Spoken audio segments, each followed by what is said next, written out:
when you resize your VM restart, and we don't want the website to be down.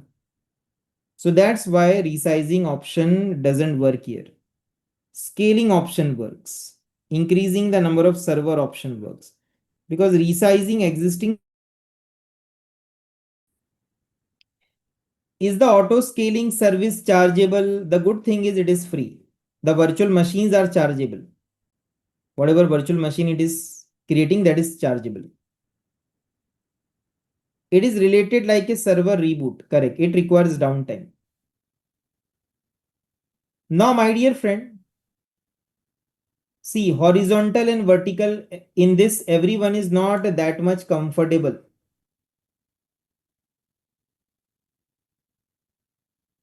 In school life, many of us think, what is horizontal line? Horizontal line is this. So the scaling which we are doing, that is known as horizontal scaling, increasing the number of servers. Then what is vertical? Vertical line is this. Straight line. Vertical line. Vertical scaling we can't do because of reboot.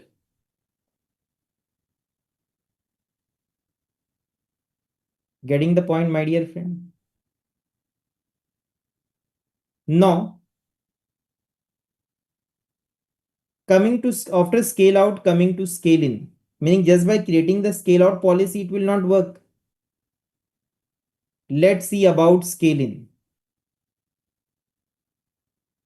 So, in scale in,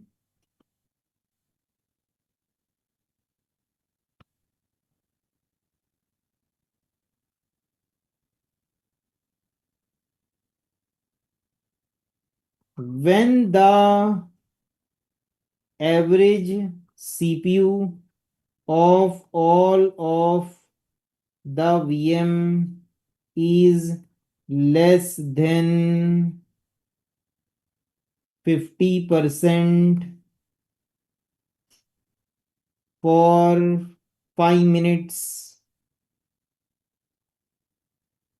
then when the average CPU of all of the VM is less than 50% for 5 minutes, then delete one VM, create opposite of create, delete one VM, and after deletion of VM, cool down for 5 minutes. Cool down meaning the skill set will not do anything for 5 minutes.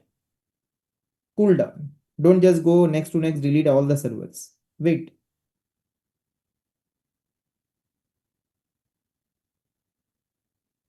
So, my dear friends, I will repeat this.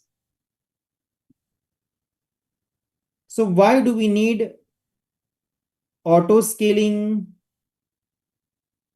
For example, there is a company, they have a load balancer, they have 2 server, and people are accessing their website. They have done marketing. Now a lot of people started accessing the website. These 2 servers are not able to handle the load. The servers go down, the website crash. Now what to do in this scenario?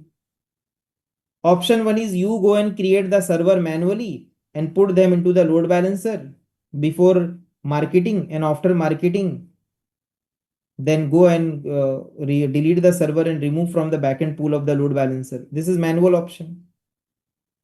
So Azure says, why do manually when we are giving you a service known as auto scale?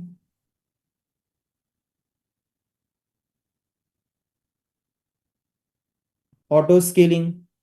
Auto scaling will automatically increase the number of servers and automatically decrease the number of servers. But is there any criteria? Yes. What is the criteria? Popular criteria is CPU. There are other criteria also. Metric, meaning they're known as metric. CPU is a metric, memory utilization is a metric, disk utilization is a metric. Other metric is there. Popular metric is CPU. So when the average CPU of all of the VM is more than 70% for 5 minutes, for example, a lot of people are accessing the website, CPU goes high, reaches 80% for 5 minutes, more than 70% for 5 minutes, create one VM. And after creation of the VM, cool down. Cool down meaning do not do anything. Scale set will just wait, relax. After cool down, it will check the average CPU. If the average CPU of all of the VM is less than 50%, then it will perform scaling. If it is more than 70%, then it will perform scale out. So after cooldown, it will check, is the average CPU more than 70%, I have to scale out. If the average CPU is less than 50%, I have to scale in. And how many servers I can scale in, and how much I can scale out, that is defined in the minimum and max. Okay, so this is important. Obviously, there has to be a limit. That limit as a customer we will define.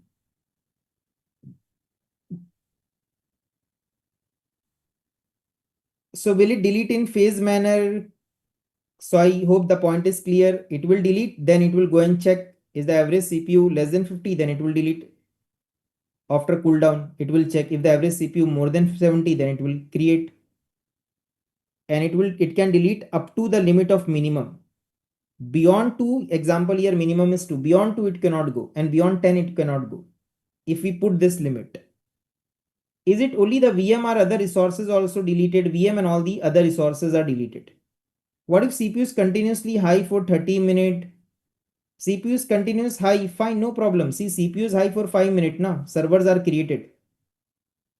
So obviously when the load is distributed, CPU will get reduced. If the CPU is continuously high, servers scale out will happen. Scale out will happen. Continuously scale out will happen till the time your maximum is reached. Now going ahead, my dear friends. Now when the scale out happens,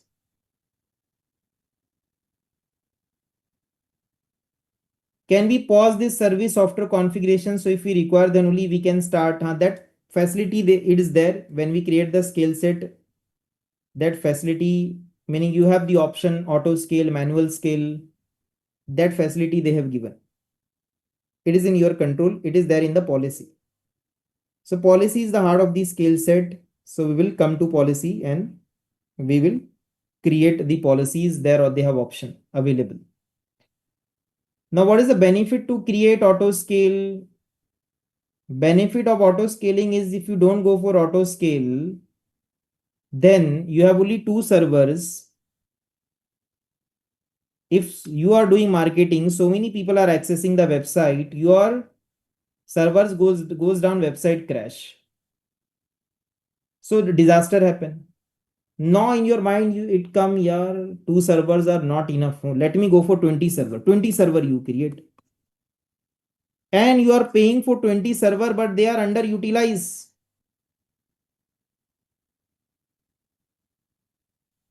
They are not required, but you have created 20 server.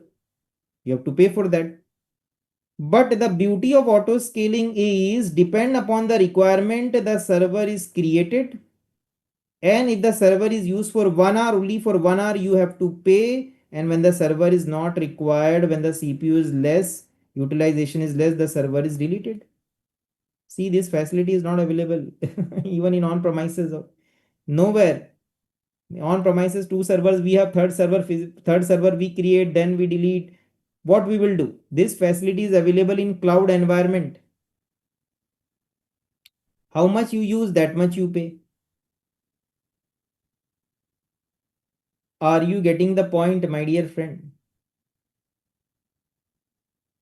In auto scale, all controls are on the auto scale itself. Correct. In the auto scale, all control are in the policy of the auto scale. Billing of the VM start once the VM is ready to use of start to create. Once the VM is created, billing start. Once the VM is created, billing starts from that moment. Then once the VM is deleted, billing stop for that VM. When auto scaling is used, do we need to install any role, or it will be installed automatically? Yeah, we are coming to the same point now. How to VM takes the IP? We have to create the VNet and the subnet. So your VM will take the IP from that.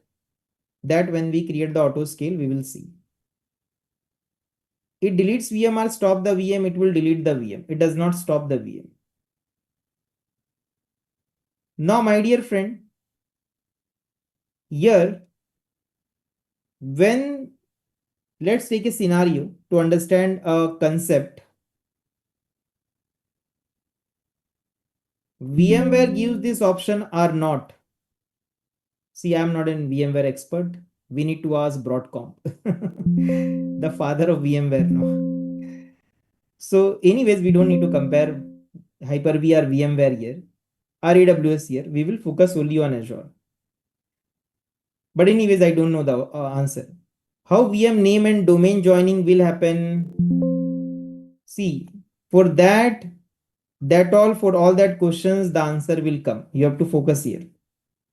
For example, when the average CPU all of the VM is more than 70%, for example, a lot of people are accessing the website and the CPU goes 80% and the scale out happens and one virtual machine is created, it is added in the backend pool of the load balancer, and this virtual machine is 2025, simple 2025 operating system. There is no website here, there is no website of yours. If any user request goes to this server, will that user see the web page? No, that is a plain server. So my dear friend, here in this scenario, in the case of scale set, what is required? See here, we have to create a golden image. We have to create an image.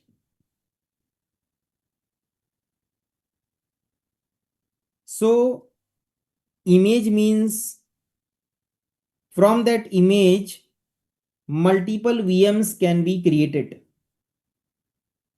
and each VM will have a different SID number. There is a concept of SID number in Microsoft. There is a concept of SID number. Object SID. Object has SID. This servers has SID. So there is a concept of SID number. Their identification number, which is a unique number. So the point is that this is your server. It is having the server operating system. The IS service is installed.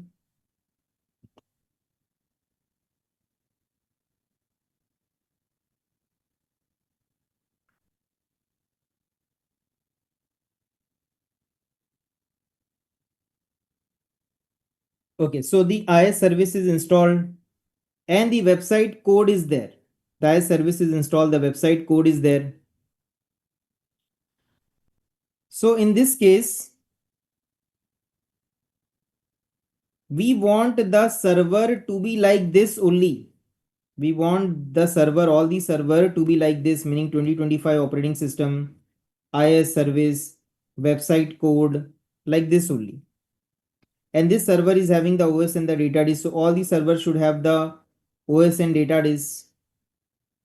Meaning the servers which are created by the scale set now, they should have the OS services installed, website code also, OS disk, data disk, exactly the same as this one, the existing one. So in this scenario, what can be done? In this scenario, we can take the server and run a command that is known as sysprep. Now all these things takes a lot of time, so we will understand them. Sysprep, SYSPREP, sysprep. Don't run this command on your laptop. Your laptop will be unusable. Sysprep and generalize. Here we have to select generalize and here we have to select shutdown. So we have to go to the server. We have to run this command. What this command does, it prepares the machine for hardware independence and cleanup, meaning all the unwanted drivers which are not required, that will be removed. Meaning it will prepare for hardware independence. and the unique SIDs, the SIDs will be new for all the VM when they are created from this image. Meaning, in short, it will prepare the machine so that a clean image can be taken. So what we have to do, we have to run sysprep. This we need to run on the virtual machine. For example, you have a virtual machine. This is your virtual machine.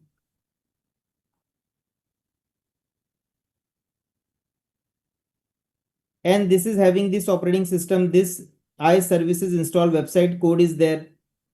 Like that, you want all the other virtual machine. They should have the same operating system, same website, same application, same code. Everything should be same. Even the OS and the database, everything should be same. So in this scenario, what can be done? In this scenario, we have to run sysprep on that VM whose image you want. Meaning I want to capture the image of this VM. You can consider like a photo, a image of this VM.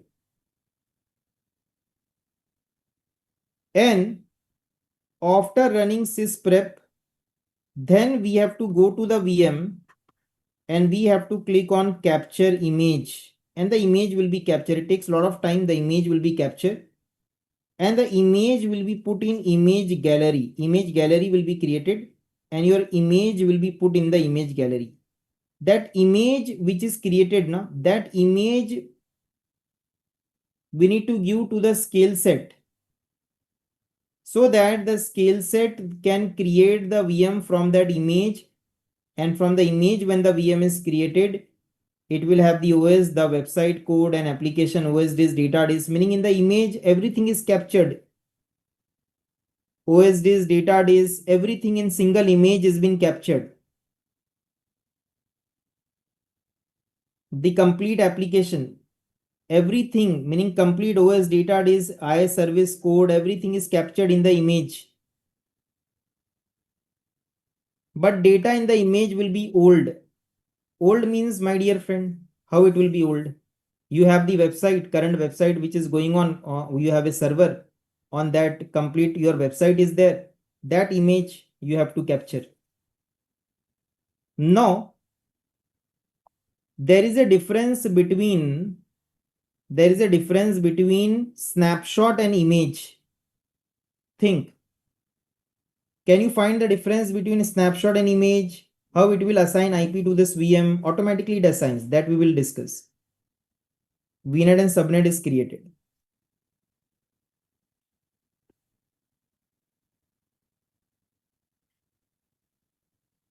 There is a difference, my dear friend. Perfect. Think. Snapshot and image, there is a difference. See here. Focus on this topic, my dear friend. IP wise, we will discuss. IP is exceeded, how many IPs we want, that all things we will discuss in the creation of the scale set. So, snapshot consists of the data. See, here we get a very beautiful example. If this is your production server and you want all these servers like this only, they should have the same operating system, same OS disk, data disk, same size, everything should be same. And then they should have the different SID number. Their identification number should be new, should be different. So what you have to do, you have to first run sysprep. Now what sysprep does, see here. SYS sysprep.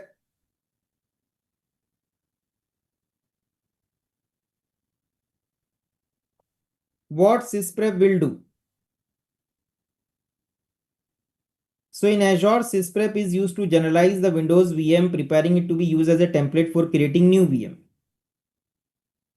This process removes machine-specific information like security identifier and prepares the VM for deployment on other hardware, especially Sysprep allow you to create a golden image that can be quickly used to deploy multiple VM with consistent configuration. Simple and easy definition.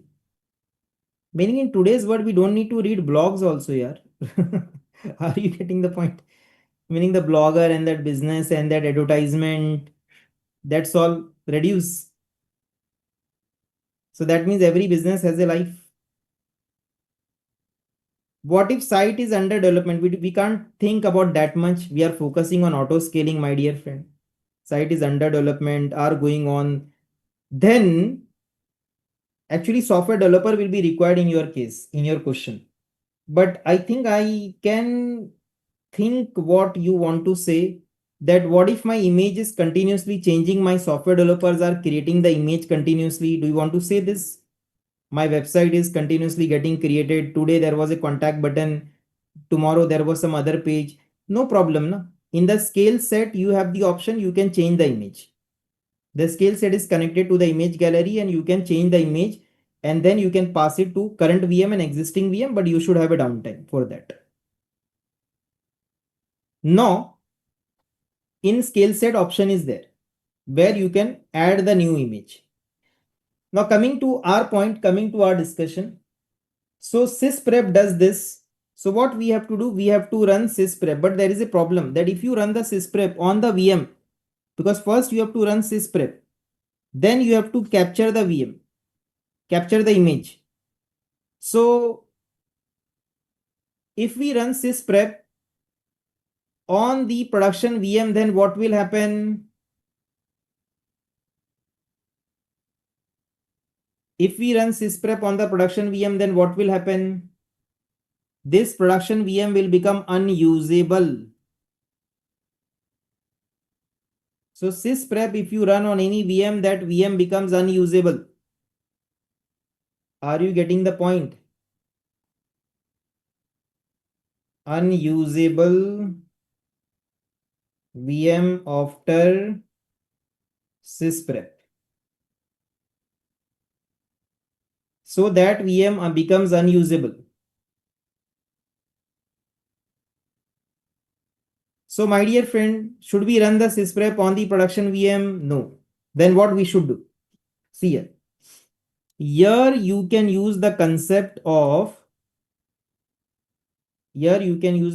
for example, this is your production VM, 2025 operating system, IIS services installed, website code is there complete, OS disk is there, data disk is there. What you do is, you take the snapshot. Snapshot is disk level. Snapshot is point in time copy of the disk. Take the OS disk snapshot. Take the data disk snapshot. And from the snapshot, this is your snapshot, this is your backup. From the snapshot, create the disk, OS disk, create the data disk, and then create the VM. This will be same VM. This is the same VM. It will have the same ID, same identification number, whatever is the SID number. This SID number will be same because it is the same VM. No? So it will have the operating system, IS service, website code. So you run sysprem on this copy VM. We can use the word here copy VM. You run sysprep on this VM. Keep the original VM as it is. Are you getting the point?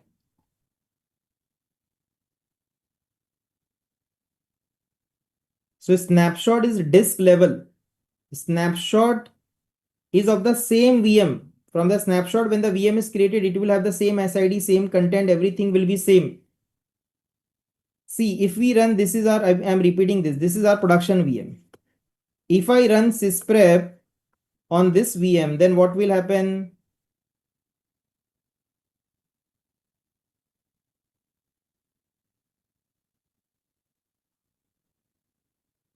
Okay, so if I run sysprep on the production VM, then what will happen? This VM will become unusable. Then what I need to do, I need to take the,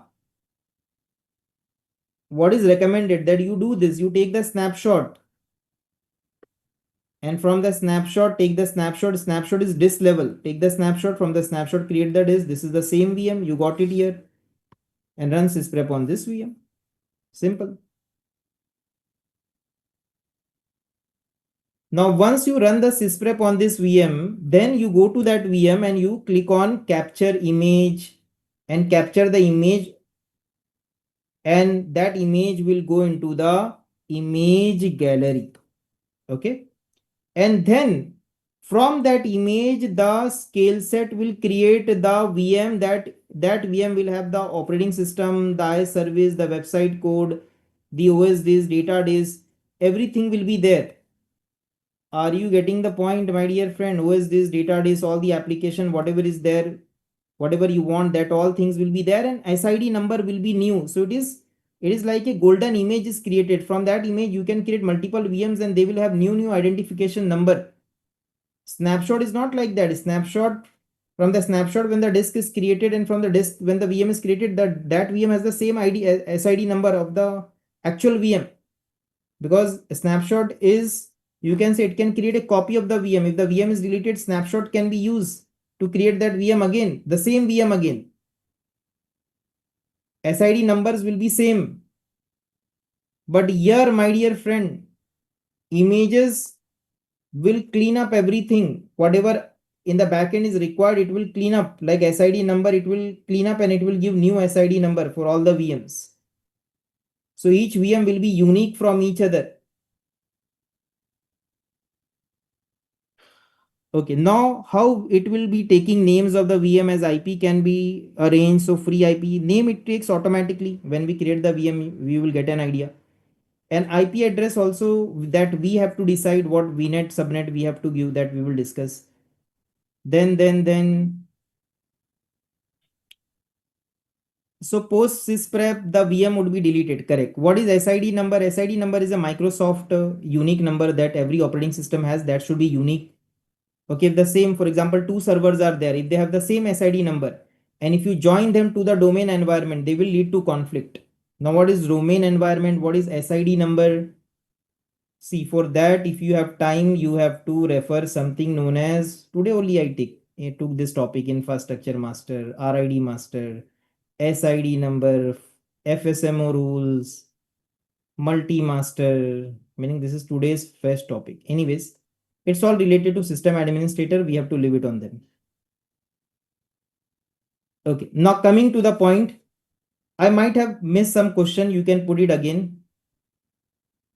Okay, because obviously two things I can't do. I'm single task only. So when I focus on my topic, I don't see the chat. Now coming back here. So my dear friends, let's do the practical. Then some of your queries will get automatically resolved, because theory is theory, practical is practical. Okay, enough time we have given on theory. Now practical will take more time. So can you please go to portal.azure.com? Can you please go to portal.azure.com? Okay, now this auto scaling, now it does not work directly. You have to register something which is known as Microsoft.insight. If you don't register this, then your scaling, auto scaling will give you error that Microsoft.insight is not registered, you can't create. So Microsoft.insight is a service which is known for monitoring, because the auto scaling has to monitor the CPU, monitor the memory, monitor your VM. So it requires this monitoring resource provider. This is known as resource provider to be enabled. So this is not enabled by default. And how it is enabled? You have to go to the subscription. So can you please go to your subscription?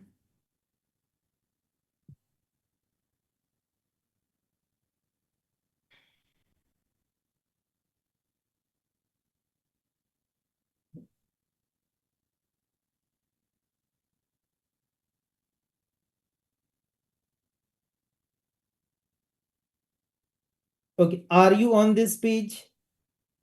Now please click on the prod subscription.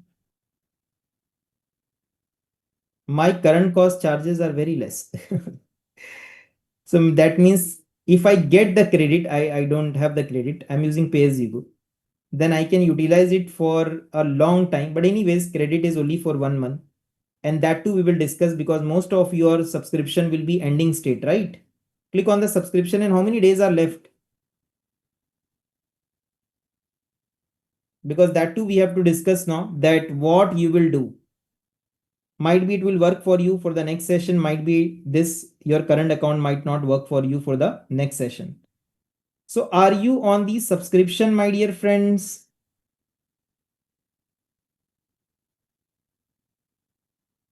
Perfect. Now you have to search your resource provider. Can you please go and search a resource provider? Resource provider.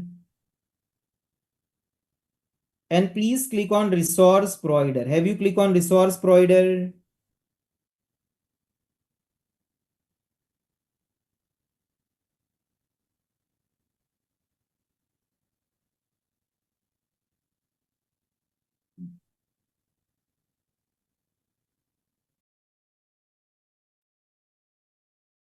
Okay. Now once you come on this page, then you have to go for Microsoft.insight.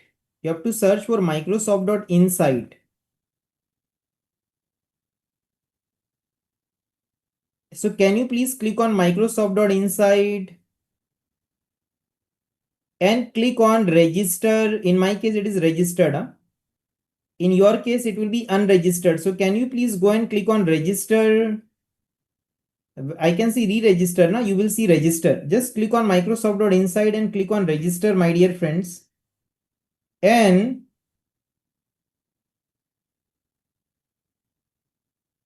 it will turn into blue state and then it will turn into green.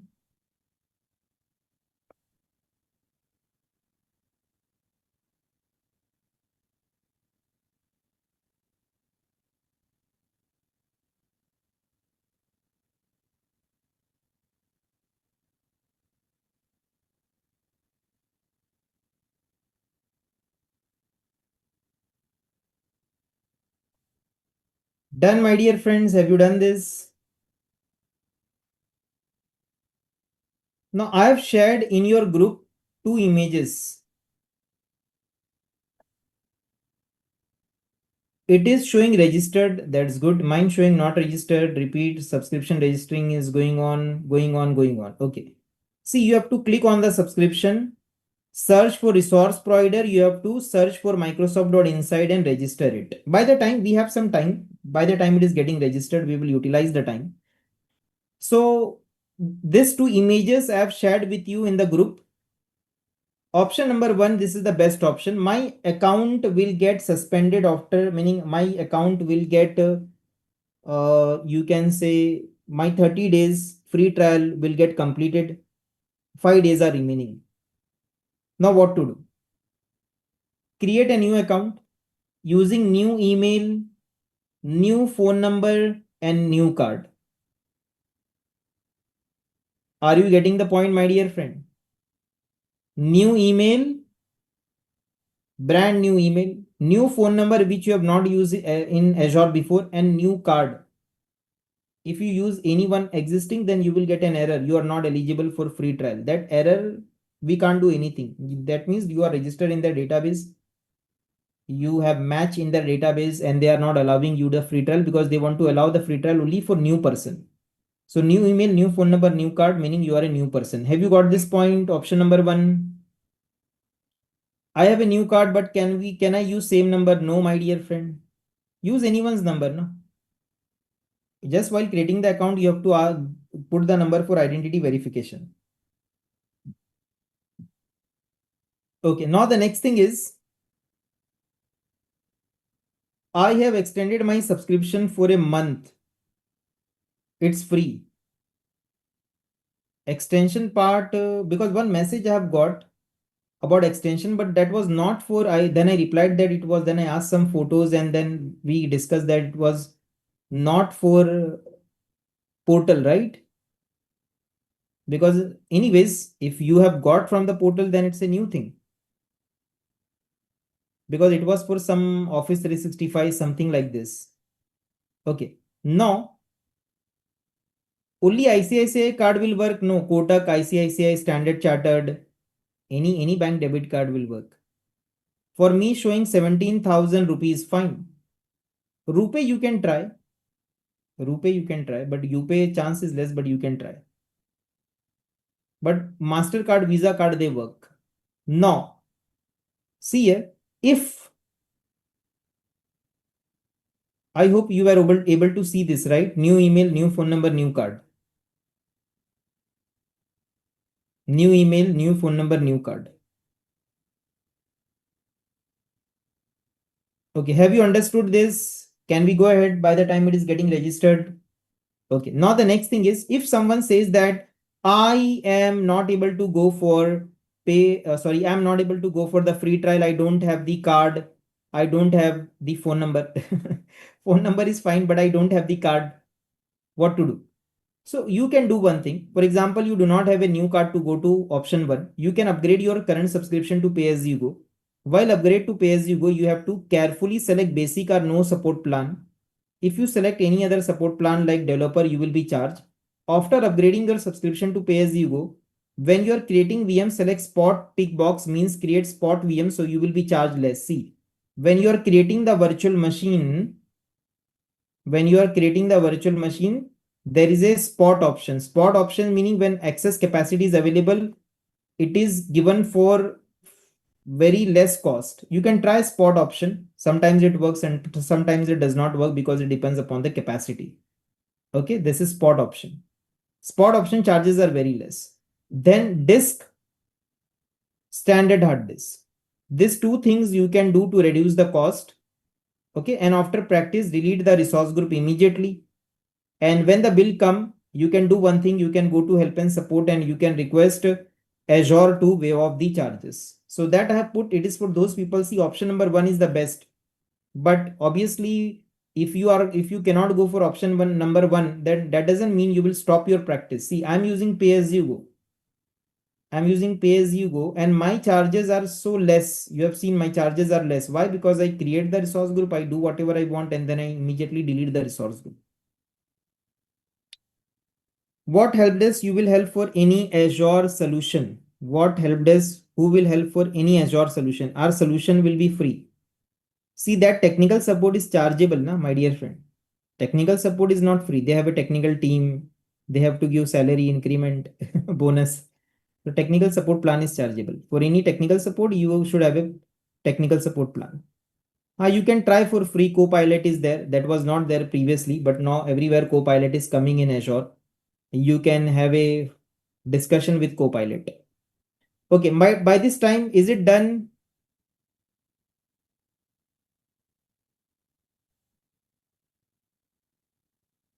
See, my dear friend Rohit says that he has got an extension by trying with Copilot. That's a good thing. That's a new thing. You people can try. This is a new thing. Okay, in free trial. How then, my dear friend Rohit, you have to share it with me. Then I can share it in the group.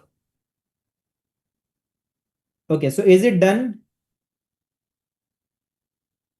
Is it done? Microsoft.insight registered. Perfect. That's great. Now please go and search for virtual machine scale set. Virtual machine scale set. So can you please go and search for virtual machine scale set?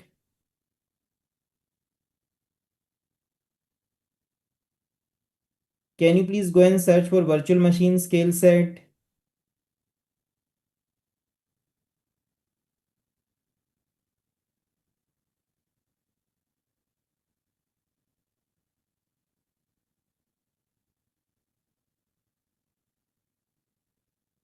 Perfect. Now, once you're on this page, please click on plus create. Have you click on plus create virtual machine scale set?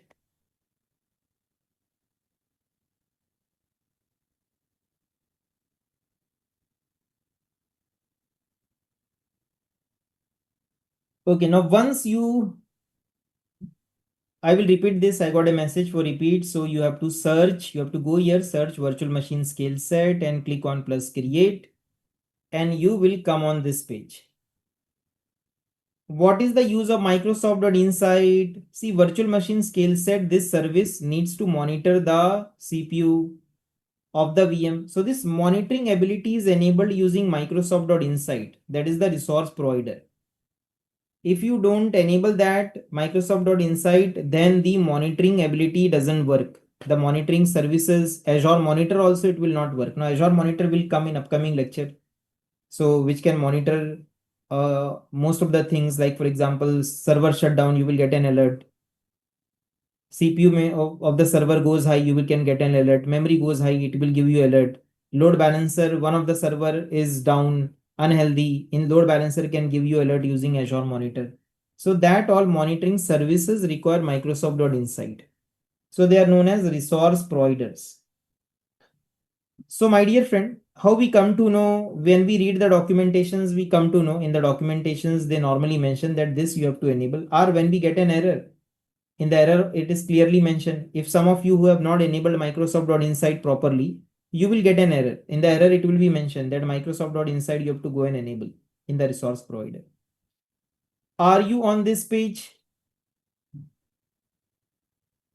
Now, we don't have any resource group. Please create a resource group.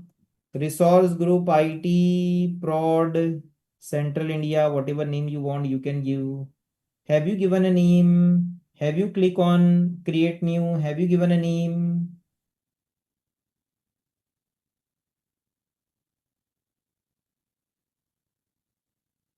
Perfect. Now please give it a name here. Virtual machine scale set name, my scale set, prod test, which region we can give like that. Simply right now we are giving my skill set. Done. Now region, in which region we want to create. So for example, in Central India, I want to create. In which zone I want to create my VM, all the zone. So have you selected region Central India, zone, all the zones? Are you getting some error when selecting the zone? No. Okay, that's good. Let's see. Now, orchestration is flexible or uniform. So, uniform means all the virtual machine size will be same. Like for example, we have initial two virtual machine. So, the size that we select right now, for example, we select B2S. So, all the virtual machine size will be same.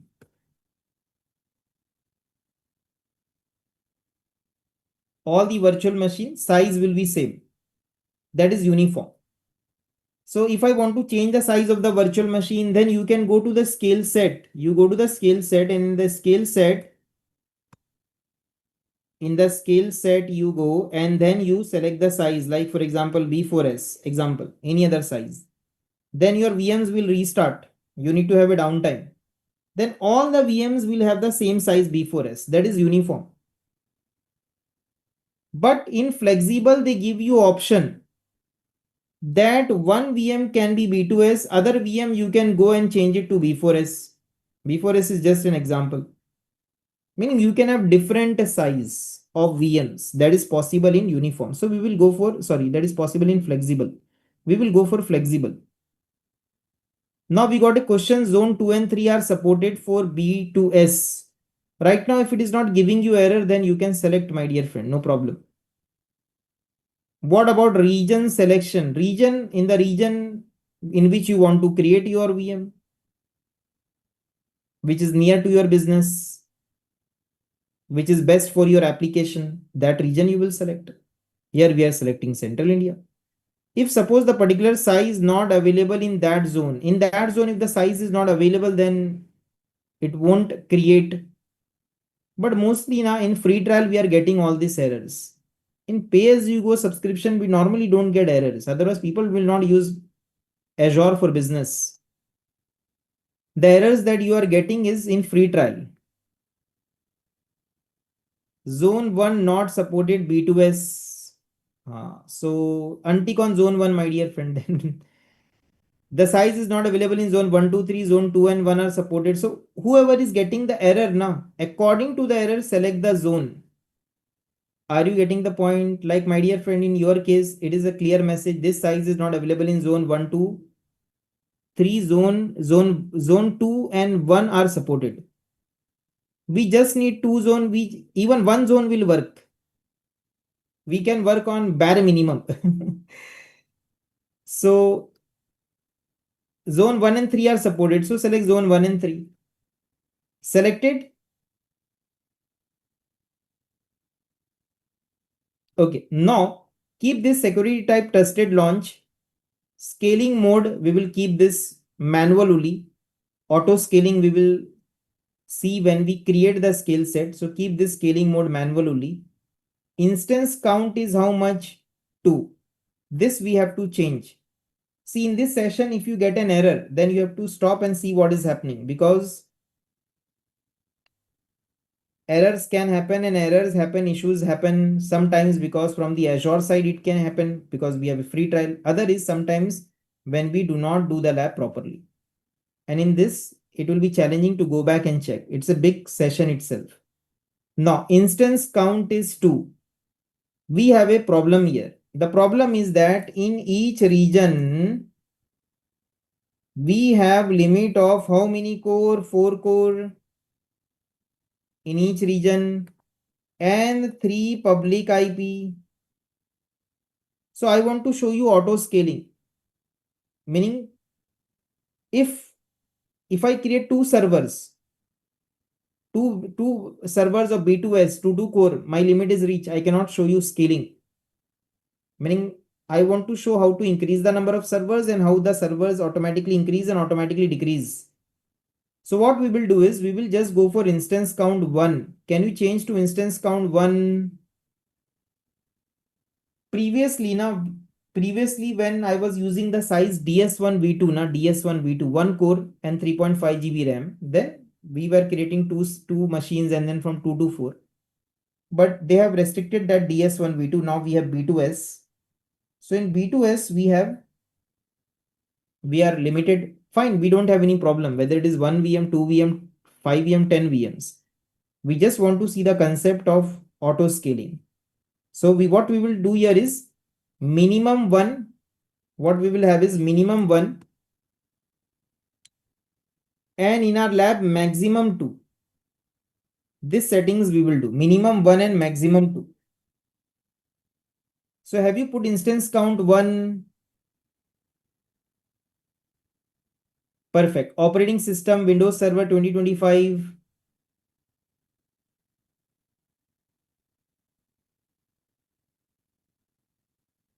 Then size. Oh, size is not available. Size is available in zone 1 and 2 are supported. If you get this error now, accordingly select. This is an important error. Zone 1, 2 are supported. Zone 3 is not supported. So no problem.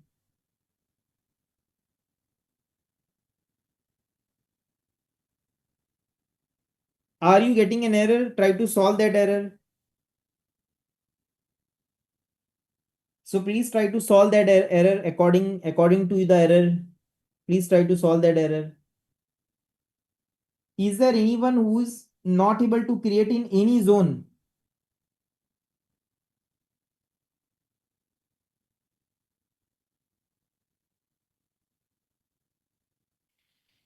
If you are not able to, I deselect zone 3. Is this fine? Yes, I have selected zone 1 and 3. Fine. If you select any one zone also, that is also fine. No problem. Standard D2S V3. This is by default showing how much CPU is there. Standard D2S V3. Standard D2S V3. I think it is 2 core.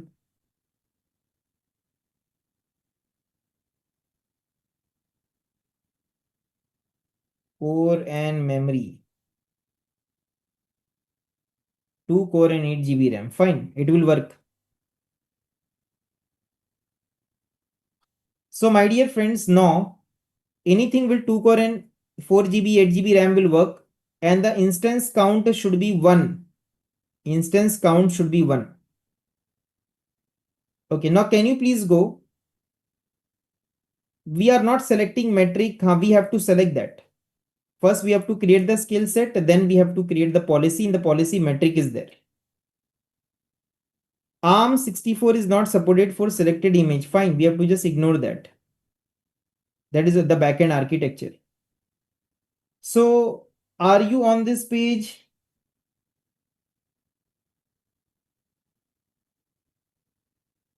Can you please give the username and the password?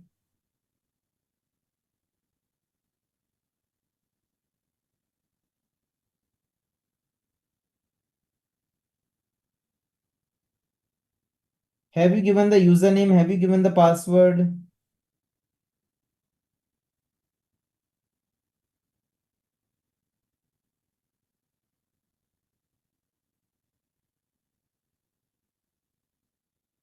Okay, now save license, save up to 49% with license you already own using Azure Hybrid Benefit. See, this is a part of cost saving. If you have an on-premises license and if you're migrating to Azure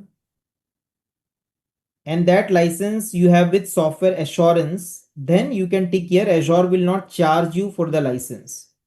License charge will become zero. That is the meaning of this checkbox.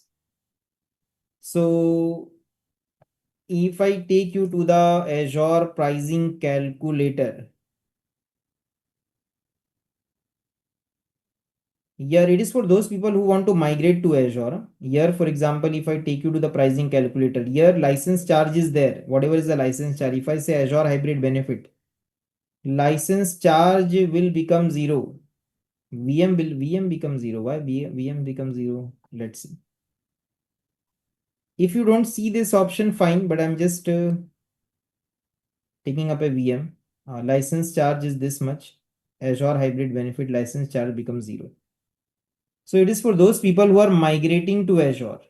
And then if you're migrating to Azure, you have to read the details documentation about Azure hybrid benefit, how it is applicable to you. I'm not getting this option. No problem, no worries. B2S getting error all zone. Any other size, select up to 5 size. So any other size you can select, meaning they want your deployment to happen. So they're telling you to select some other size also. You can try to select any other size. Anything with 2 core and XYZ GB RAM will work.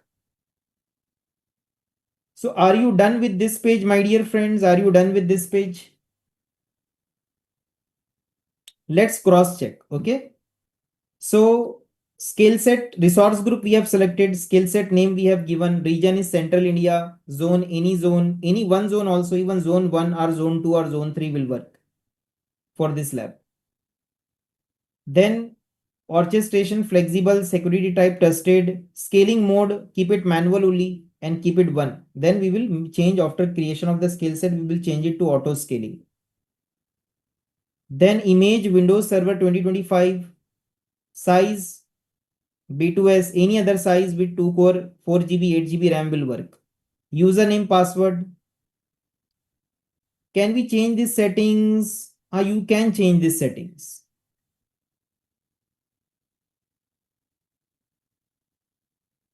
Now, are you on this page?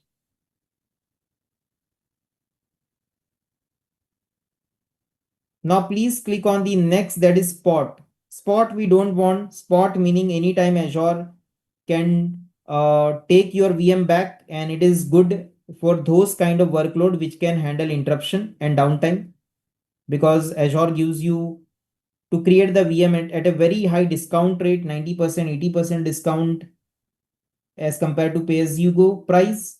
But Azure says whenever I want the capacity, I will stop your VM and I will take the CPU memory back. So we don't want to go for Spot. Click on the next. For production environment, you never go for Spot. For test environment, that too after doing a proper analysis, you can go for Spot by proper discussion with your team. Okay, so are you on the disk page? Are you on the disk page, my dear friends? In the disk, nothing we have to do. In the disk, in the Spot, nothing you have to do. In the disk, nothing you have to do. Please come to the page of networking. Are you on the networking page?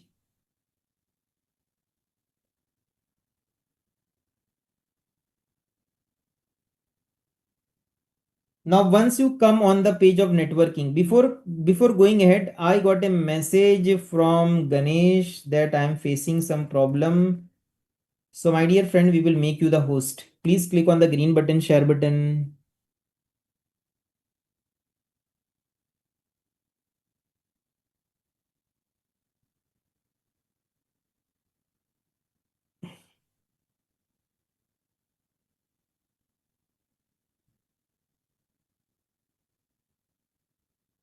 D2V3. If you select this, no, you are not able to select. Can you click on the top create virtual machine scale set in the blue at the top? Click on that. B2S B2S 4 CPU are needed for this and heavily or 0 CPU. You have done something. Can you click on home? Can you click on home? Right click. Right click. Click on cancel. Okay, anyways, no problem. Click on resource group. You have resource group IT prod. So my dear friend, you are not reading the message. Delete all these things now. Delete and then try again. See this, for this you have to wait, meaning I will recommend that see what is happening because we are ahead now. That's why I think I've put up in the group also, right, that please delete the resource group. There is reason because we have limitations. So you have already utilized, we will not get it again. Okay, now once you come on this page, click on edit the virtual network. Only spot or spot on demand. Just ignore the spot. We don't need the spot, my dear friend. Come on networking. Are you on the networking page, everyone?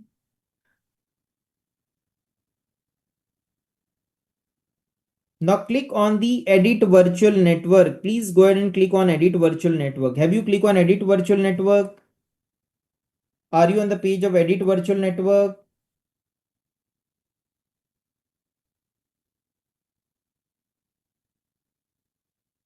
Now give it a name. Give it a name, my VNet. Have you given a name, my VNet?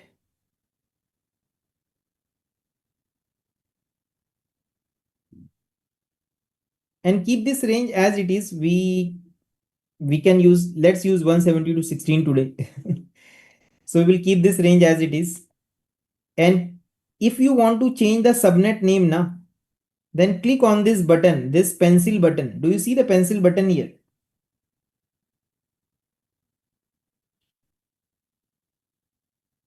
Click on the pencil button and then you will see the subnet name here.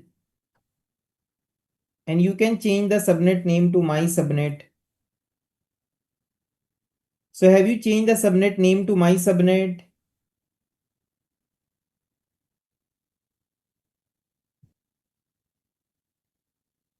Now click on save.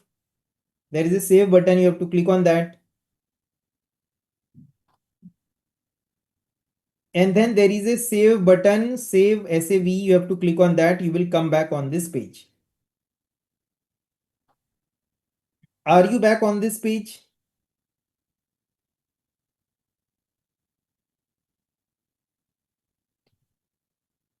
Perfect. Now, once you come on this page, then here they are talking about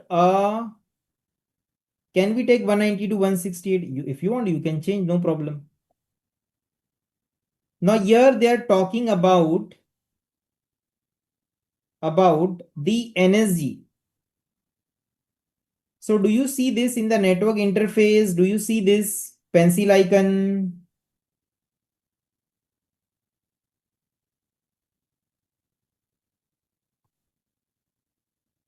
Please click on this pencil icon. Please click on this pencil icon. Are you on this page? Now here the NSG is attached to the subnet. NSG is not attached to the NIC of the VM. Here the NSG is attached to the subnet. So here you have to click on allow selected port, allow selected port. and then select RDP. Select RDP. I will repeat this. So please select allow selected ports. Have you click on allow selected ports? And have you click on RDP? So RDP is allowed so that you can take the RDP of the VM. Depending upon the requirement, other ports can be allowed, but right now we just want to allow RDP.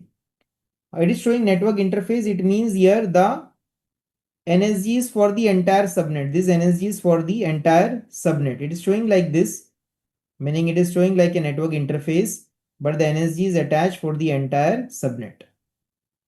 Now, do we require a public IP for each VM?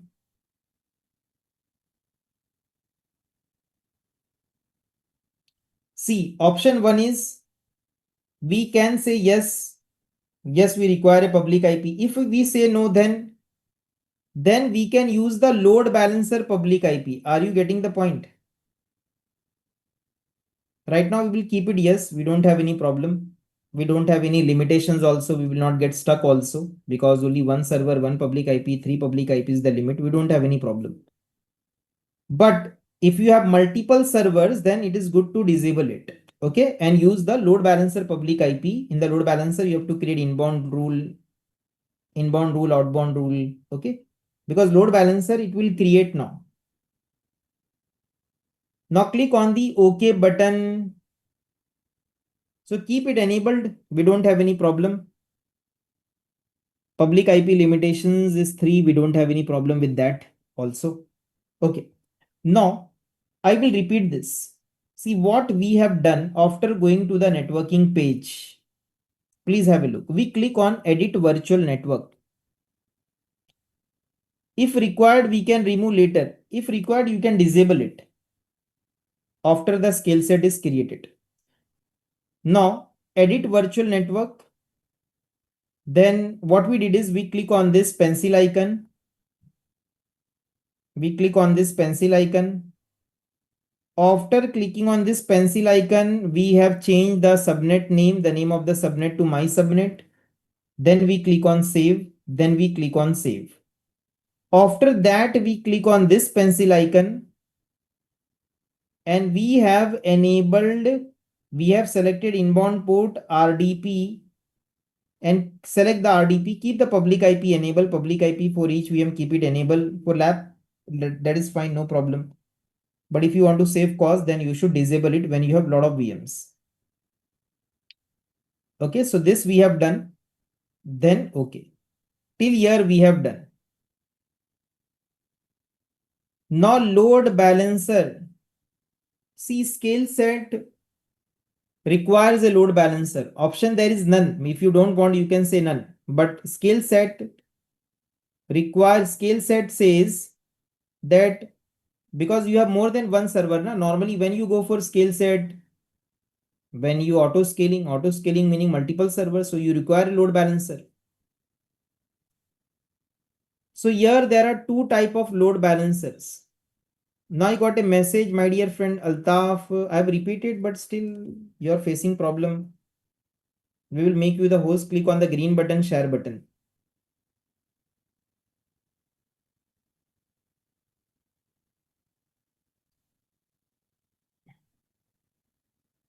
Click on RDP. Which port you will allow?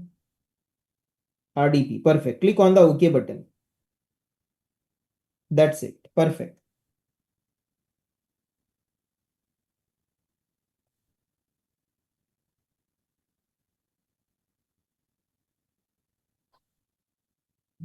Okay. Now, my dear friend Ganesh, what problem you are facing? Have you deleted your previous resource group? You have to click on the green button, share button. Quickly, my dear friend. Quickly, quickly.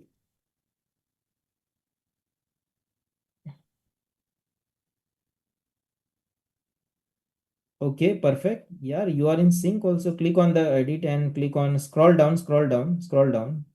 All good. Perfect. In the race from the last, you came first.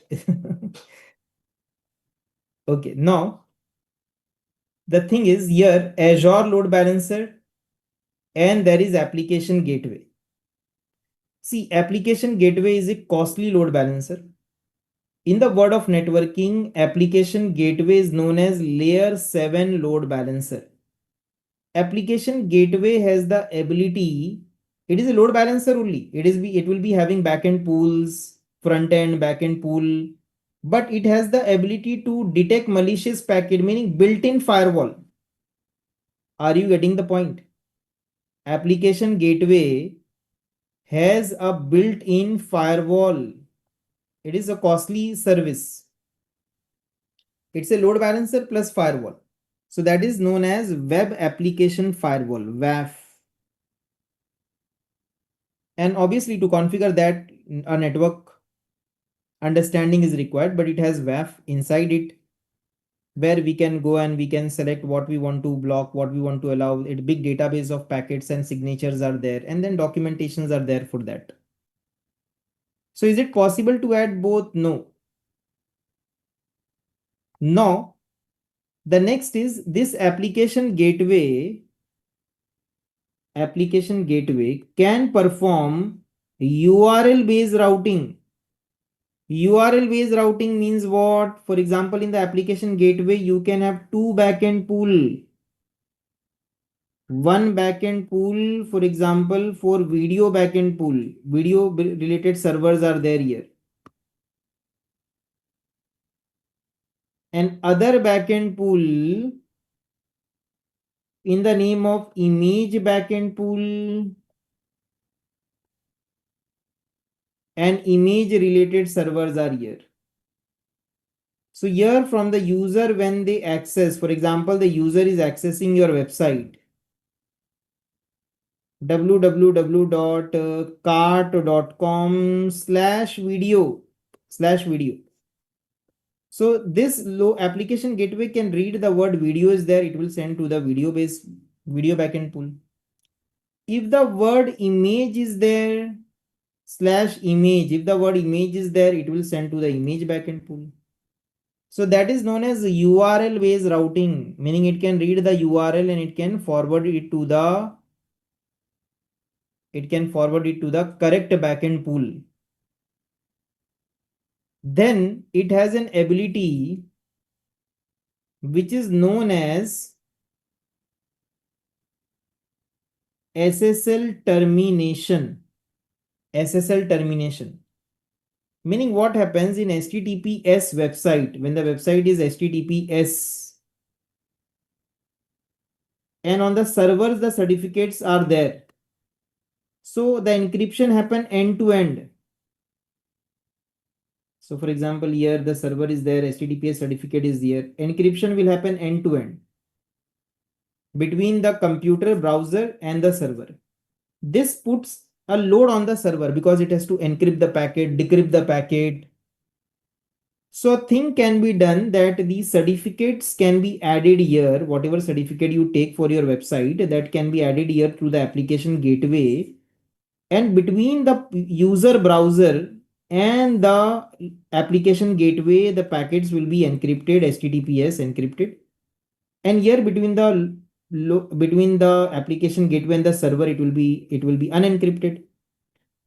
So for some company, this is not allowed. They say, no, here we don't want like this. We want end-to-end encryption. But for some company, they can say that, fine, no problem. We don't have any problem with that because application gateways and our internal network and we don't have any problem with that. So here and packets are not encrypted, that is fine. But from the computer to the application gateway, it should be encrypted. And the benefit is that the load went on the application gateway. The encryption decryption load goes on the application gateway. So that is known as SSL termination, meaning the certificates will not be on the server. The certificate will be on the application gateway. So this kind of facility it gives, but it is very costly service. We will go for our Azure load balancer. So do you see create a load balancer?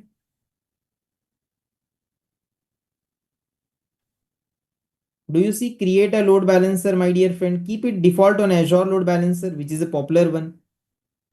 Click on create a load balancer and now give it a name, my load balancer. Have you given a name, my load balancer?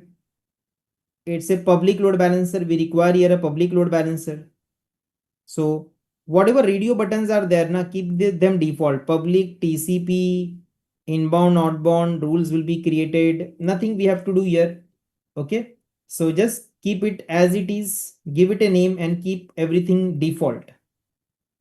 So have you given a name? Rest all keep it default. Click on the create button.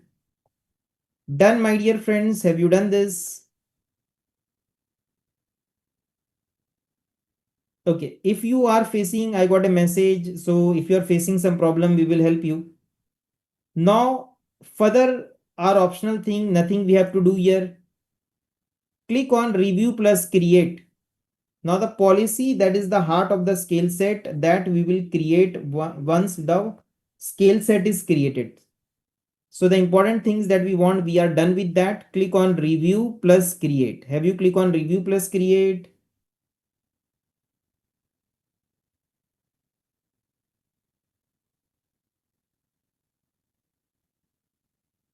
Are we getting an error? This error comes, health error. So please click on the health error. An application health monitoring is required since the patch orchestration option selected is Azure orchestrated. So here what we can do is either we can change the operating system.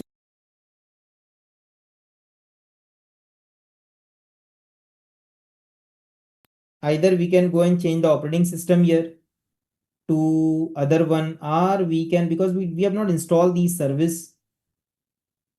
So configure, and at least if it does not port number 80, port number 80 request path we don't have. Save. Okay, do one thing, click on this enable.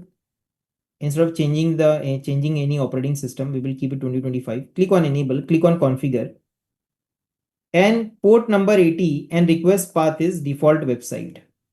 Just do this. So we have to specify the HTTP port and the path. HTTP meaning port 80 and the HTTP path here.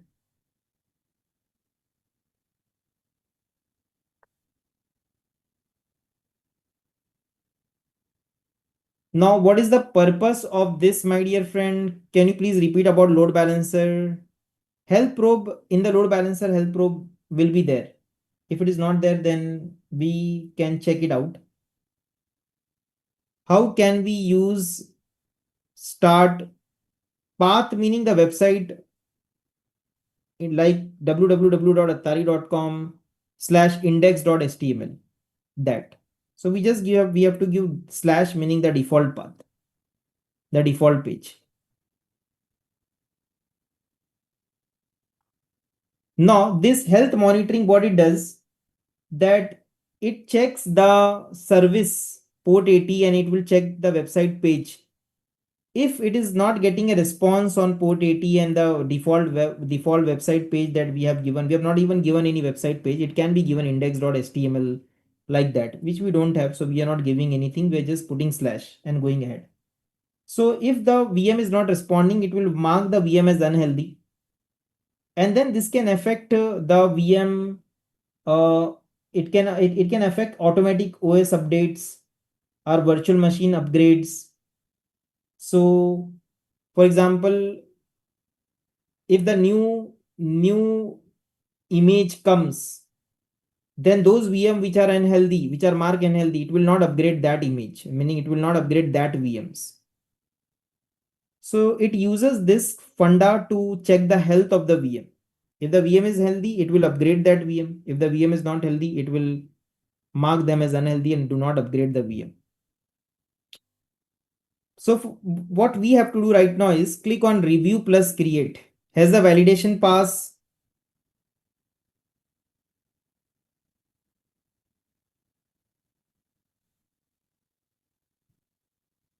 Now, are you on this page?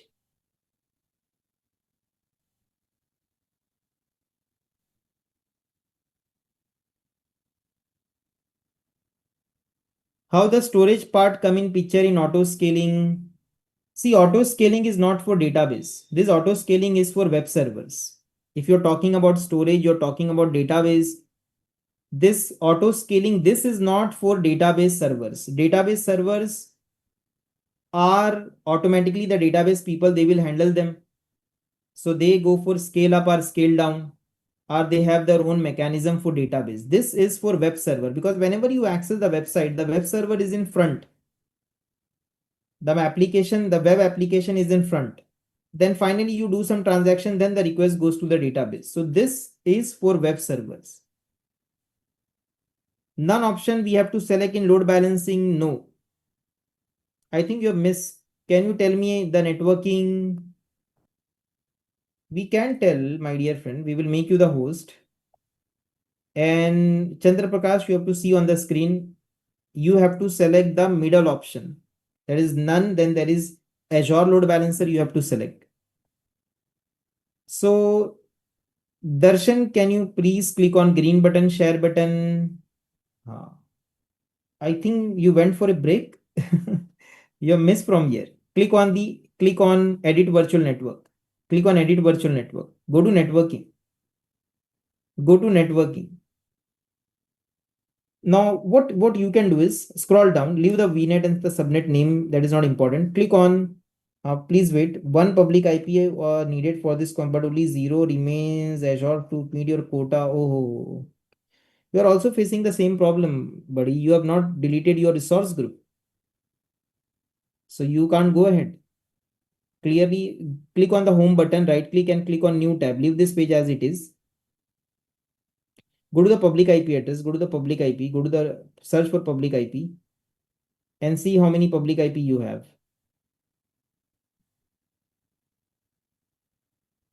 Perfect. You have to delete everything. And I will recommend you just see what is happening, because it will be challenging now. Azure load balancer I have selected. So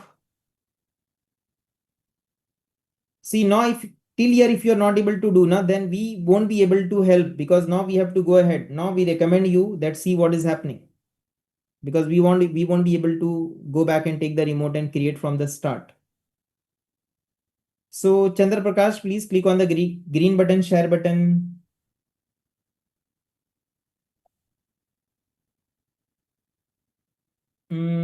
Okay, so you have to click on, perfect, click on create load balancer. Perfect, give it a name, my load balancer.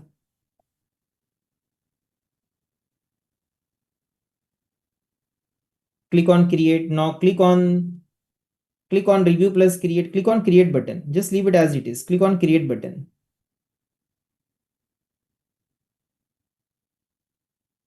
Do you see the create button? Perfect. Now click on the health. Click on the health, the red mark. Perfect. Click on configure. Give the port number 80. And the request part, put a slash there. Perfect. Save. Review plus create.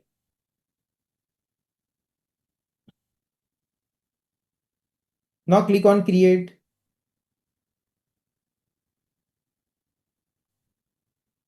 Perfect. That's good. Now let's wait for the deployment to be done. Okay, we will wait for people. The deployment is going on. We will wait for the deployment to be completed.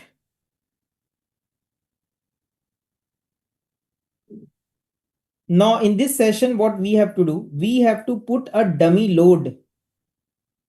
We have to put a dummy load on the server.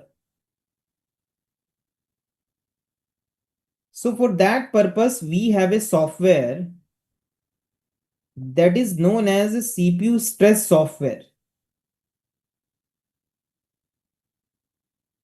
This software will put dummy load on the server.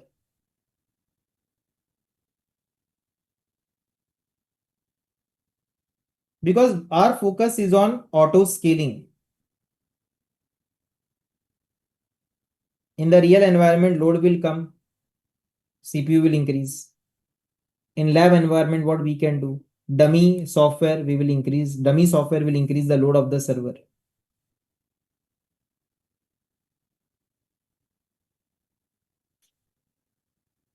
I am facing problem during deployment. What problem you are facing? Please click on the green button, share button.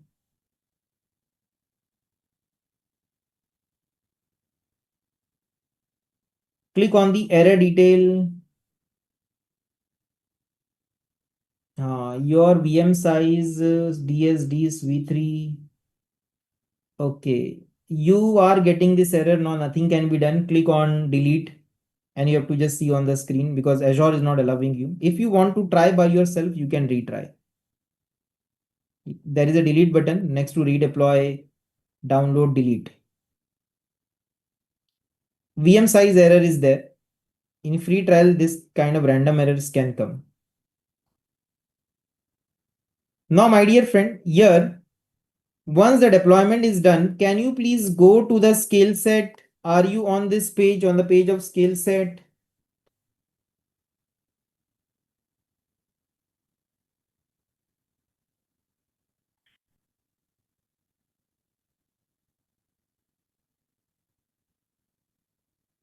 Okay, how many servers? Those people whose deployment is still going on, you can also go and check. How many virtual machine it has created? One, correct. Because we have given one. Okay, are we able to RDP the virtual machine? Click on the virtual machine. Copy the public IP. Are we able to RDP the virtual machine?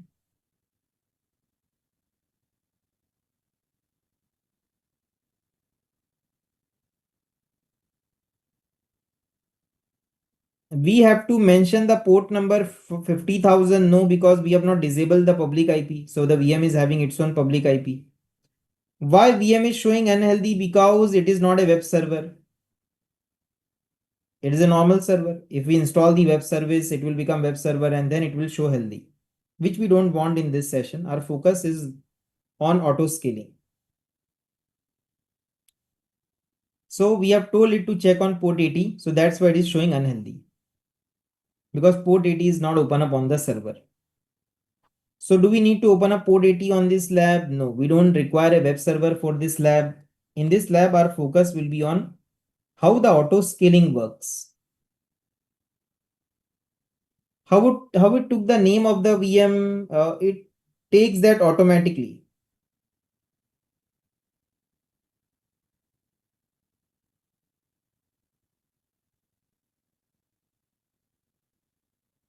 Able to RDP.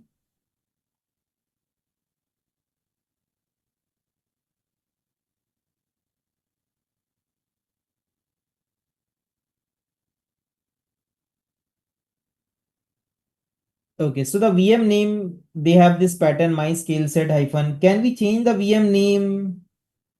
Actually, this is by design because Azure does not want to depend on you. So the image is given in the image, the names are not there because when you run sysprep, okay, after running sysprep, then the names and everything are clean up. The SID is meaning everything is clean up. So in this case, automatically Azure has to give the VM name. So automatically it gives the name, it gives the VM name.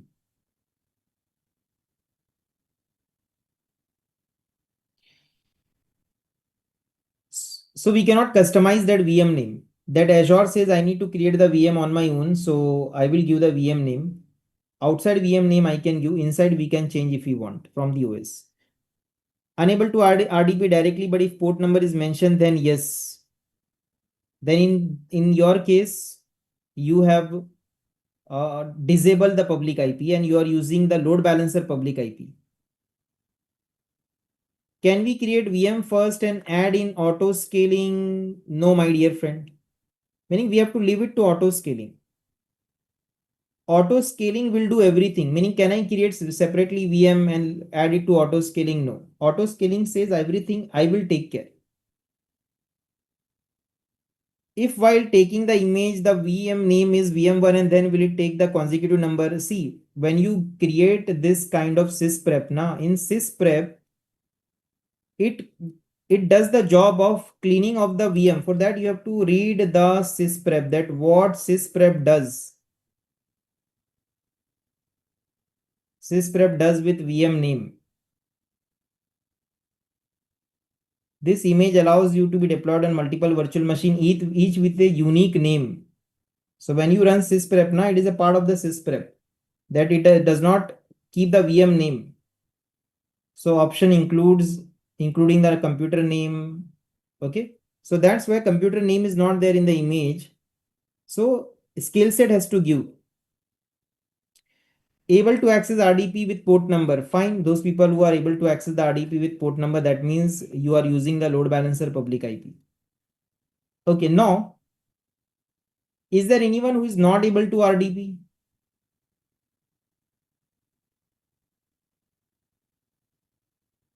Okay.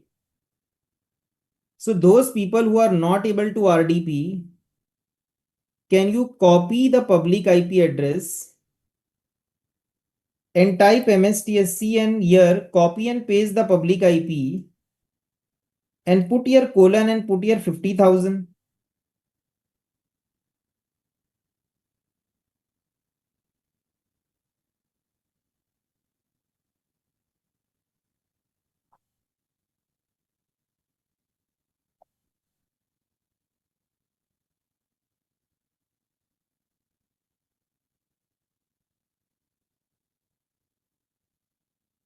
Are you able to take the RDP with the port numbers?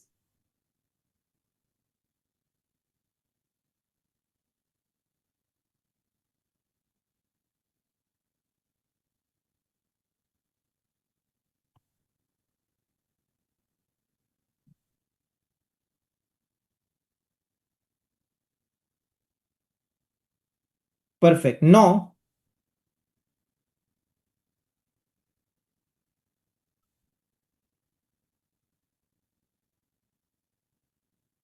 once you have done this, no scaling profile. No scaling profile is different. When we talk about auto scaling, then it depends upon the scale set only. Meaning you have to leave on scale set. In scale set, there is option, my dear friend Pankaj, that if you want 2 VM, then you don't need to create the VM and add it to the scale set. Just go here and change the instance count from 1 to 2. It will create one more VM for you. So everything we have to do from the scale set. I am able to take RDP directly, but with port number not able to take. See, my dear friend, in our batch, na, some people are very fast, some people are very slow. So I have to think on it that why you people are not able to RDP. And what if I web server in future requirement comes for auto scaling, then you have to wait. Your question will get answered in some time, but I'm not allowed to go ahead right now because I'm stuck here because some of you are not able to RDP. So those people who are not able to RDP, how many people are there who are not able to RDP? Because this is the first time I'm getting the error message here, and people are telling me that I'm not able to RDP. It is strange. So how many people are not able to RDP?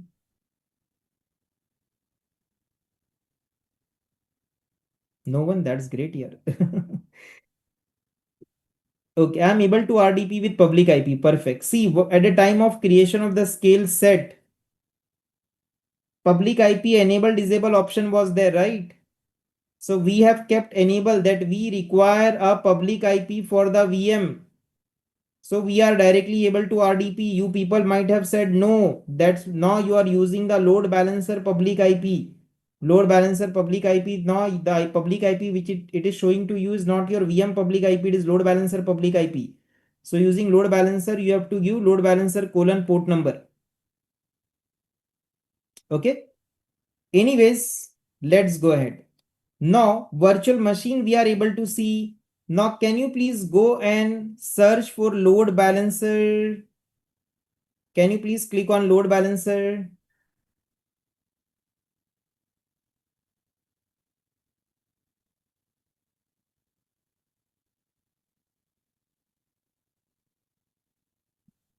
Perfect. Now click on the load balancer. Now in the load balancer, do you see the front end IP? This is the front end IP of the load balancer. See, when we were creating the scale set, the load balancer was created, right?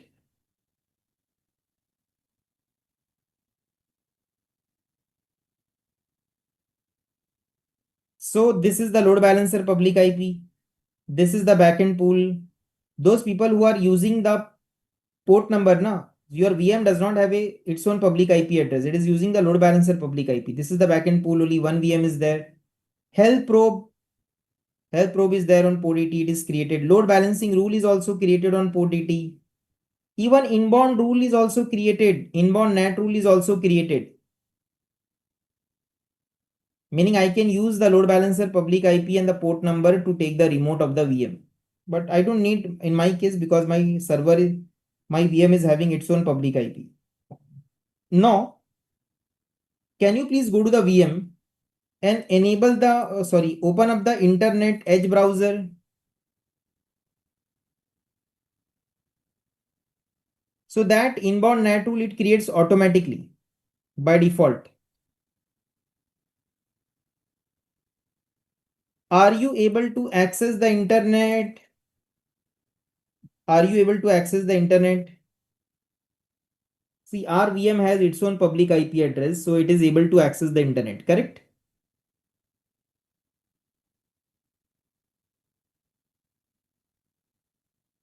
Right? Are you able to access the internet, my dear friend? Because from the VM, we have to download a CPU stress software.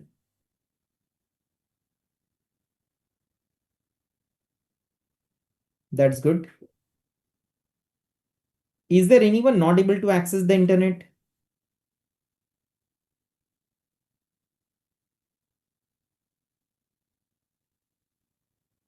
No one? That's good. Let's go ahead. So, my dear friend, we have done till here. Now we have to do the most important thing here. And the most important thing that we need to do is we have checked the VM, we have checked the load balancer. Now we have to go to the scale set and we have to create the policy because now it is on manual scale. Now we have to go to the scale set and we have to do auto scaling. So are you on scale set?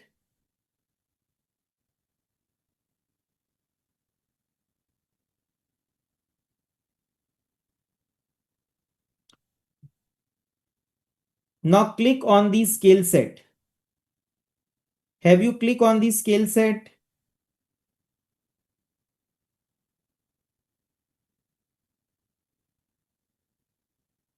Perfect. Now click on instance. Do you see instance? How many instance you have? You have one instance. Okay, and the size is B2S, but it is flexible orchestration. At the first page, orchestration was there. It is flexible, meaning I can click on my instance and I can resize them according to the size I want. Okay, I can resize them. Where is resize size? Then I will see the resize. I can resize them according to the size I want. This is flexible. So instance we can see I have two instance. Can I delete one? You can't delete like that. How to set load balancer? Now, my dear friend Darshan, I think you were facing some problem. You have to just see on the screen that load balancer part is gone, my dear friend. Now we are ahead and we request that if you are left behind for any reason, you have to see on the screen. Okay. And try to understand the concept. Now, instance you are able to see, right? See, going back meaning stopping the entire batch for 10 minutes. It is like that. Now, click on networking. And in networking, for example, if I want to change the firewall rules, then in network setting, now in network setting, I can see the firewall rules. Are you getting the point? So I can see the firewall rules. Now, click on settings. In settings, nothing is there. Auto scale. Click on availability plus scale. And do you see scaling? See, if you see two VMs, na, Don't delete manually, it will get created again. So you have to go to the year and you have to put year 1 from 2 to 1, then your 1 VM will get automatically deleted. So there was a question, I see 2 VM, you have to do from here. Are you on this page, my dear friend, on the page of manual scale?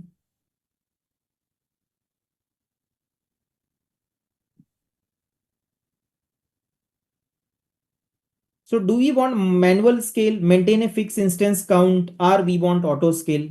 Meaning, what is the focus of this entire approximate 2 hours?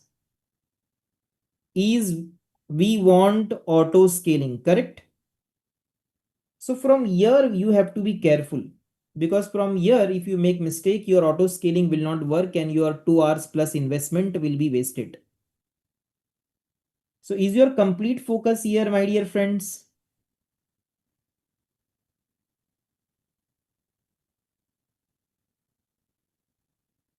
Perfect. Now you have to click on auto scale. Please click on auto scale. Have you click on auto scale?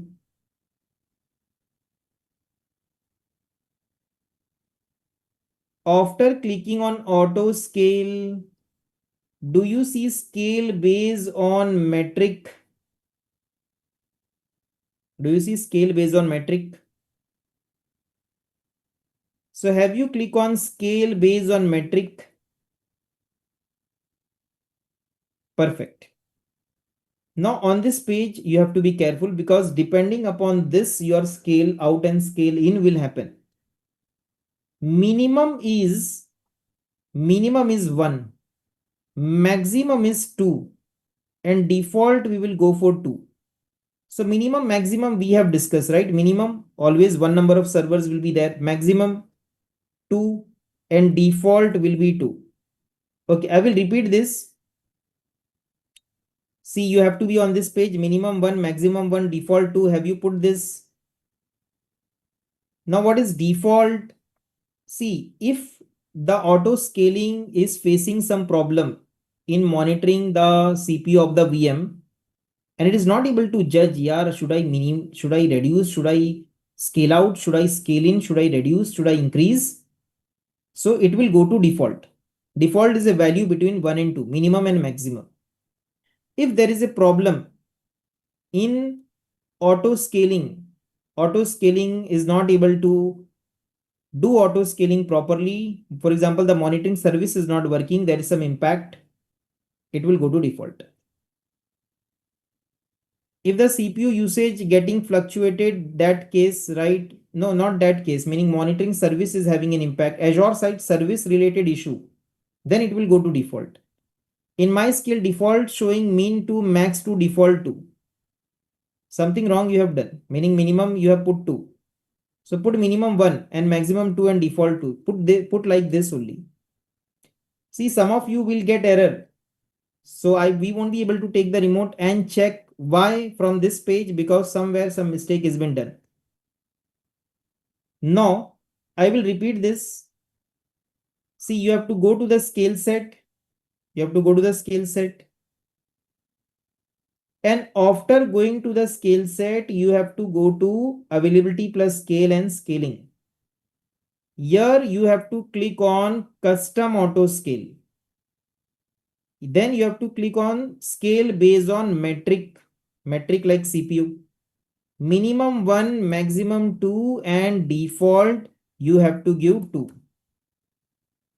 Right, my dear friends, done till here? Minimum 1, maximum 2, and default 2.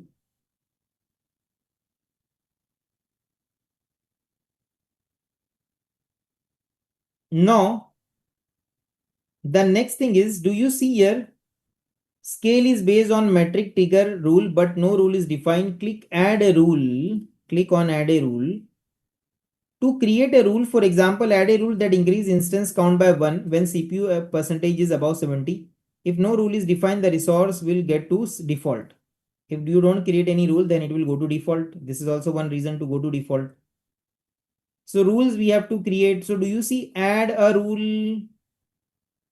My dear friends, do you see in blue one, add a rule, blue line, blue word, add a rule? Please click on that.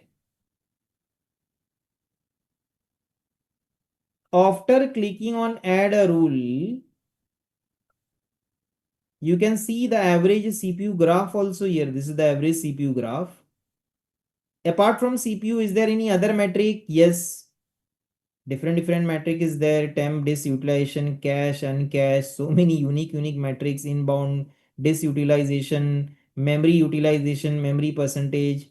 Popular is percentage CPU. Keep percentage CPU as it is. Scroll down. Are you on this page? What is the percentage CPU right now? My percentage CPU right now is 43.39%.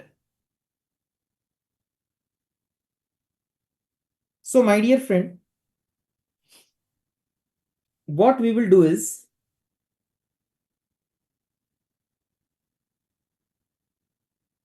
we will give here percentage CPU greater than percentage CPU greater than 80% because we have one VM na. The one VM CPU can peak easily.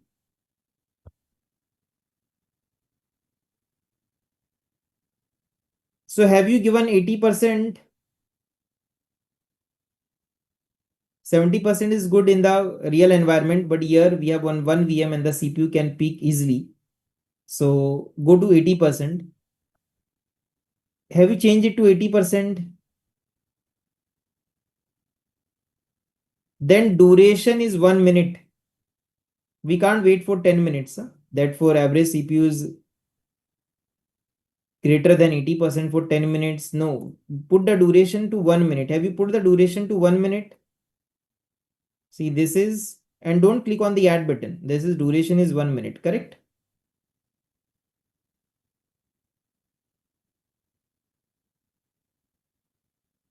Setting a duration less than 5 minutes, fine. That is for the production environment. 5 minutes is good enough, but here we cannot wait for 5 minutes. Can you show it again from add a rule? From add a rule, you come on this page and then you have to do this setting. Nothing change at the top. Metric put 80, duration put 1. Click on add a rule, come on this page. At the top, nothing you have to do. Option is where you have to go to the scale set. You have to go to availability plus scale. You have to click on scaling. You have to click on auto scale. Then you have to give minimum 1, maximum 2, default 2. And then you have to click on add a rule. My dear friend, lot of things you have missed. No. Action is increase count by 1 and cooldown is 1 minute. Change the cooldown to 1 minute. Have you changed the cooldown to 1 minute?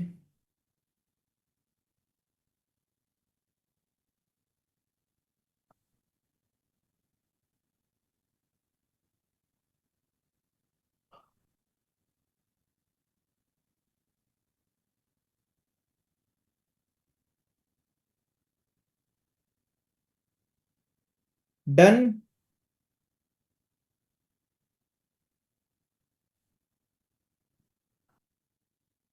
So Tarun, please click on the green button, share button.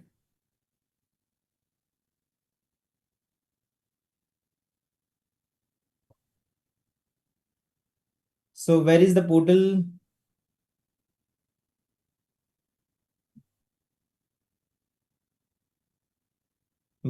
Click on add a rule. You're on the correct page. Click on add a rule. Add a rule in blue line. It is written. Scale is based on metric trigger rule, but no rule is defined. Click on add a rule to create a rule. Below only, my dear friend, in red one exclamation mark is there. That in that theory it is written add a rule. Add a rule is blue color. It is in front of you. Perfect. Add a rule. Add a rule. It is written. Just above default. Above default, CPU percentage is above 70%. Where you are going here? You are going on the wrong page. Do you see an exclamation mark? Exclamation mark, light orange color, add a rule, blue color it is written. Scale is based on metric. Perfect. Click on that. Now scroll down. Metric, put it 80%. 70, from 70 you can put to 80. Duration is 1 minute. From 10 to keep it 1. And increase count. Now scroll down. Scroll down. Scroll down. I think you have to wait. Just leave the mouse. I will go back to my screen.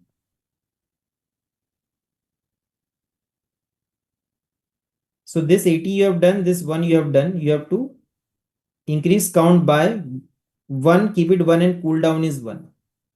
So everyone, can you please cross check these three things we have changed, right? So we cannot wait for 5 minutes. Huh? That's why we are putting up the cooldown as 1 minute, correct? Now click on the add button. Have you click on the add button? Have you click on the add button? Now do you see add a rule? Do you see add a rule? It is recommended to have at least one scaling rule. So click on add a rule. Have you click on add a rule?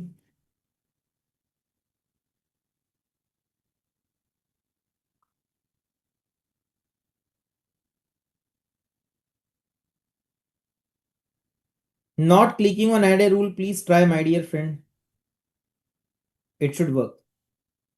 So now are you on this page?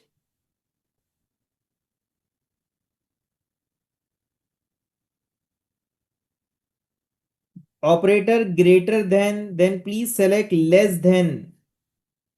Please select less than because this is scale in. So have you selected less than? Have you selected less than? Then metric is 50%. Have you given the metric threshold as 50%, less than 50%? Have you selected here 50%? Then duration is 1 minute, less than 50% for 1 minute. So the earlier rule was for scale set. This is for scale in. Sorry, that was for scale out. This is for scale in. Correct. So have you done this? See, if you do it properly with me, na, you won't face any problem. We are going slow, meaning our speed is proper. Somewhere someone is disturbing you people. Those people who are late, and meaning those people whose remote we take, and sometime I feel somewhere someone is disturbing you. Is the boss calling you up today? What is it? So operator less than 50%, metric is 50%, duration is 1 minute. And decrease count action, decrease count by, keep this decrease count only, yeah? Decrease count by 1 and cool down for 1 minute. Put the cool down to 1 minute. So this is the scale in policy.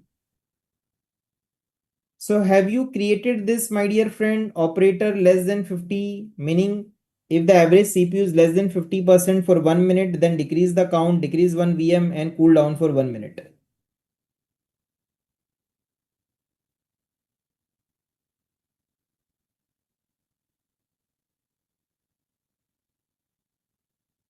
Now click on the add button.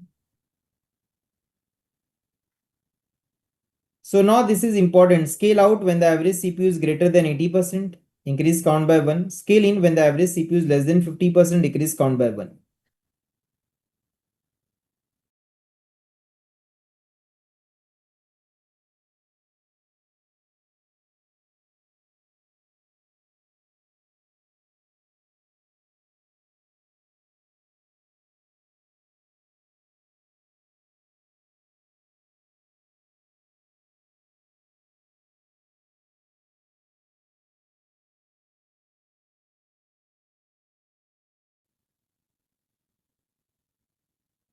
What is predictive auto scale? Meaning that is an advanced kind of thing where it can predict It can, depending upon your usage, it can predict and it can auto scale automatically. For that, you have to use the auto scaling for few months. It will create the report and then it can automatically scale depending upon your previous pattern. Now click on the save button. Have you click on save? Have you click on save, my dear friend? Now once you have click on save now, what you have to do is you have to click on availability and click on scaling again. Do you see your settings as it is? Meaning click here and there and check your settings. Are they as it is? That means your setting is proper. I got an error. Please share the error. As it is. Perfect. Now what we have to do? We have to put the load on the VM. Are you getting the point, my dear friend? We have to go to the VM and the link which I have given you for where I have given the link which I have given you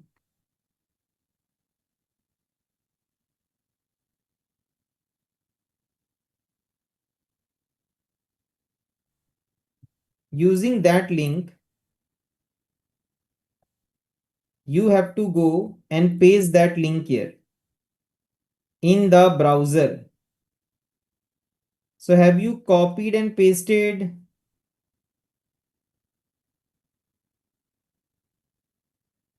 What is the third option? Two options are there, scale out and scale in.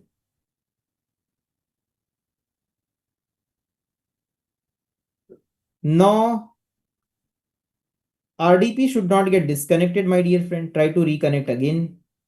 So have you copied and pasted the link which I have given in the chat box?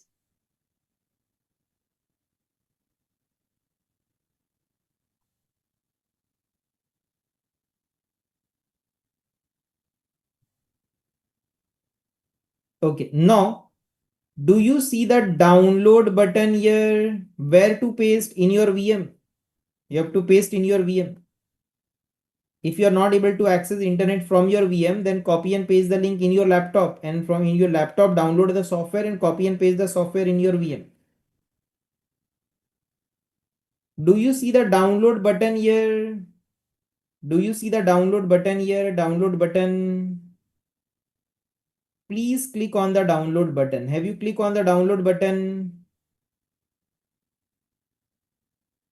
Okay, now go to File Explorer. Go to the File Explorer and in the download area, do you see? In the download area, do you see the software is downloaded?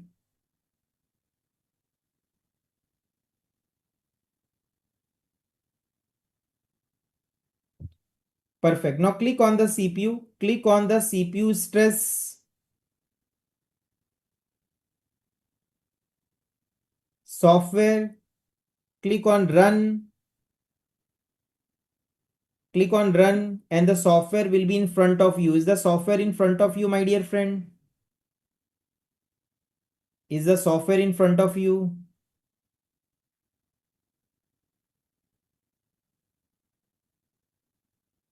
Okay, now type task manager, TASKMGR, task manager.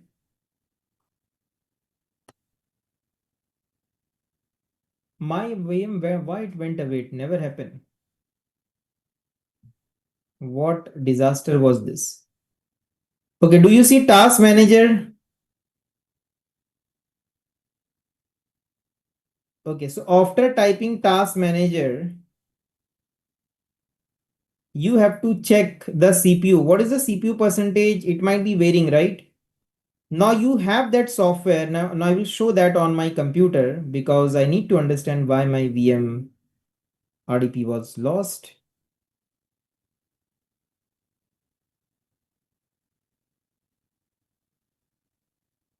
Okay, now this is the software, CPU stress software, download.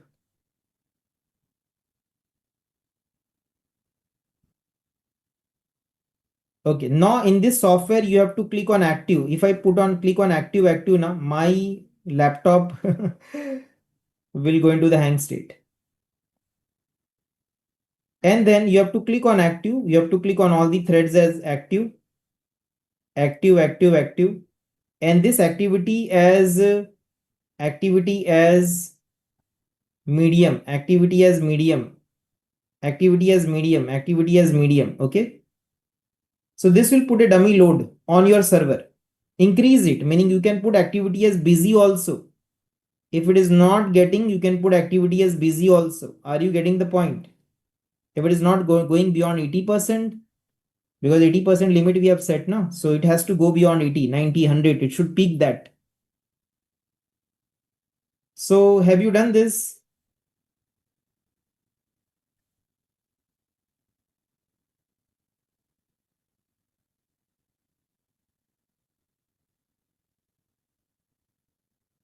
Perfect. That's great. Now we have to wait. Now we have to wait for the auto scaling to happen.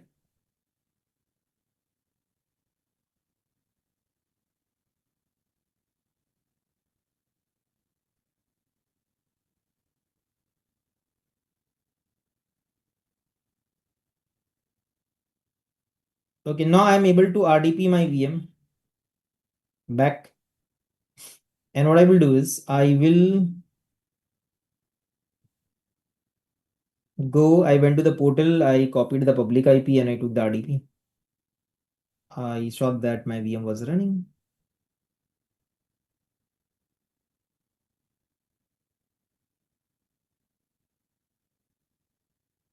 New instance has been created also, yeah. You're too fast. So is the scale out happening?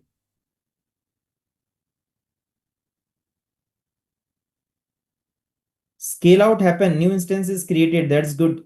Now scale out happen na. Now if you want, you can take the RDP of the new VM. It's not necessary to take the RDP of the new VM. Scale out happening, that's good. Now you have to close the CPU stress software. You have to close the CPU stress software.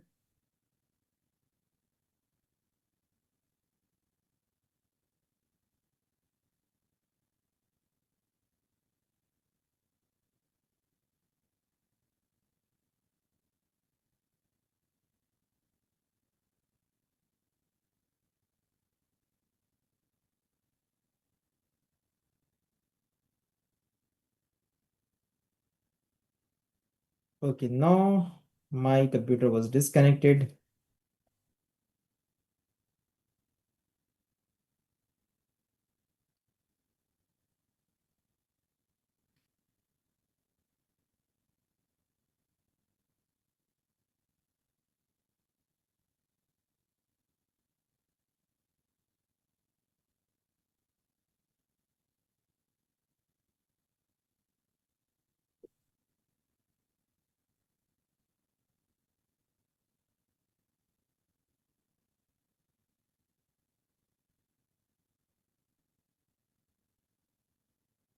Okay, so now I put the load. Let's see. TSKMGR task manager. Now the CPU is 100%.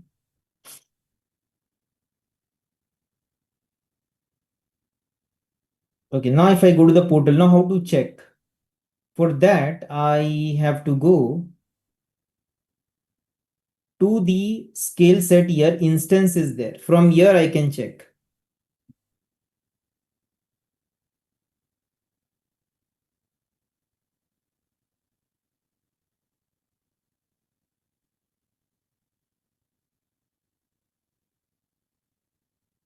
So if the scale out is happening, then from here, I can check.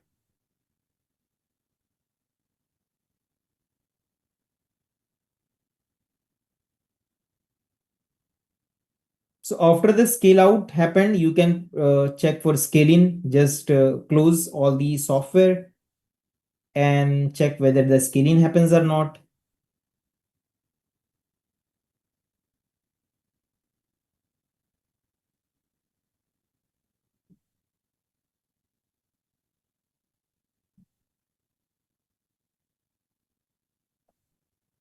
Okay, for scale out notification, then you have to go to the scaling here, notify. You have to put your email address, then you will get a notify. Here notify option is there in scaling, where it configure, there notify option is there. If your scaling policy is correct, or no on top of the notification tab, there you will not see because you are not creating. When you create, then it comes on the portal notification icon. So instance, refresh. Still no VM is created.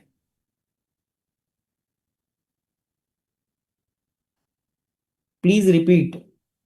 Put CPU stress software you have to install. That we have already repeated, I think, 2 times, my dear friend. CPU stress software. One I have shown on my VM, other on my computer. And then put activity busy like this. So the CPU should go high. See, CPU is 100%. CPU is 100%.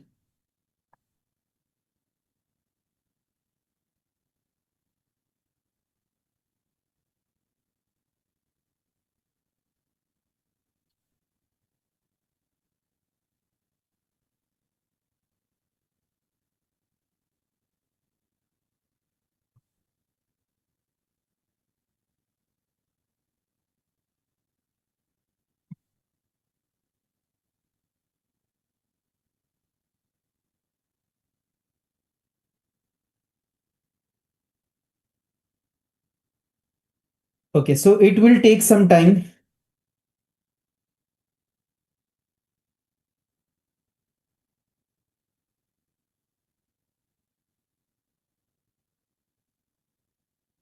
Now it depends upon the Azure side. Normally it should get created quickly, but Azure implementation can take time. Meaning sometimes capacity issues can be there or some issues can be there, then it will take more time.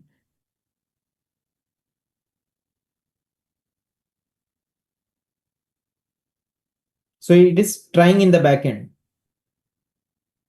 Is it due to free account? Meaning, see, in my case also it took some time. This is the normal time. But if it is taking too much time, meaning if someone says that I'm waited for the last 10 minutes and still it is not created, that means somewhere it can happen that the policy you have not created properly.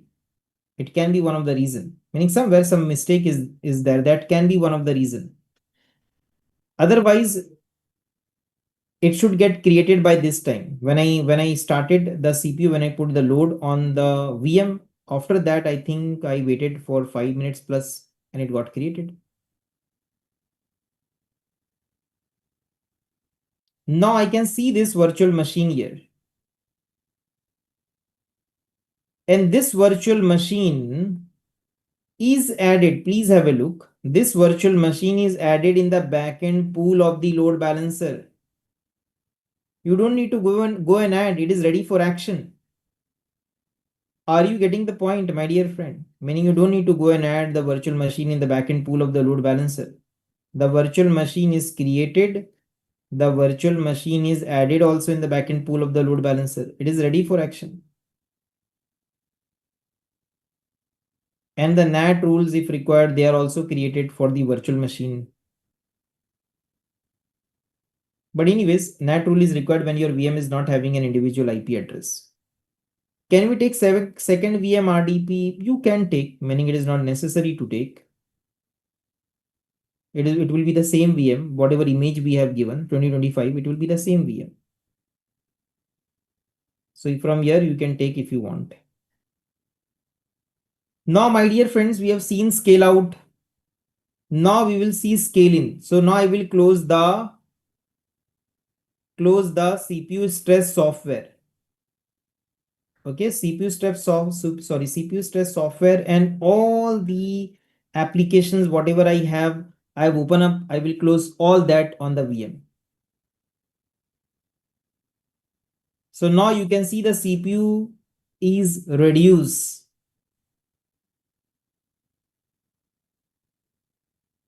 So what was happening with the VM? The VM was overthinking. Meaning in life, when we overthink, the CPU increase. Correct. Overthinking something which is not even required. We overthink, and our CPU of our mind increases. So to go into the relaxed state, stop overthinking. So here we close the CPU stress software. See, machine is in relaxed state. Now it can happen. It can happen that your any virtual machine will get deleted. Now before shutting down, now it will close all the application. It has the internal process that it wait for some time. It will not, the load balancer will not allow any request to go to that server. Okay. And then the scaling will happen. It is not like that I was accessing the website and website is down because backend server scaling. Are you getting the point? There is a concept of draining the session. Draining meaning the load balancer will stop sending requests to that sessions, to that server who is going to be scaling. Now, the point is that it can happen that in scaling my, so in possibility of data loss, no, there is no, because there, this is used for web server. Now, in web server, there is no data loss. For example, you are accessing Amazon, Flipkart, Yahoo, all these websites. There is no concept of data loss here. It is all front end. Can we collect the log for certain duration just to monitor? Logs you can collect. So that we will see in upcoming lecture, logging, monitoring. We have kept separate. So coming to a question in scaling, my old VM got deleted. Now, for example, if your old VM got deleted and you want to say that I don't want my old VM to be deleted, then in that case, they have given an option that is known as protect from scaling. So you can go to a particular VM and you can say protect from scaling. They have given an option. If I select protect from scaling and save to a particular VM, for example, I have this VM, I have installed lot of other application apart from the image. And I said, no, this VM should not be deleted. Then they have given the option. Previously, it was not there. Protect from scaling. Scale out does, but not able to take the RDP of the old VM. Check, might be you're using the load balancer public IP. So you have to go to the load balancer, click on inbound rule, and you have to check the RDP and the port number.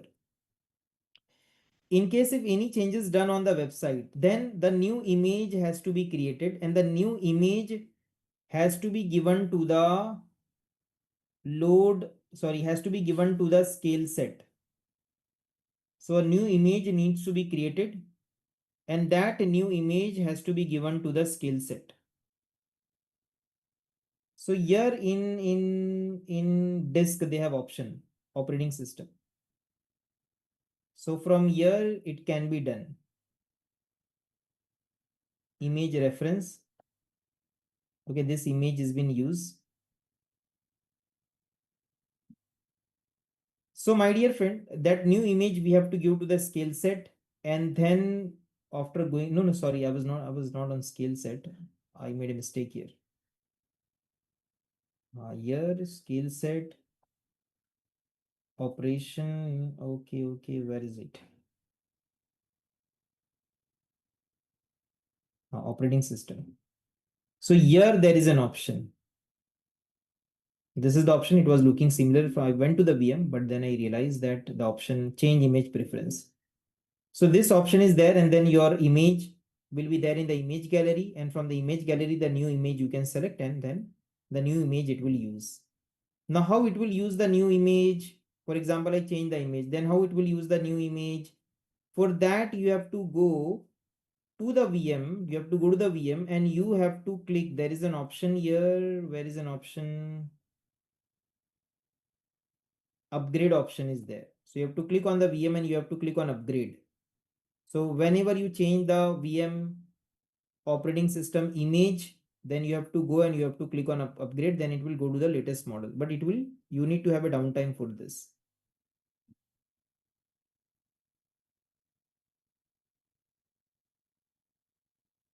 I am able to take RDP first after scale out VM is shut down Fine, that is the normal thing, meaning you might feel because you're taking RDP and the VM is shut down, correct? But in the backend, the load balancer will stop sending all the requests to that VM, so that it will take care. So obviously when you're taking RDP and the VM shut down, so you will feel that in my case my VM shut down forcefully, but in the backend it is properly done, meaning it is a proper graceful shutdown. And after that your VM is deleted in case of scale in. Scale out and scale in both are done perfect. Please repeat the protection policy. Protection policy means, for example, if a particular VM I don't want to scale in, then I can go here and I can say protect from scale in and save. So that VM will not be scaled in. So you can see one of my VM is gone also in this discussion. My scale in also happened, correct? The high CPU VM got automatically deleted. If you want to protect them, scale in option is there. Meaning any VM can get deleted. How to change the image? You said to change the image, here there is an option setting operating system, and in operating system change image reference, and then the images are put in the image gallery. You can update to a newer VM image. Okay, the image will be there in the image gallery, whatever is the version that you will see here, whatever new image you have created, that name you will see here, and you can click on apply. Then you have to go to the VMs. You have to go to the VM and you have to click on upgrade. Then only it will take the old one will take the new image like this, and the new VM that will be created, that will automatically take the new image. If the VMs get created, then the data will get started uploading on second VM. There is no connection between them, my dear friend. That I was not able to get that question. I cannot see change image reference option. For that, you have to go to the scale set. You might be on the virtual machine. I'm not able to take RDP by using the port number. Since then, is there any issue? You have to go and check, my dear friend. Meaning you should be able to take the RDP using the virtual machine public IP. Like this. Try to take the RDP directly. If not, then try to take the RDP using, put your port number and then try to take the RDP. By using port number, it is not working. See, some of you have done like this. See, what you people, some of you have done that in the networking partner, in the networking, now we have to fill up all this. Here when we came, we told here that public IP we have kept enabled for the VM. So that's why my VM is having its own public IP. Some of you have kept disabled, so your VM does not have public IP. So you are using load balancer public IP. So load balancer public IP directly you cannot use. You have to put colon 50,000 port number and so on.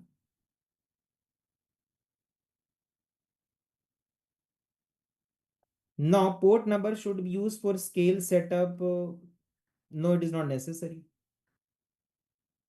We did not try sysprep command. That takes a lot of time. That's why we have taken up that only in theory, and the concept was in front of you. It requires a lot of time. So old image deleted and in new download file not available. Now what is this, my dear friend? What you have done? You have to give me more details. Okay, so that's it for this session. This session completes here. I hope you enjoyed this session, right? One more last point here. Please have a look. If I go here and if I change the size, for example, I want to change the size from B2S to some other size, then I can select the size, resize. Okay. And then I have to go to the VM and then I have to click on upgrade. Are you getting the point? So size you can change, image you can change, but you have to go to the VM and you have to click on upgrade. Are you getting the point? Okay, so that's it for this session. Let's meet in the next session. Where is the option for image? For image option, there is you have to go to setting operating system and there it is option. This all will require downtime, correct? Changing the image for the existing VM will require downtime. Changing the size for the existing VM will require downtime. New VM will be created as per the new image or new size if you change. But previous VM, existing VM, if you upgrade, they will reboot. You require a downtime for that. So that's a good thing. Now please delete the resource group. We don't need this resource group. Okay, for the next session, we don't need this. There is no lab requirement also. Let's take a break and let's meet after the break. So please delete the resource group. Recording stopped. 420.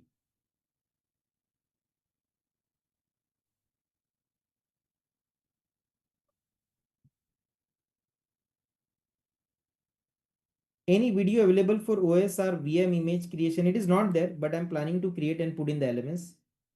So I will create that and put as a small self-study video.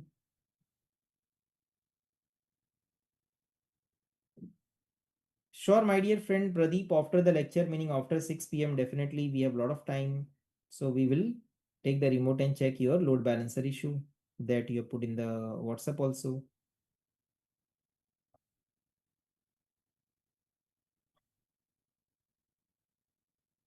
Old VM deleted in new VM, old download file not available. See, the VMs are created from the image. So in that image was the file there. For example, in the old VM, you have installed the sysprep software. Sorry, that CPU stress software. So some people get a feeling, yeah, in the new VM which is created, I'm not getting the CPU stress software. There is no replication happen between them. No, the scale set is creating the VM from the image now. In the image 2025 image is a plain image. In that no CPU stress software is there. So that's why you don't see that in your new VM. Getting the point, my dear friend. Deleted the backup vault 14 days. How to disable? You have to wait after 6 p.m. We will help you. Okay. So let's take a break. Let's meet after the break.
Hi everyone.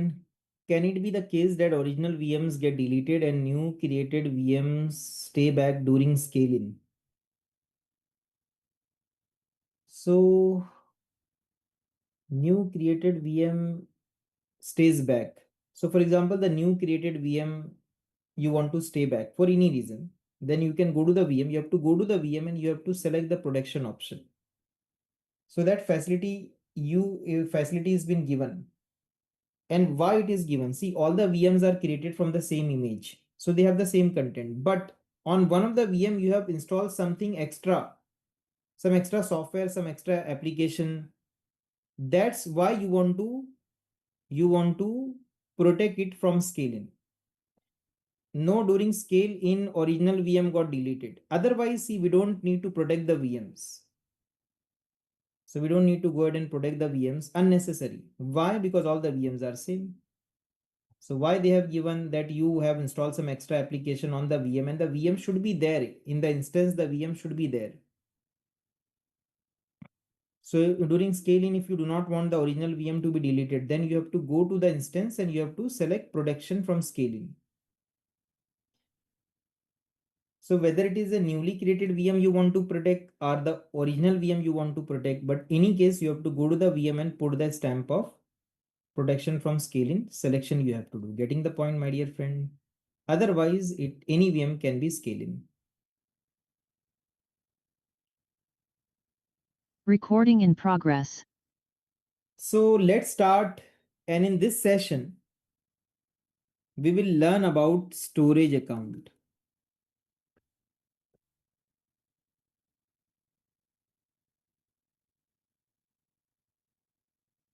So where is the screen? Just give me a moment.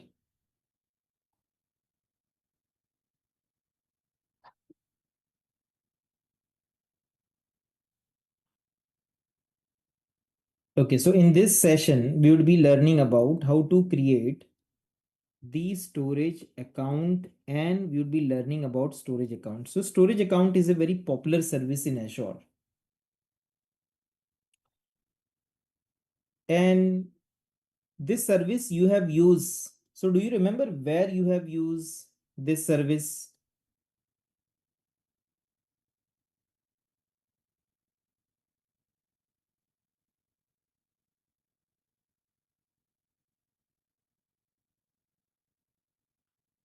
So in case of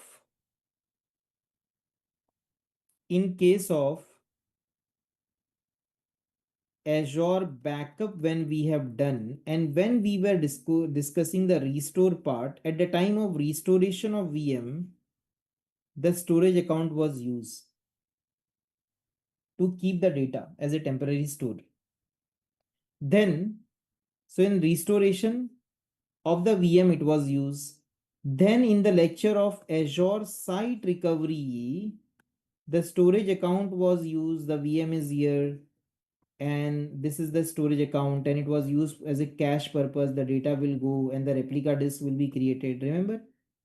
So at that time we have used in the site recovery lecture as a caching purpose to keep the data as a temporary to keep the data for a temporary time as a temporary storage. The storage account was used as a cache storage account.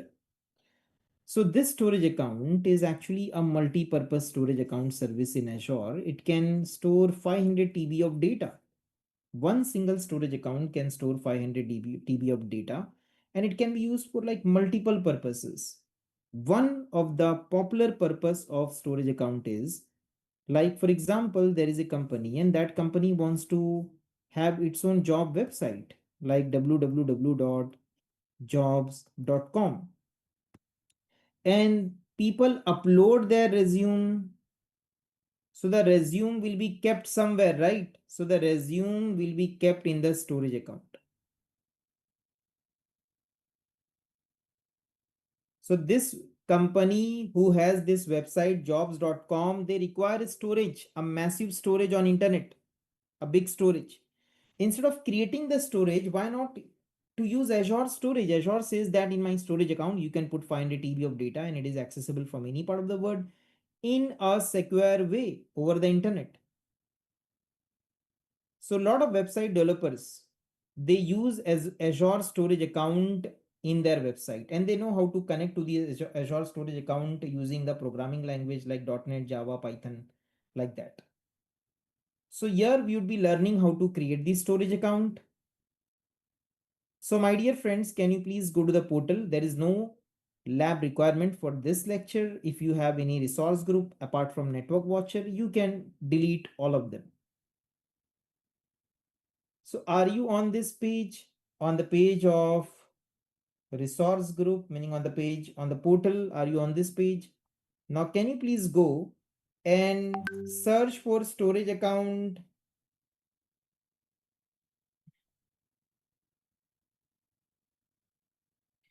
Please click on storage account, not on classic meaning it is outdated. Please click on the storage account. Are you on this page?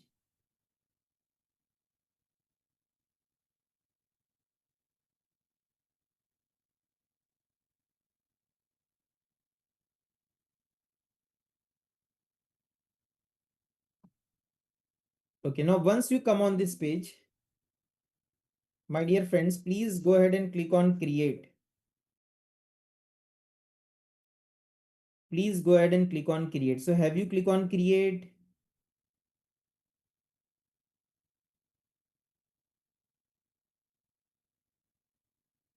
Perfect. Now once you click on create, click on create new and give the resource group name, resource group IT prod. Please give the resource group name, resource group IT prod.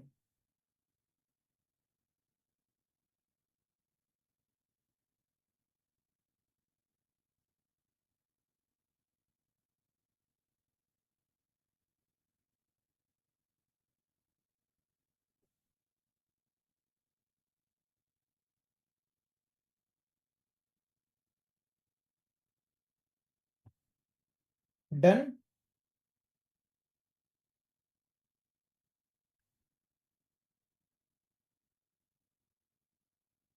Okay, now give the storage account name. The storage account capital letter will not work. So please give a small letter like my storage, and a unique name is required here. So storage account name, my storage is already taken. Okay. 25, 26, 22. Can you please give a unique name?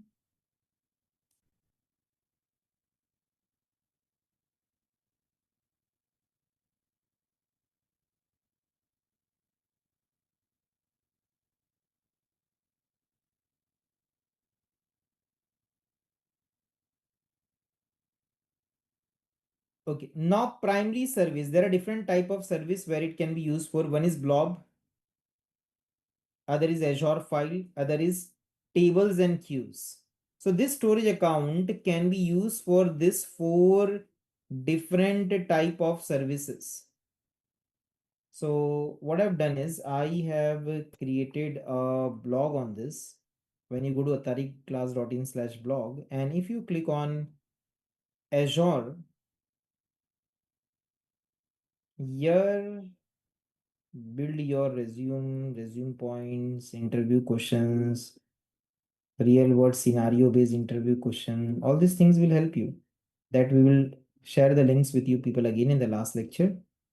So Azure storage account. So here I've given about the Azure storage account, need of Azure storage account, how Azure storage account can solve the problem. Like a photo sharing app is there, and in that app, lets user upload, store, and share photo with friends and families. And where the photo can be kept, the photo can be kept in the storage account. So storage account is scalable, 500 TB of data. Then it has different tiers that we will discuss. Different type of redundancies it is having that we will discuss. Then the type of Azure storage service, that is blob store. Blob store meaning data, images, voice, videos, documents. That is known as blob. Then there is something which is known as queues and tables. Now, queues and tables, these queues are related to messaging queues. It is normally used by software developer. I've given an example here. For example, user upload the photo to the photo sharing mobile app. When it uploads in second, there might be additional task that needs to be done after the photo is uploaded. So thumbnail generating and all that. This task can take time and you do not want the user waiting around while they're completed. This is where queue storage comes in. It allows you to process the task asynchronously, meaning the app can continue working while the background tasks happen at their own space. Now, these all queues are normally used by software developers. So they do this, they use this queues. Then this table is a small structure, row and column kind of table, which can be used by database people also, or normal website developers also, to put their data there. Row and column kind of table is there. So for us now, table and queues, they are not for us. What we can show you is blob, the use of blob, and the use of file storage. So Azure File provide cloud-based file share, and you can create share folders and access them from any part of the world. This we can show. And blob we can show. For queues, we require software development that we don't have. We are not software developers, they will use it. And tables, even software developer use tables also. A small row and column table they give to put the data. So the next thing is this. Here we have to select the main purpose. The main purpose here is we want to upload images, voice, videos, documents in this storage account. So we will select the main purpose as Azure Blob Storage. So have you selected Azure Blob Storage? And there is something known as Azure Data Lake. Now Azure Data Lake is like blob data only, but it is used for machine learning, AI models like that, meaning huge data, huge data. Data is collected and then on data analysis has been done and reports are generated. That is a separate field altogether that is known as data scientists. You might have heard about data scientists, something like this. They work only on data. From data, they collect data and they generate knowledge from the data. So my dear friends, have you selected Azure Blob Storage?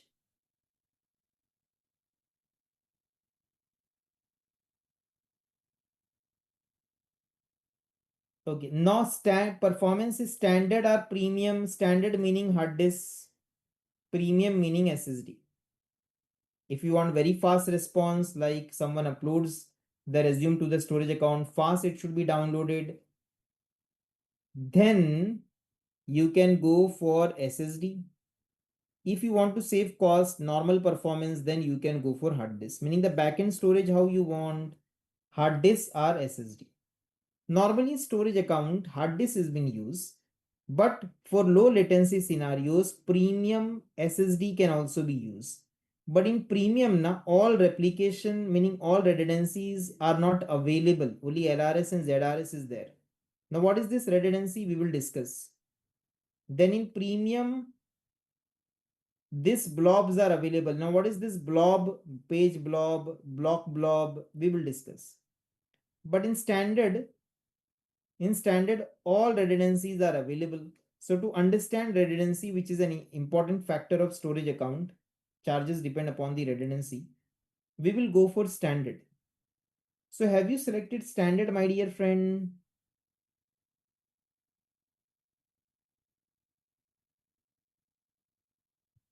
Now in standard, how many redundancy you see? LRS, LRS, GRS, ZRS, GZRS, correct? 4. But if I want to create the storage account in South India, then I will see only LRS and GRS, only 2. Actually, it is 3 because if I click on GRS, there is GRS and RAGRS. In GRS, there is GRS and RAGRS. Now, what is that? We will discuss. But in South India, you will not see the zone option. But in Central India, I can see LRS, ZRS. Now, when I click on G, the checkbox come, GRS, and RAGRS, then GZRS and RAGZRS. Okay, so we will go for GRS, RAGRS, we will go for RAGRS, we will go for geo-based redundancy. Now, what is this? See, LRS means what? LRS meaning 3 copies in same data center. So if you upload your resume and your resume is going into the storage account and if the storage account is LRS, then what Azure says, we will keep 3 copies in the same data center. On different rack we will keep, but in the same data center. If the rack fails, no problem, your resume will be there. User will not face the problem. But if the data center goes down, then what will happen? Will they able to access the data kept in the storage account? In case of LRS, no. Correct. Because 3 copies in the same data center. See here. To have a better understanding, this is the user. The user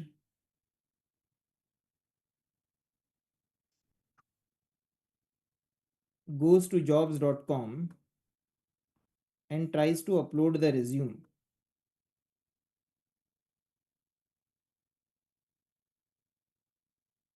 And after uploading the resume, this resume goes to the storage account.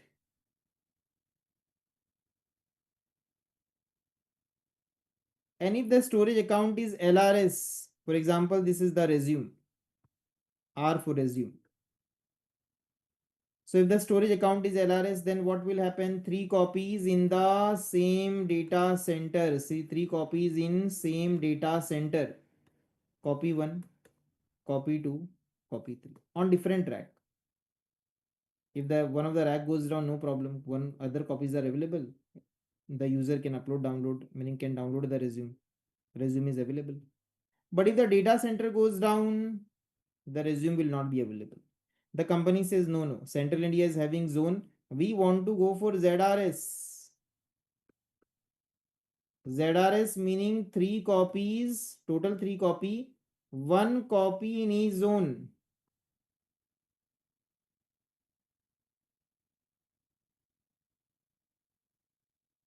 So this is the Central India region. This is the zone. This is zone 1. This is zone 2. This is zone 3. So total 3 copy, 1 copy here, second copy here, third copy here. The benefit is that if one of the zone goes down, data center goes down, no problem. The resume is still available. Are you getting the point? ZRS charge is high than LRS. Quality comes with price.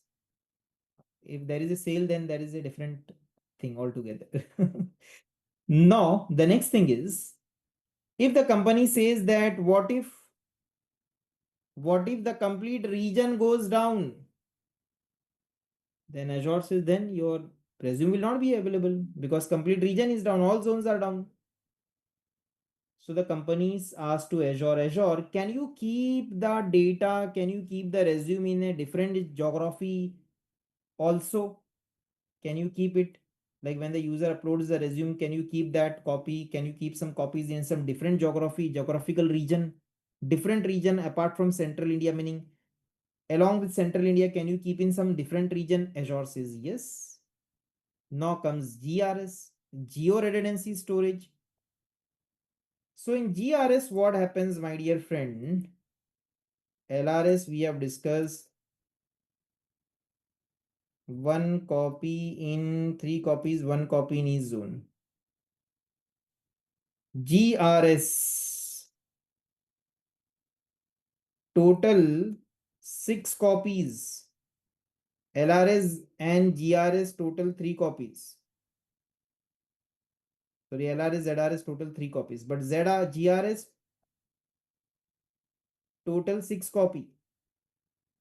What GRS does? What GRS does?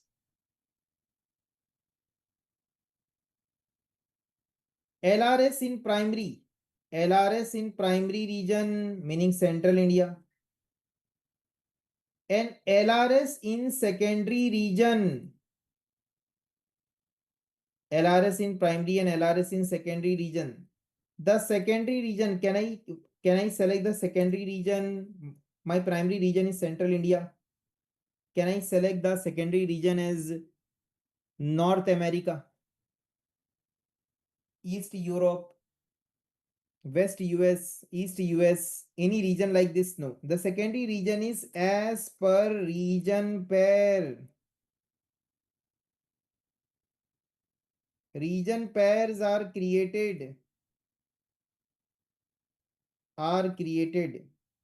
by Azure as per geography, history, geography. So many things we have studied. History, geography, maths, science. And why we have studied so many things? So that our logic increases, correct? Logical thinking increases, our mind increases. But what we are doing right now, when the time we have to learn and earn is, we are wasting time on think where we are wasting time. If we are wasting time, then you and I, we have to think where all platforms we are wasting time, meaning the time which is there to learn and earn, we are wasting time somewhere, correct? So my dear friends, coming back here, net meaning lot of platforms are there, meaning they consume the time we don't even come to know. The secondary region is as per the region pair. So if I go to Google, and after going to Google, Azure region pair, and there is a link here, Azure region pair. So to keep the data in the same geography, Azure has created the region pair. So Central India is paired with South India, and the geography is India. So that Azure says that the data will not cross your geography, so you no need to worry. You will be in compliance. If your company has a compliance requirement that data should not cross the country's geography, we know that, we understand that, we take care of that. So the thing is, the secondary region is as per region pair. Region pair are created by Azure as per geography. So the secondary region here is South India. So what Azure will do if you go for GRS?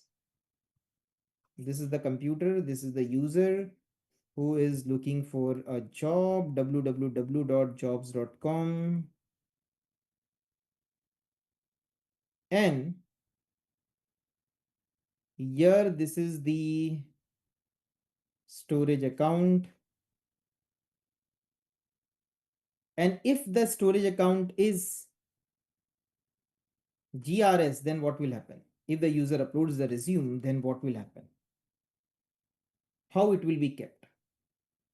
So the resume copy, Central India, LRS will be performed in Central India, meaning 3 copies in the same data center.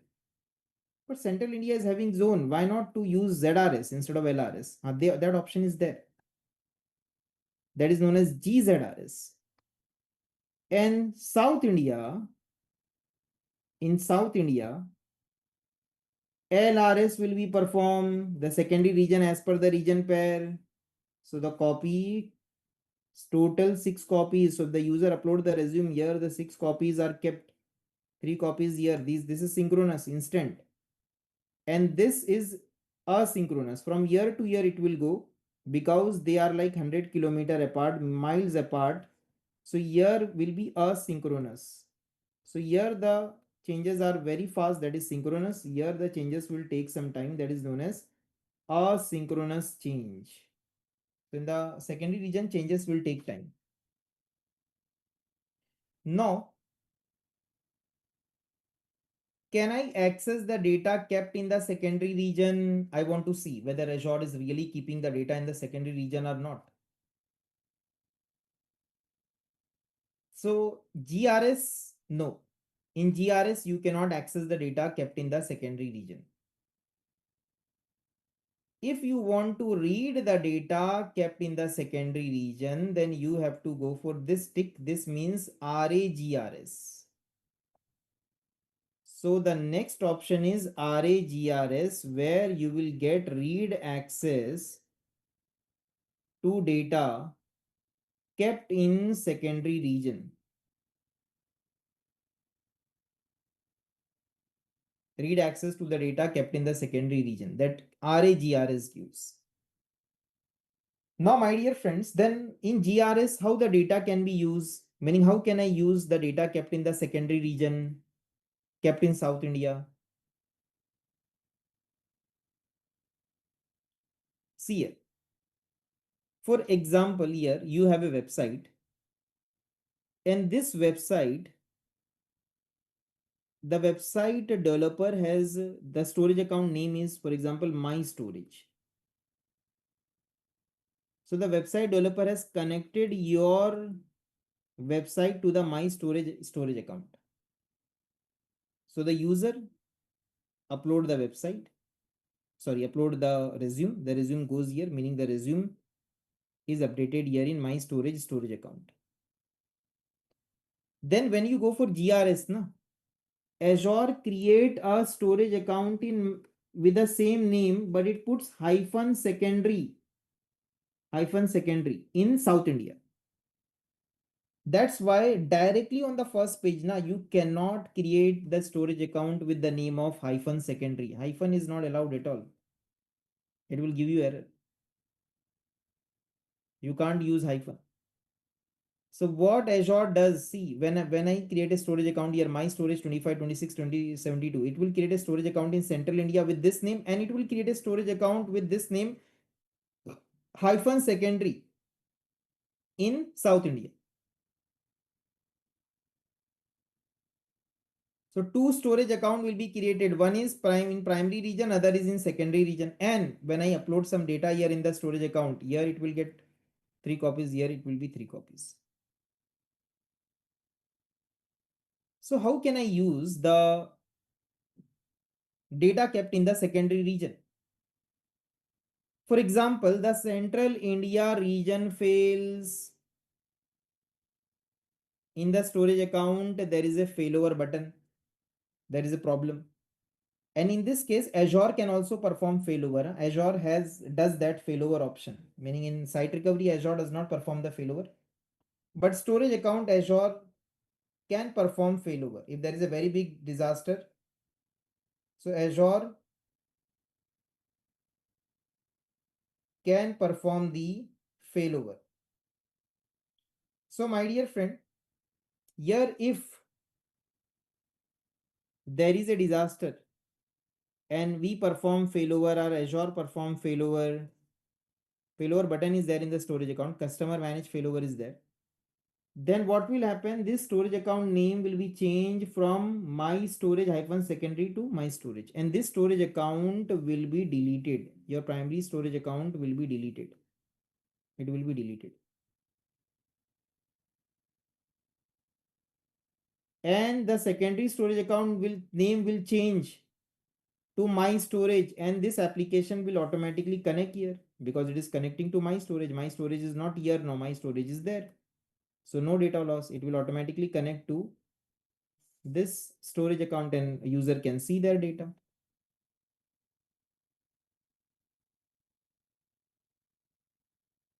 Are you getting the point, my dear friend?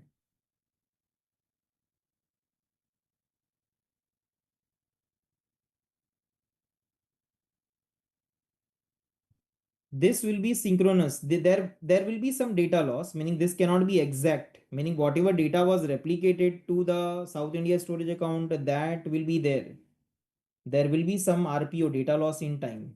That for further you have to read the Microsoft documentation. It is not exact because in failover data loss happens.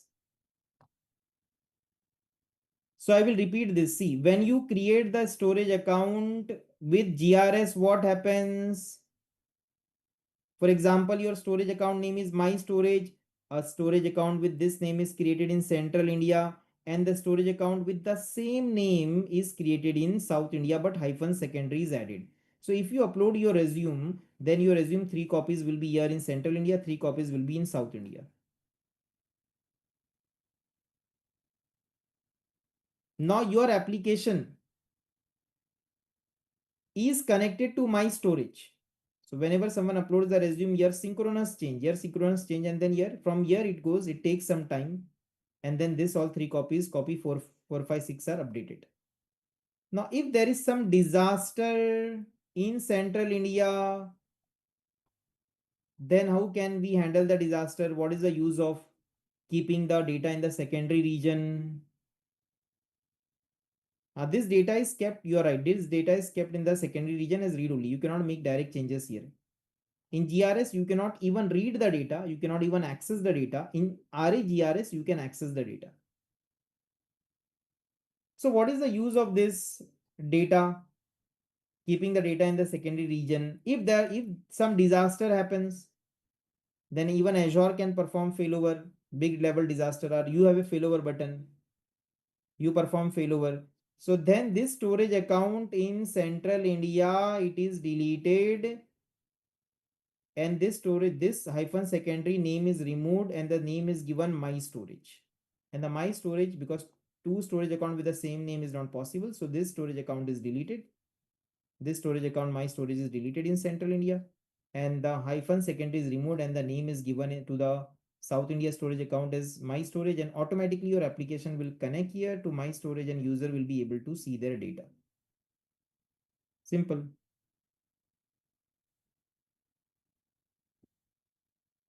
Full access secondary is not possible, meaning only read only access you get when the primary is up. When the primary is down, then if after performing failover, this happen, my dear friend. But GRS copies 3 data in other region with storage. But it is not accessible. Correct. GRS 3 copies in primary region, 3 copies in secondary region. Secondary region data is not accessible till the time primary region is up. If you want to read the data kept in the secondary region, only read only access will be given to you with RAGRS. If something bad happens with the primary region, then this is what we have discussed.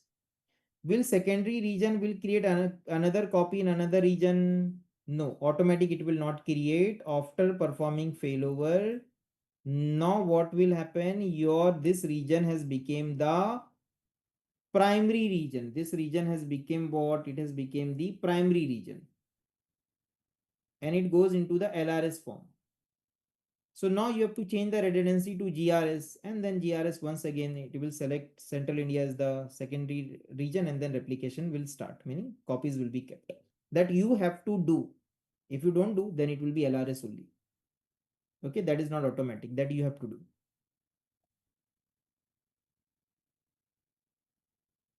But if Central India data center again become functional, then you go here from GRS, LRS, you select GRS, then it will create a storage account with this name, my storage hyphen secondary, meaning now you have to be careful.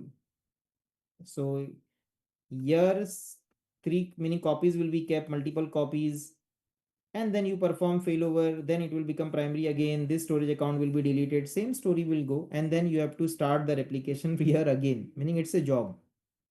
Okay, it's a job, you have to do it again manually. It is not automatic. You have to go back and select GRS. Okay, now coming back here. Now, my dear friend, have you understood till here? At least this one, GRS, meaning at least the main point, the starting point. The main thing of GRS is this one. LRS in primary, LRS in secondary. Secondary region is as per the region pair. Secondary region till the time primary is up, secondary region data can be accessed, that is read only. For example, you have some application and you have that application just want to search in the data. Like in banking applications, there are different applications in the company. You don't want to change. You just want the read only access of the data. All the customer data is there. All this is like example customer data. Who has taken the loan and when and all that. and that a particular application just want to get a read access to the data, just want to fetch the customer details. So why to connect it to the primary one? Let's connect it to the secondary one. We have the RAGRS, we have the read access to the data kept in the secondary region. Connect the application to my storage hyphen secondary, it will work like that, meaning at high level like that, for like that purpose it can be used. Now RAGRS failover or disaster will happen, then it delete the primary region, it makes secondary to primary with accessible state. Correct.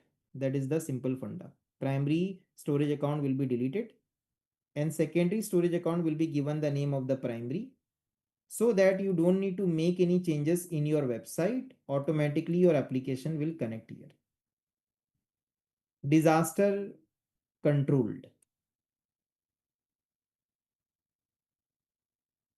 Now coming to the next thing. So RAGRS, have you got the point?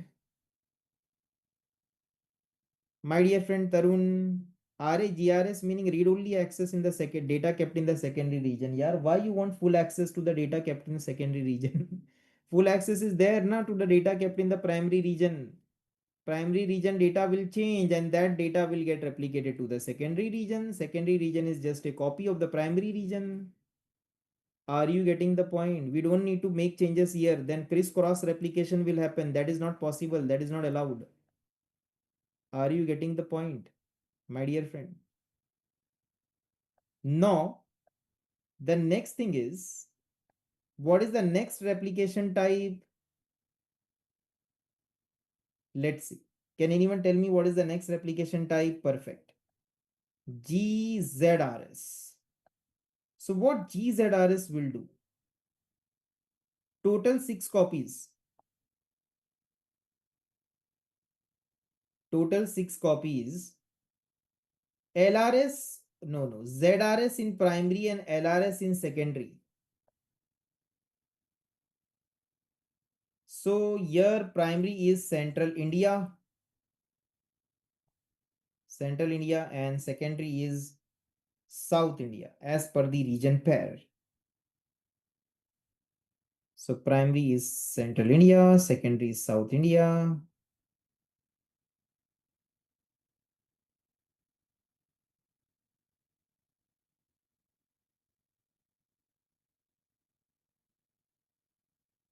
Okay, so ZRS in primary and LRS in secondary region. Why not ZRS in ZRS here in both?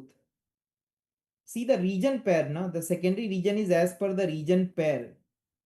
So the pairing is not defined as per zone, that Central India will have zone. So the pair region should also have zone. The pairing criteria is not that. What is the pairing criteria? The pairing criteria is that both the region should be in the same geography. Same geography. So that's why the secondary region, the primary region can have zone, but the secondary region cannot have zone. It is possible. So that's why they have done like this, ZRS in primary and LRS in secondary, because LRS will work everywhere, because they had to fix this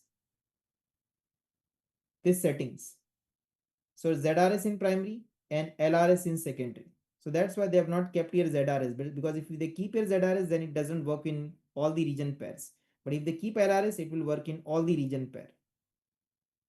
So my dear friend, here how the GZRS will look like. GZRS will look like this, that this is the Central India region.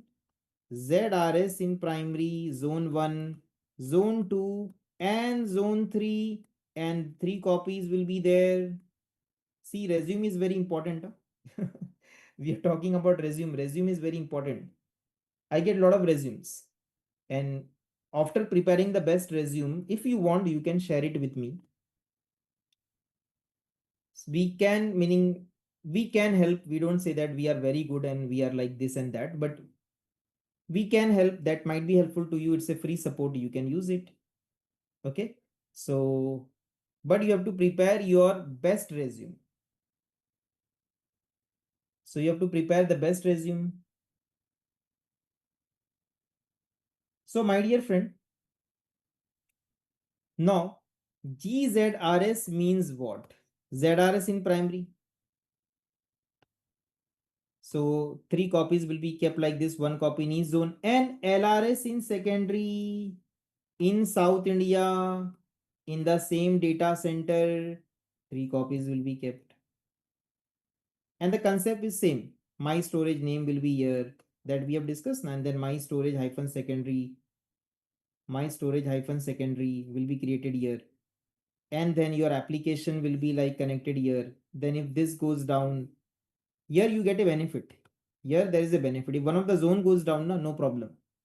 In ZRS, you get a benefit that if the region goes down, then failover is required. If zone goes down, failover is not required.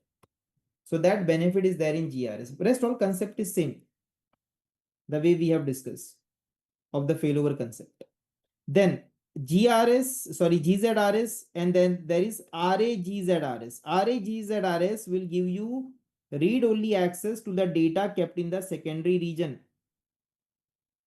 The data which is kept in the secondary region is meant for read-only access, meaning that is you cannot make changes there till the time the primary region is up.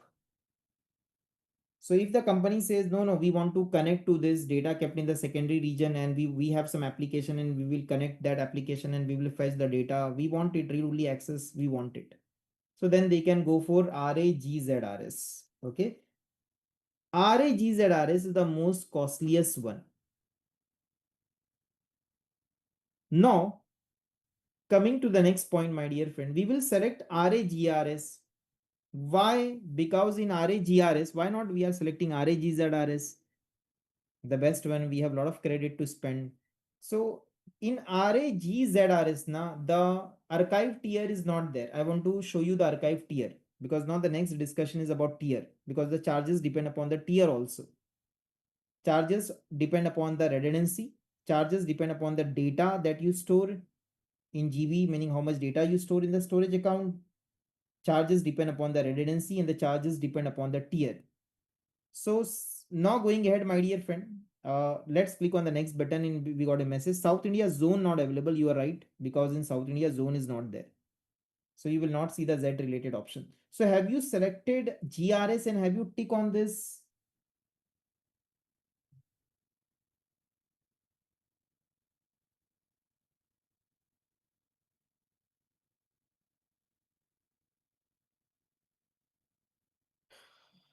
Perfect. Now click on the next button. Have you click on the next button?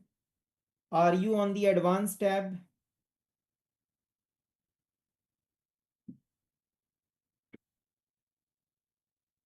Now here, what we have to do is we have to go for tier, because this storage account is used by software developers also. So some options can be used by them. Options that are related to us is like access tier. Do you see access tier?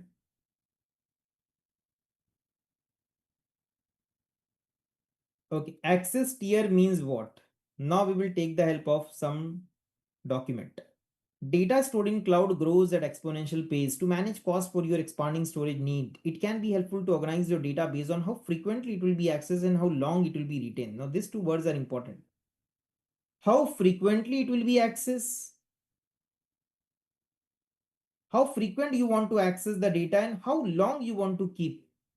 For example, in your company, you have TVs of data. It can happen. In your company, there is TVs of data and you want it only during the audit, not every time. So then for you, archive tier is there. You will save cost in archive tier.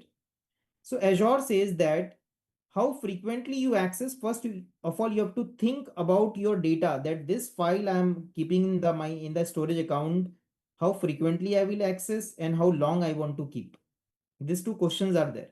Now, Azure Storage offer different access tiers so that you can store your blob data in the most cost-effective manner based on how it has been used. An Azure Storage access tier include hot, cool, cold, and archive. Now, what is this, my dear friend? Meaning, what is the importance of this tier? These tiers are important and they will help you to save cost. For example, we will create our own local diagram. Tier, hot, cool, cold. Hot tier, cool, cold. Everyone wants to be cool. Cold and archive. So the thing is here, the nature of data. First of all, you have to think about the nature of data. Is it frequently accessed data? Is it frequently accessed data? Frequently accessed, then it should be in hot tier. Why? We will discuss.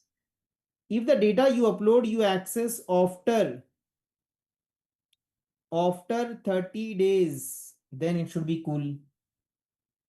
Then I think for cold it is 90 days, correct. Access after 90 days. Before 90 days, if I access, there is a penalty. There are charges. Access after 180 days, meaning 6 months. So my dear friend, depending upon the nature of data, frequently access, infrequently access. So there is storage cost, and there is access cost.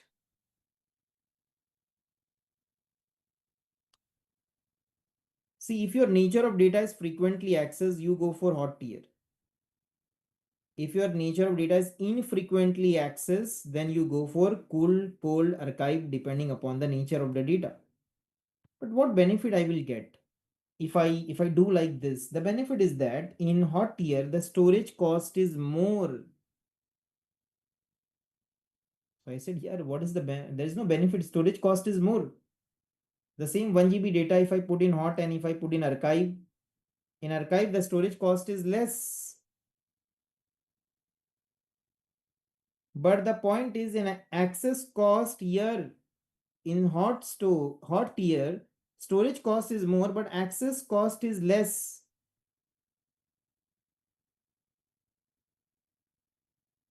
See, when you are frequently accessing the data, like someone is very much desperate to get a job, so continuously upload the resume, download the resume, upload, download, upload, download, upload, download, right? Multiple times in a day that person can do. Frequently access, now that document become frequently accessed. So Azure says, see, frequently access data, multiple time it is been accessed, you will save cost. So there is some document with so many people who are accessing that. There is some PDF, there is some document, so many people are accessing. So in that case, hot tier does a good job. So that's what they have told here, that hot tier has the highest storage cost but the lowest access cost.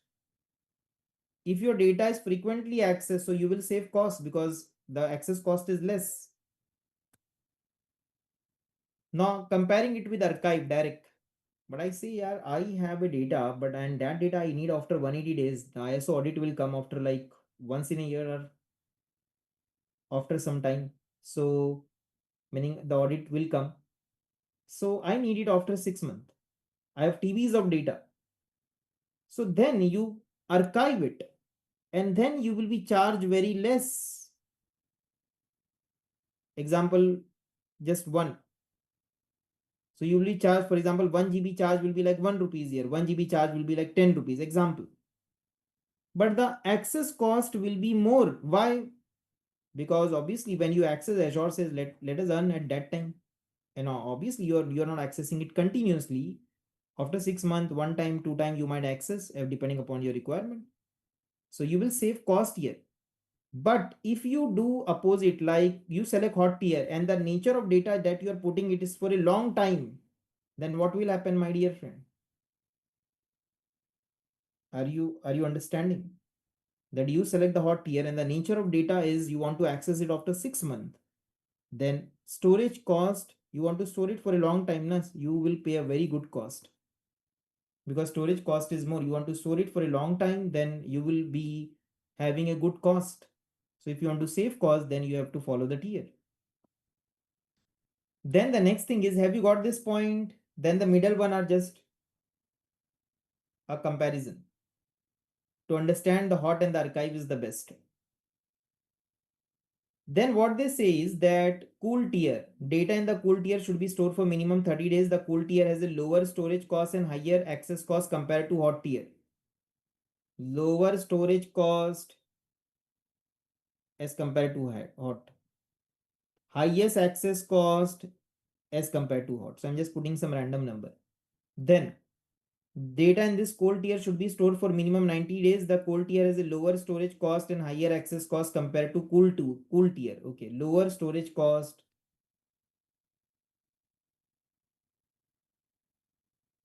and higher access cost.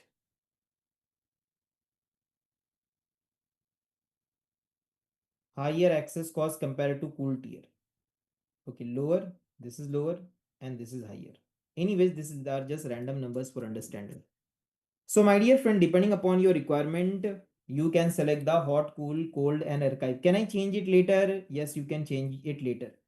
Now they have previously they were not having this option, but they have an option now that is known as the blob life cycle, where a customer says that initially my, for example, resume is hot in nature. People are frequently accessing upload download, but after some time when they get job, they're not accessing, they're not modifying. So if my document, if my blob is not modified for like 60 days, automatically it should go into the cool tier. After 60 days, if it is not modified, automatically it should go into the cold tier. And then after 60 days, it is not modified, it should go to the archive tier. Or directly, if I want, it can go to the archive tier. So this kind of blob lifecycle can be created to save cost. Are you getting the point, my dear friends? So we'll see the blob lifecycle also. See, COVID certificate. Initially, you might be frequently accessing it, right? COVID certificate. So after, meaning after COVID, we don't even remember that certificate. We don't even go to the website. Not there, that might be in the archive tier, might be. So the point is, initially something which is frequently accessed, it can be kept hot tier, and slowly the tier can be changed if they are not been accessed. Now going to the next point, my dear friend, please come here. So here keep it hot. Okay. So are you on this page?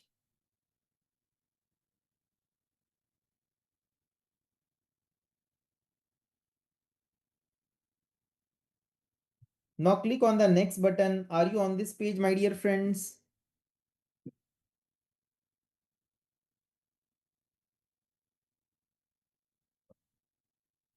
Now, once you come on this page here, we would be learning about this networking, because in upcoming session storage account, we will make a private storage, meaning we will come to that point. We will make up a private storage account. We will discuss on this. Then keep it as it is. Click on the next button. Come on to data protection. Are you on data protection? Now, talking about data protection, my dear friends, see, the flow goes like this in the storage account. The flow goes like this, that in storage account, there is storage account, there is container, and there is blob. Meaning blob means what? Binary level object. I am weak in full forms. So blob means images, voice, videos, document. These are known as blob. Directly after creating the storage account, I cannot put the data inside the storage account. So inside the storage account, I need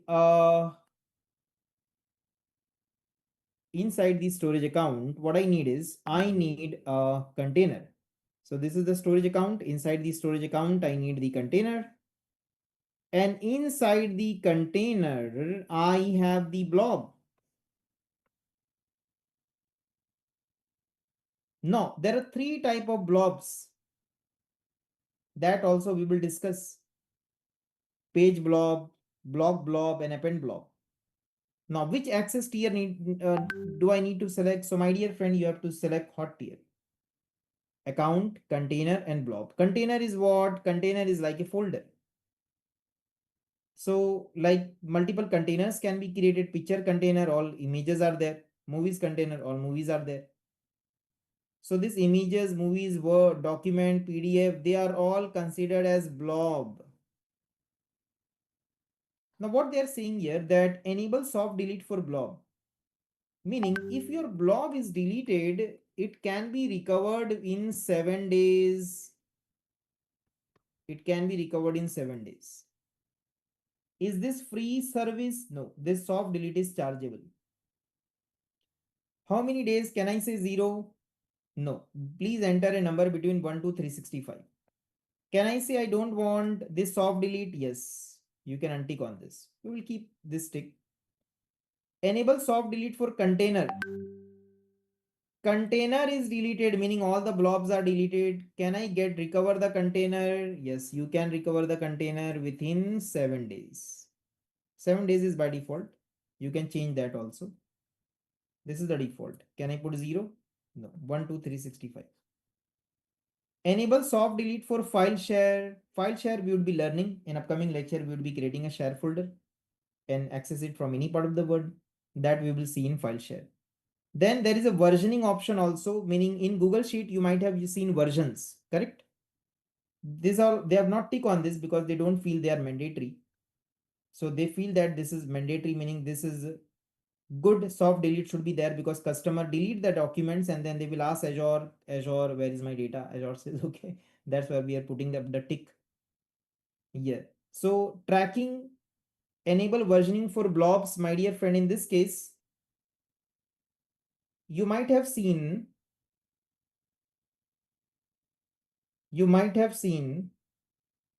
in Google Sheet, version option is there.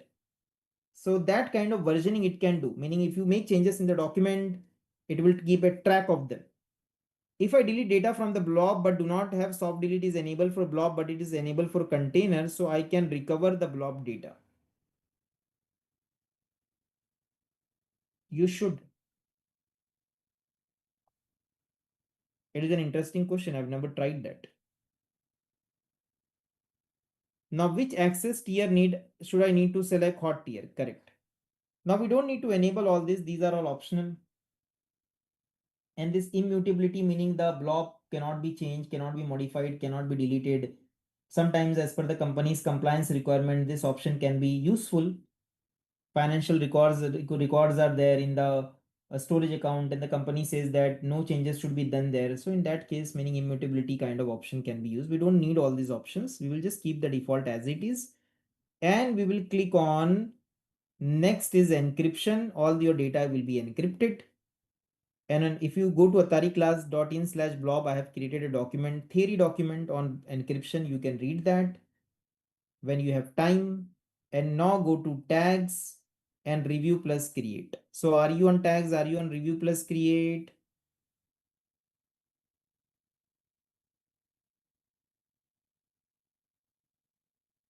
So now the replication is RAGRS, read only access. RAGRS, read only access to the data kept in the secondary region. Now please go ahead and click on the create button. Have you clicked on the create button?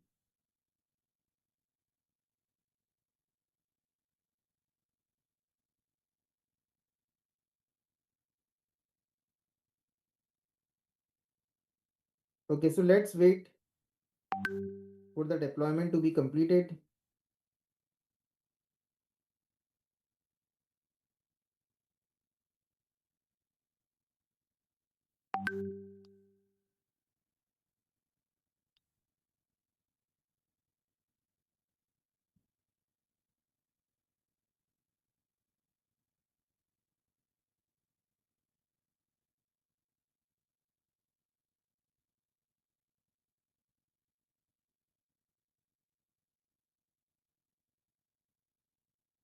Okay, so just give me a moment.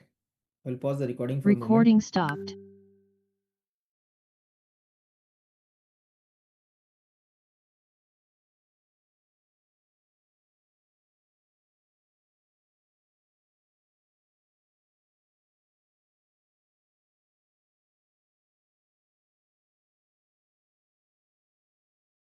Recording in progress. So we got a question, 7 days we are putting for soft delete. For maximum how many days? Is it chargeable? Yes, it is chargeable. Maximum is 365 days. Now, please go to the storage account. Are you on the storage account? Are you on this page?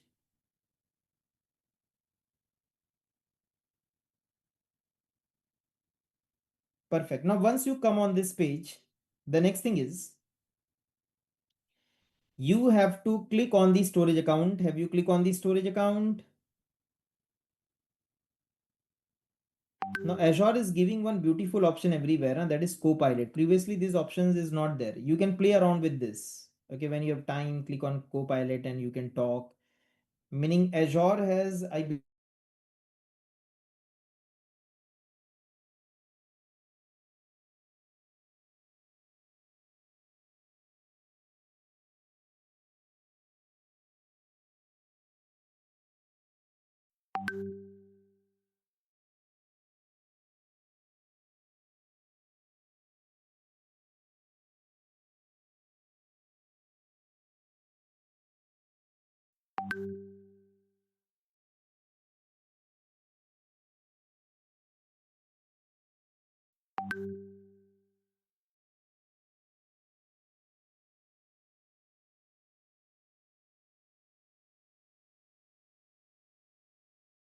Recording stopped.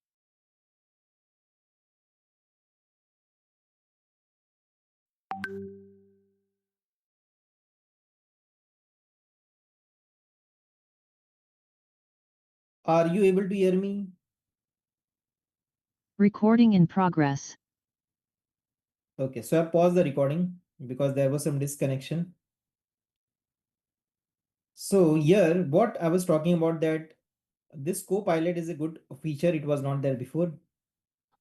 You can use it. Now, are you on the storage account? Do you see primary Central India, secondary South India?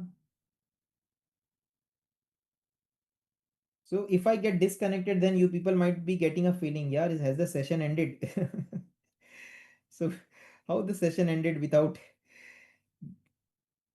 us? So the trainer left the session. No, the point is here we can see primary Central India, secondary South India, and replication is RAGRS.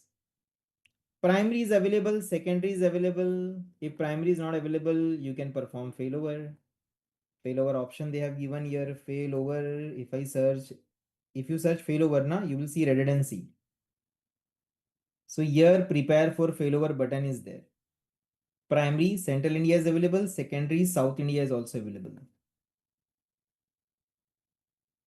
So can I change the redundancy also? Whatever is applicable, you can change to that. LRS, GRS, RAGRS, RAGZRS, meaning whatever is possible, whatever is grayed out, there is limitation. So it is not possible to change. So my dear friends, have you checked this? Have you gone to the storage account? Have you searched for failover?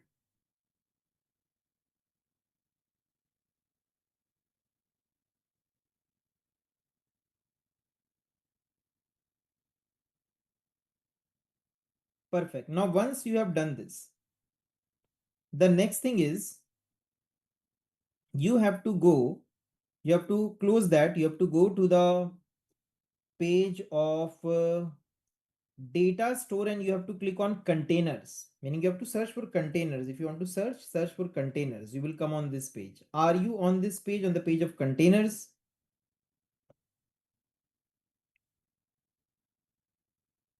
Directly you want to go, then you have to go to the data store and click on container. Now, do you see add container? Do you see add container, add container? Please click on add container. Now, today's session, we will wind up early only because it is a small session. The only heavyweight session in our course was the biggest session of our course has gone. What was it? The biggest session of the course of the biggest session of our course was okay. The biggest session was traffic manager, meaning I believe traffic manager was a big session. It took a lot of time. After that, site recovery was also one challenging session.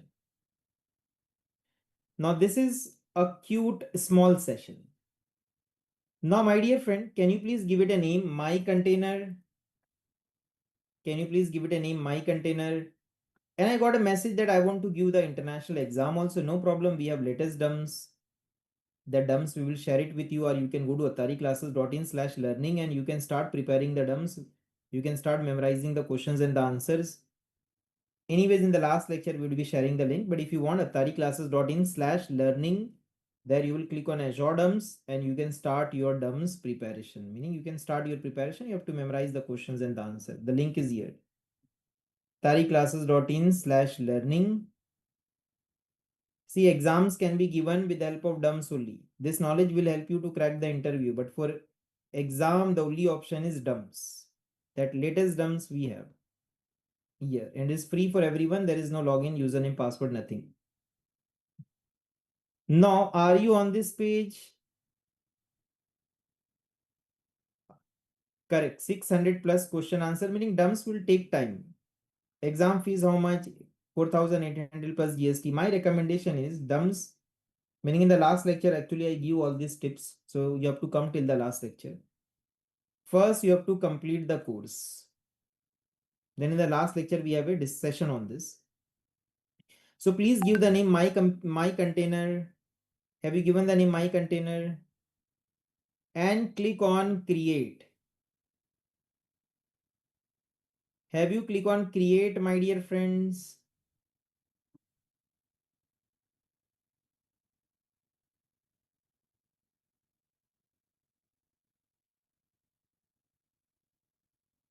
Now, after clicking on create, click on my container. Have you click on my container? Are you on this page?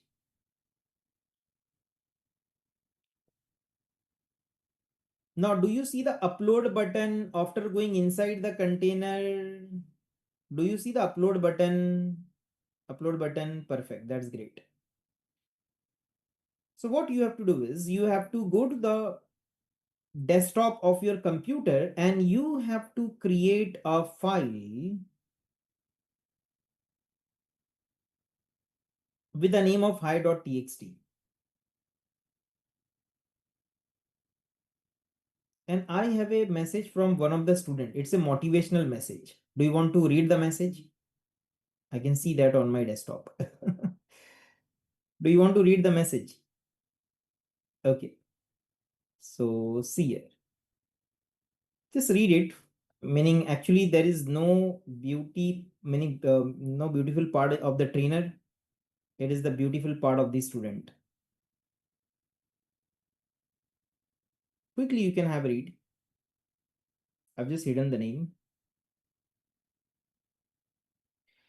Meaning the point I want to say here is that we can have a lot of excuses. You and I, we can have a lot of excuses. But the people who have decided and they want to do it, they don't have excuse. They will wake up early in the morning. They will study hard. They will take out some time before their sleep. They will study half an hour, 1 hour, meaning they will do it. Are you getting the point, my dear friend? So if you've decided to do something now, then do it in the best way and do it. Don't just procrastinate. Okay, so I'll just close this. I hope you have read this. So actually we teach everyone, but it is the beauty of the student. At your side, how much efforts you put in, that is important. Oh, that's good. A lot of people are there from Infosys. Okay. Okay, so my dear friend, here, are you on this page? Have you created a document? Have you created a document, hi.txt, and put something here like welcome?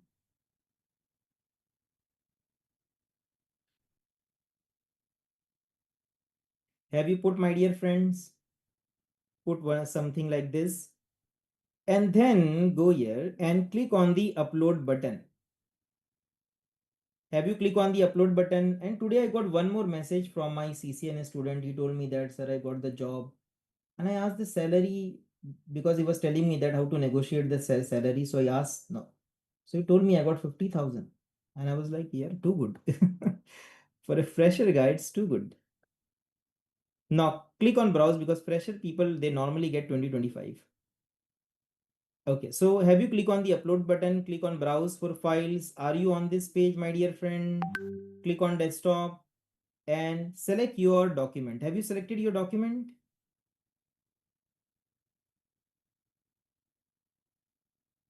Perfect. Now, when you click on the upload button, before that, there is a blob type.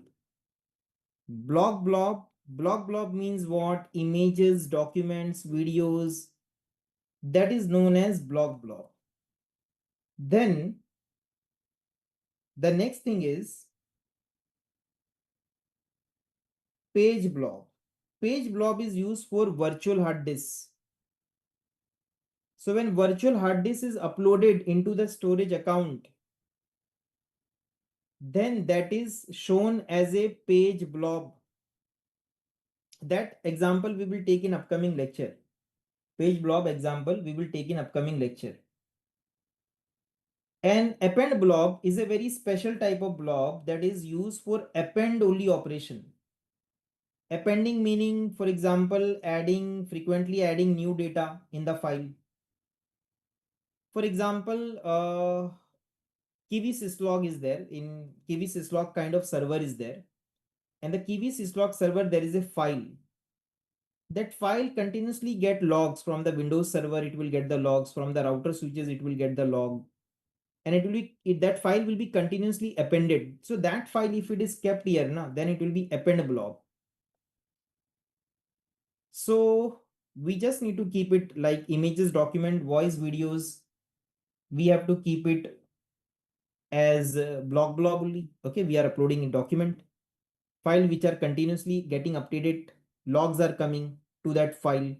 So that file is append blob, and page blob is virtual hard disk, VHD. So that VHD example we will take in upcoming session. We will be uploading a hard disk into the storage account. Now block type, blob, keep it as it is. Access tier, can I change the access tier? Yes, you can change. What is hot inferred? So your storage account is hot in nature, so that it has inferred, it has taken that whatever document you upload, that will be automatically considered as hot. But hot inferred and hot both are same, but you can change the tier. Okay, cool, cold, archive, like that it can be changed. We don't need to change, but it can be changed. Even we can create a folder in containers. You can create folders and you can upload the document to the folder. That option they have given. The rest all fine. Just click on the upload button. So my dear friend, please go ahead and click on the upload button. So have you uploaded the document?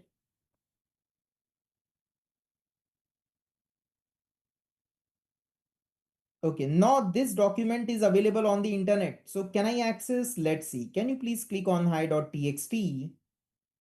And after clicking on hi.txt, can you copy the URL? Can you copy the URL? After clicking, see, I'm repeating this. You have to click on hi.txt and you have to copy the URL and you have to open up the notepad and you have to paste it. So have you opened up the notepad and have you pasted it?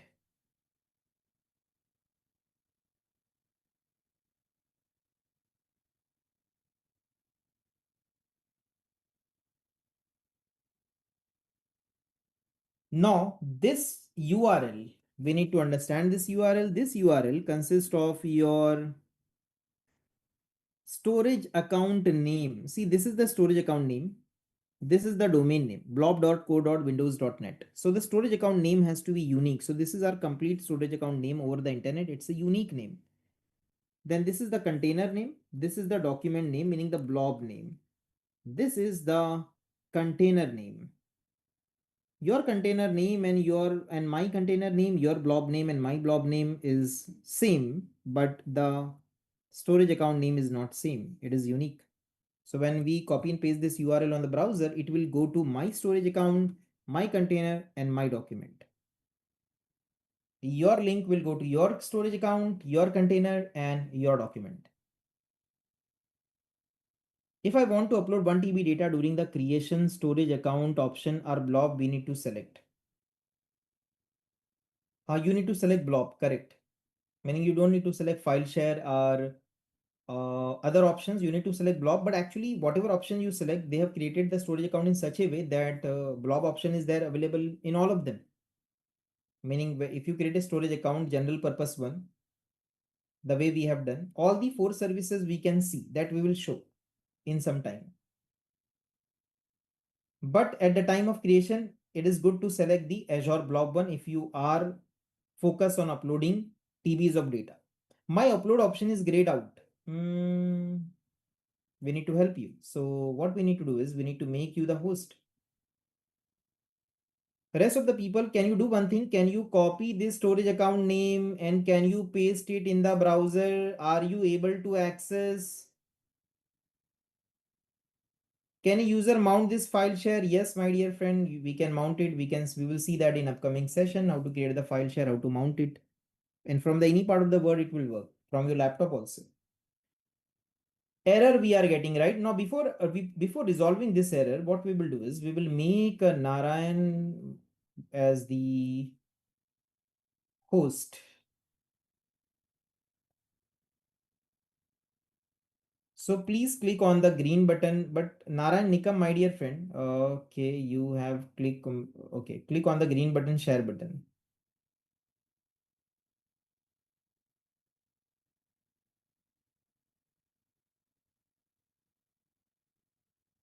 So have you click on the green button, share button?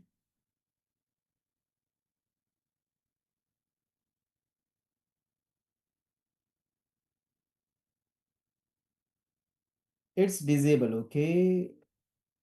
Okay. Let's do one thing.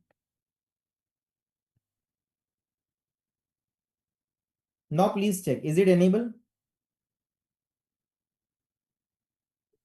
Please click on the green button, share button.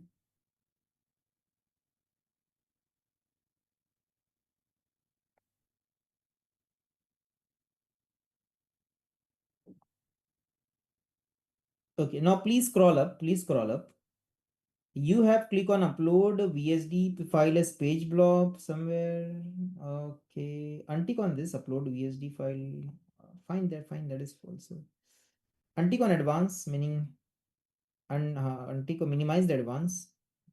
Minimize the advance. Tick on the advance again. File is not uploaded. Perfect. You are right. Click on browse.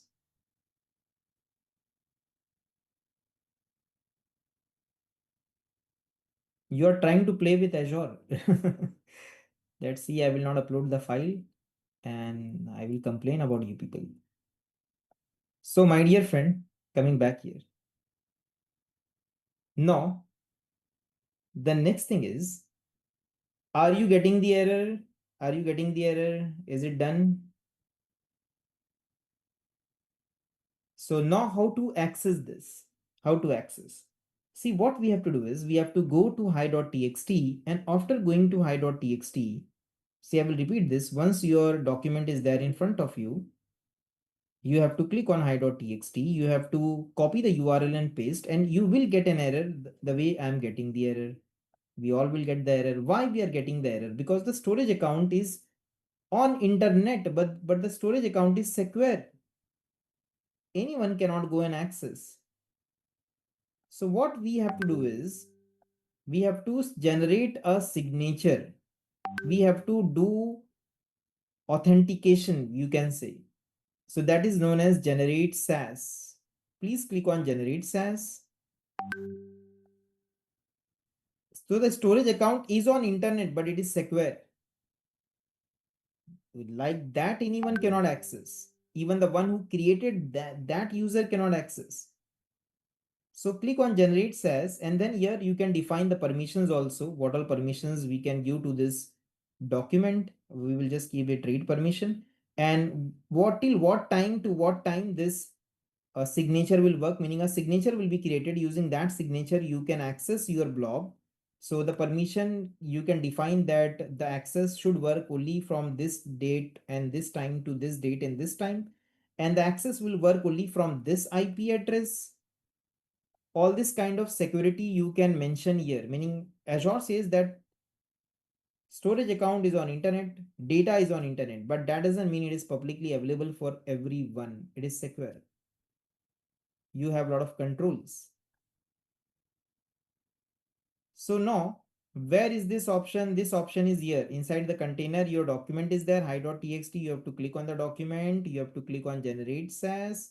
You have to keep everything default. After clicking on generate SAS, you have to keep everything default. And do you see generate SAS token and URL?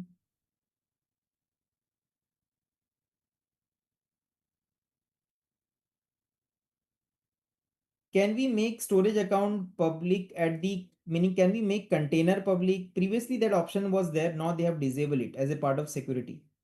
Previously container was public, meaning document was directly accessible with this link directly. But now they have disabled that. They say that no, storage account container is private now. Only authorized people can access. So click on generate SAS token URL. Have you click on generate SAS token URL?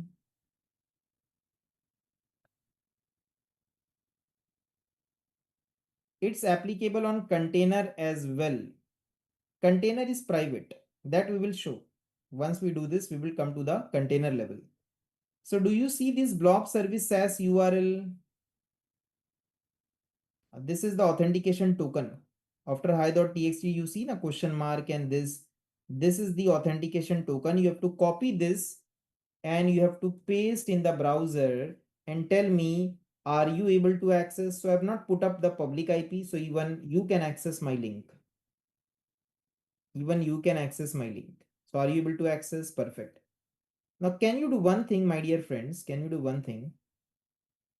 That is,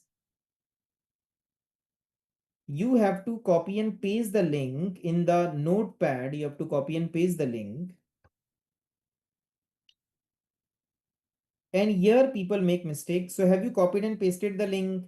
Now tell me one thing, if I want to see the data kept in the secondary region, this is the primary region. This is the data which you are able to see from central India. This is what we have discussed in GRS we have taken. So the data which you see right now is from here, central India. But I want to see the data kept in the secondary region. Can I see? Yes, because I have selected RAGRS. So I can see the data kept in the secondary region. So how to see? The same URL I have to put here my storage 25262072 hyphen secondary, the word hyphen secondary. Are you getting the point, my dear friend? Here hyphen secondary before dot blob hyphen secondary you have to put. Signature and everything will be same. Only hyphen secondary, and that means you can access the data. You can see the data kept in the secondary region because you have RAGRS. If it was GRS, then you cannot see the data in the secondary region. Are you able to see this?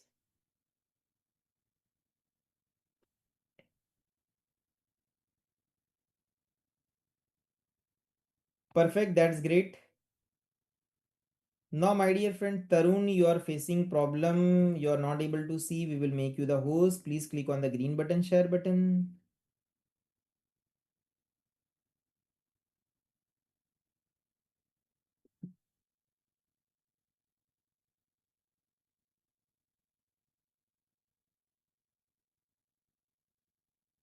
Okay, can you please show the error?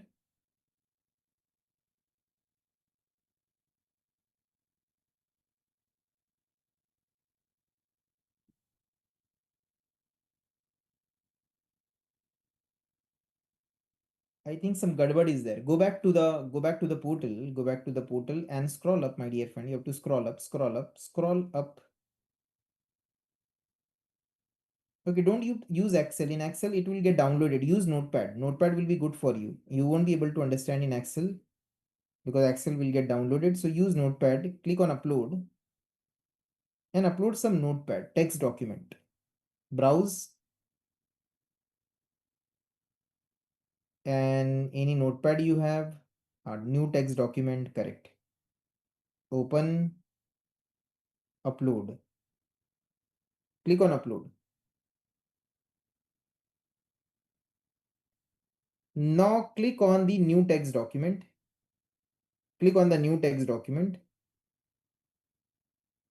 and click on edit. Do you see edit, edit, edit? Click on edit. Click on edit. Version, snapshot, edit, and type here welcome. It's welcome, hi, something like this. Because your notepad is empty, if you try to access, then you will see blank. Now click on save. Click on save. Save, save, save, save, discard, download, refresh. It is there now in front of you. Now click on generate SAS. Generate next to edit button, generate SAS.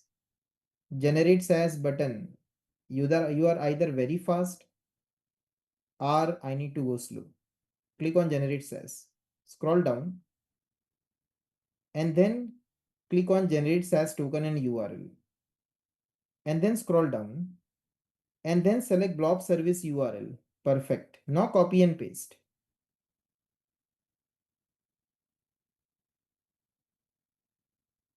Now here it is written my storage 780 90. After 90 type hyphen storage. Copy and paste in the new tab and after 7890 you have to put hyphen secondary.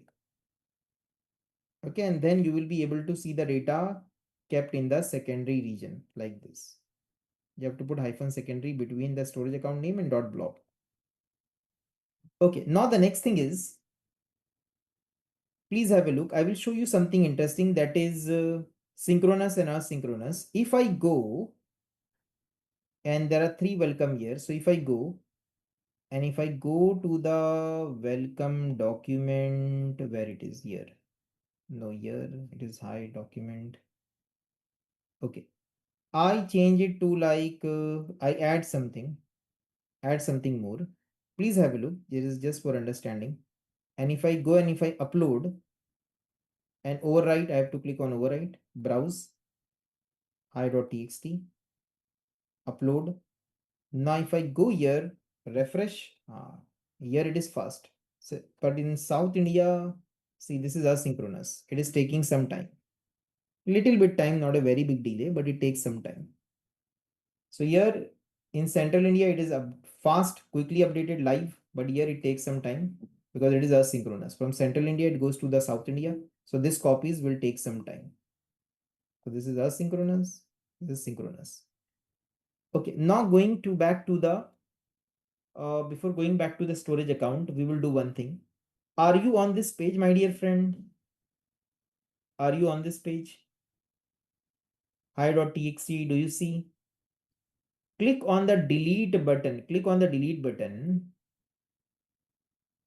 and click on delete. Click on delete. Have you click on delete? Now, can we get this data back? Do we have soft delete enable? Can we get this data back?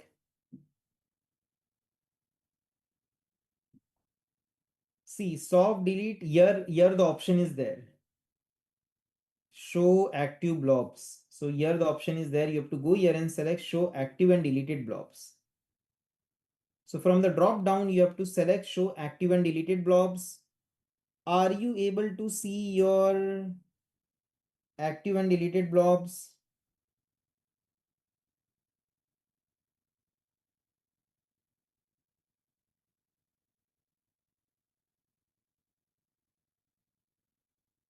Perfect. Now, my dear friends, going ahead,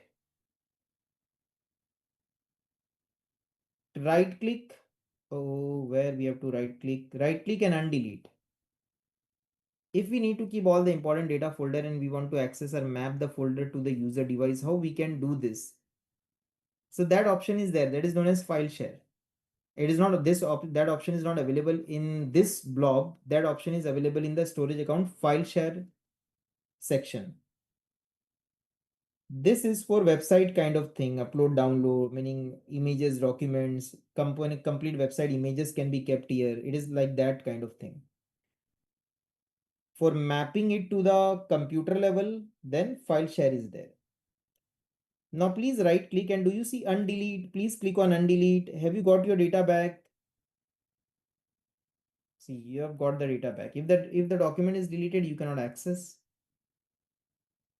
Okay, so can we going to work? We will see file share in upcoming lecture, and we will see how to mount also in the computer level as a drive. We will see that as a drive it will be mounted. Now we have seen this, my dear friends. Now we are at the ending of this session. Now can you please go to the storage account? Can you please go to the storage account, back to the storage account? Now we have to see few settings in the storage account. If it is like search, you have searched something, then close that search. Are you on the storage account? Now this container, by default, the containers are private containers. Private containers meaning whatever you keep in this container, they will be secure. They require the access key, meaning they require the shared access signature. This authentication signature is required. But I want my data to be accessible for everyone. I don't want this authentication. So can I do that? Yes, they have an option. They have an option. If I remember, they have disabled that in setting in configuration. They have an option that is known as allow blob anonymous access. This is by default disabled as a part of security, but if you click on enable, then you don't need this signatures, this shared access signature directly with this hi.txt will be accessible from anyone without any further signature, but that is not recommended. That's why it is disabled. Okay, now the next thing is, can you please go to lifecycle management? In data management, you will see lifecycle management. Are you able to see lifecycle management?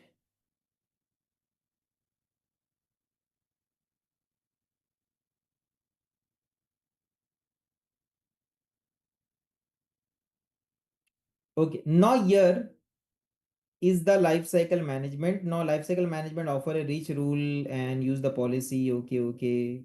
Click on add a rule. Do you see add a rule? Please click on add a rule. Have you click on add a rule, my dear friend?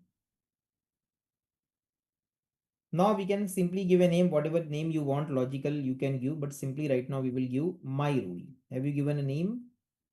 Now this is the rule which we were talking about, and this is this rule. Hot to cool to cold, cool to archive. Okay. So the rule apply to blob type, blob, or append blob. We have blob only. Blob meaning images, voice, videos, documents. That is blob. Blob subtype is base blob, meaning the actual blob. Then there are snapshots also, meaning you can take the backup of the blob. That is snapshot. Then versions also, that you can keep multiple versions also of the blob.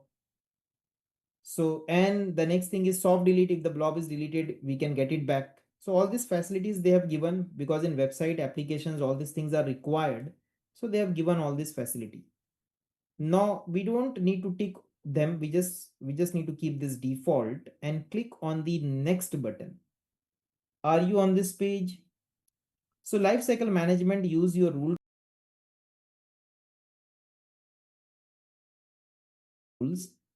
The associated action must be implemented in tier order from hot to cool and then archive.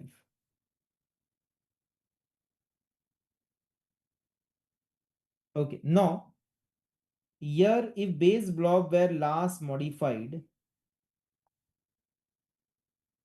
for example 30 days ago, then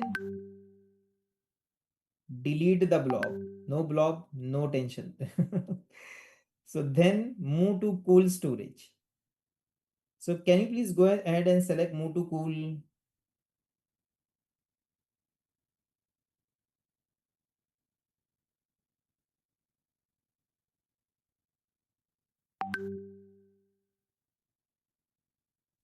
Okay, now click on the add condition. If the base blob were last modified more than 30 days, then move to cold.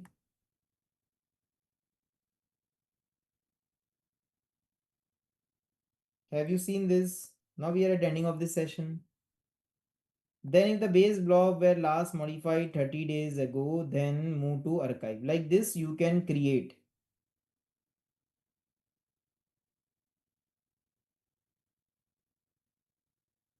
So if the base blob is not getting modified, not getting updated, no changes are there, okay, so then automatically it will change from after 30 days, it will move to cool.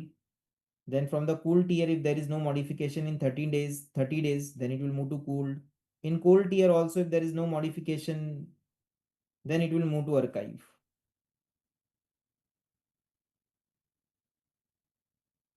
If the modification is there, then it will remain in the same state. But if the modification is not there, then it will go to the next state. Then click on the add button. So I will repeat this, that are you on the lifecycle management? Are you on this page? Now click on the add rule. Give it a name like my rule. Now we are at the ending of this session. Please wait. We have to discuss the lab for the next session. Then next, and then we have said more than modified more than 30 days, move to cool. Like that, we can add more conditions depending upon the requirement. Okay, it is not necessary to add multiple conditions. One condition can also do the job. Now coming to the ending of this session, my dear friends. Now this lab is not required for the next session. In the next session, when you come, meaning you can delete this resource group and you can, if you want to practice, you can keep, otherwise you can delete the resource group. In the next session, what we want is, we want you, the lab is that create a storage account. The lab video is there. So create a storage account in East US. If possible, create in East US, otherwise in any US region if possible, and create a VM in East US in any zone. Okay, try to create. If I'm not able to create in East US, then create the storage account and the VM in Central India, no problem. Okay, and install Storage Explorer software, a popular software in your laptop. Now, some people tell that I have company's laptop, I don't have the permission to install the software. Then install the software in VM. Are you getting the point? The video will help you, but this is what is the requirement, simple requirement, not a big one. Now my subscription is ending on 1st August, no problem. There is no dependency of this subscription on that one. There is no requirement like this. Just go to the new account, create a new email, new phone number, new card, create a new account, get a new subscription. And in that, create the storage account, create the VM. There is no dependency of this subscription, this lab in the new one, in the new account, in the new subscription. Anyways, if you see, we delete everything in this one. And then fresh, you can create there. Okay, so my dear friends, small lab is there. That's it for this session. I would like to thank you all for attending the session. Let's meet in the next session. Now, question we got, how to remove my card present using the account. No need to remove the card. Just leave the subscription. It will get automatically disabled, automatically deleted, and your card details will get automatically deleted. Okay, so that's it for this session. Let's meet in the next session. Bye, everyone. Recording stopped. Okay, we have deleted the resource group. That's great. Now, my dear friend Pradeep, we will make you the host. You're facing some problem. Please click on the green button, share button.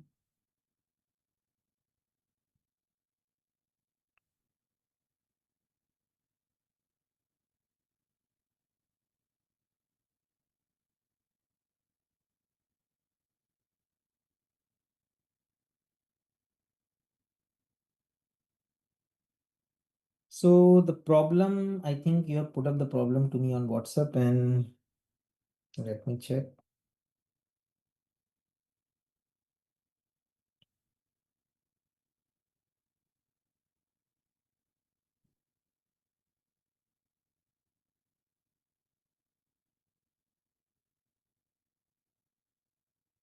Okay, I create load balancer on backend pool. Only one VM is showing.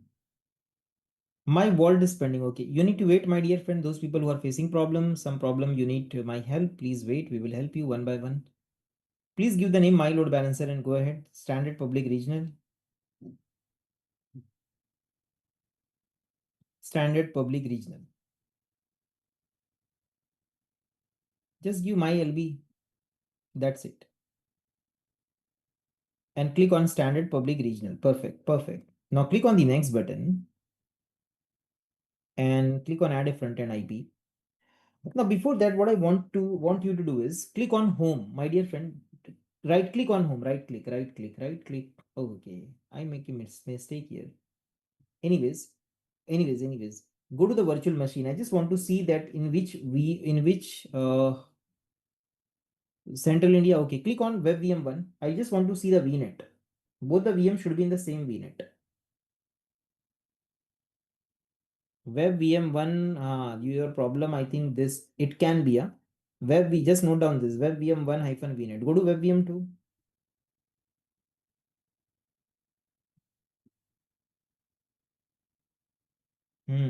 Both are in different VNet, na? That's why your question is, I created load balancer on backend pool. I see only one VM. Why you see one VM? Because the requirement is both the VM should be in the same VNet. Normally they are part of the same VNet. They can be different subnet if required.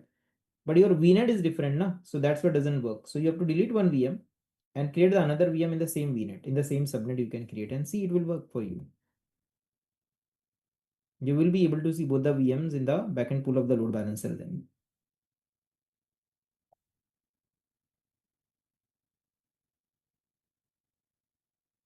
Now, three people are saying that we are facing vault related problems. So, my dear friend Chandra, please click on the green button, share button. And Siraj Khan and my dear friend Sidappa, you have to see on the screen and try to solve the problem on your own. Please go to the portal. After going to the portal, click on the backup vault. Perfect. Now, after clicking, you have to go to settings, click on settings and click on properties. And after clicking on properties, you have to scroll down. You have to scroll down and you have to click soft delete and security setting. Click on update. And soft delete is enabled. Now it cannot be disabled. Now what to do?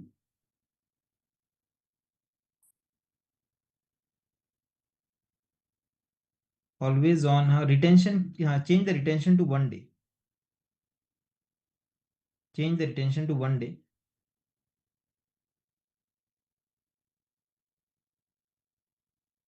No, oh, it doesn't work.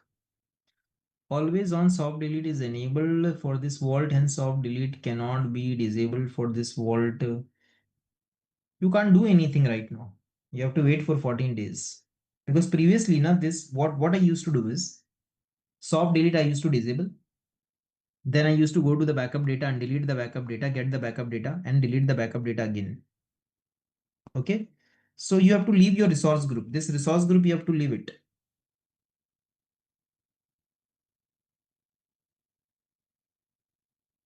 If I get some PowerShell command, I will share it with you. I will note it down. If I get some PowerShell command to delete that, I will share.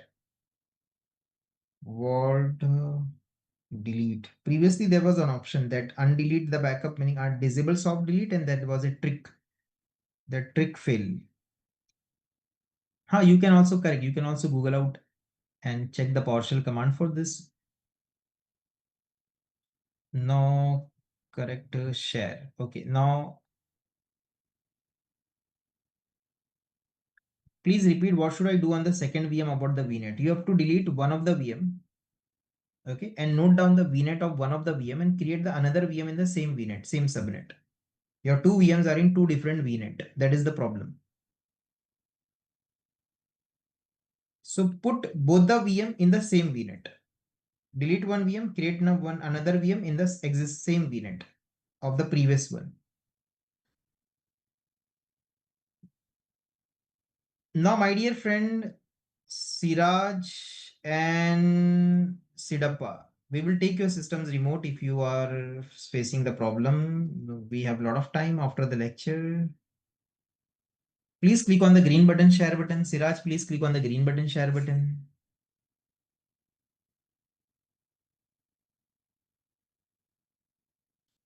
Okay, that is source group. Perfect. Perfect. Go to the backup world. And the same thing I want to check here. Meaning same thing, go to the properties and soft delete. On the left hand side, setting properties. Then here you have to go and click on soft delete, soft delete, soft delete. Scroll down, soft delete. Perfect. Soft delete update. Correct. Now, what is the problem here? The problem. Ah, now what we can do is just give me a moment.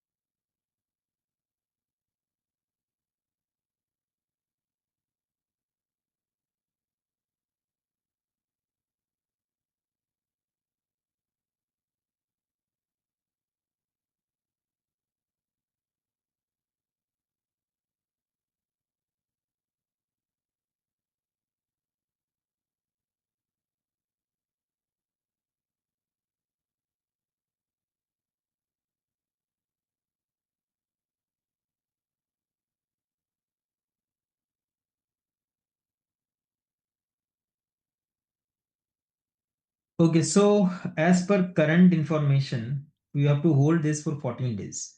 After 14 days, then when you delete the data, it will get, meaning right now you have deleted the data, right? Click on cancel. You have to click on cancel from here and click on the left hand side, click on the left hand side, you have to go and scroll down and you have to go to protected items. Click on backup items. Now click on Azure Virtual Machine, meaning at least you should have deleted the click on the three dot. Perfect, you have deleted. It is in the soft delete state. And do not undelete, otherwise you will get your data back. And then you will delete, then the 14 days timer will start. You have to wait for 14 days. After 14 days, you can permanently delete this, meaning it will get permanently deleted automatically. Okay. But within the 14 days, if your subscription goes into the disabled state, leave it, no problem. Azure will automatically delete everything.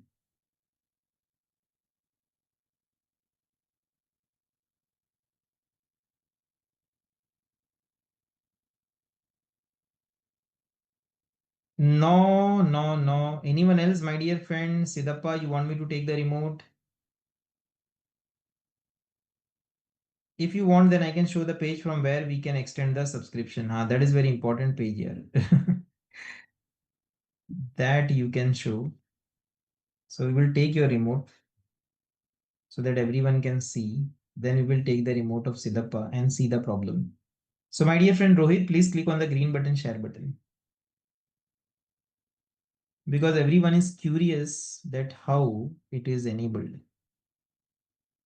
So this is the page, paid subscription licenses, home licenses, all products. But you have Microsoft 365 E3 license, no?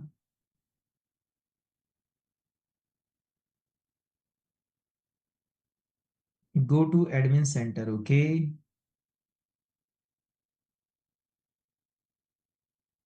Okay, please wait. Let me check on my page, my products. Go to admin center.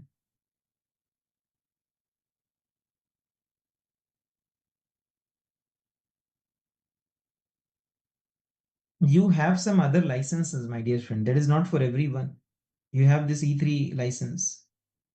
We don't have this license. Can you just go to portal.azure.com and go to the subscription? I just want to say, check the subscription at the subscription level.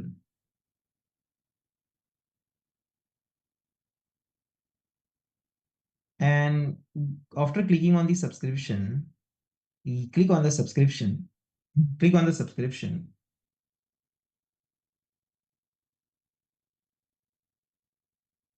And here, how you come to know that your subscription has been extended? It is going to expire in 8 days.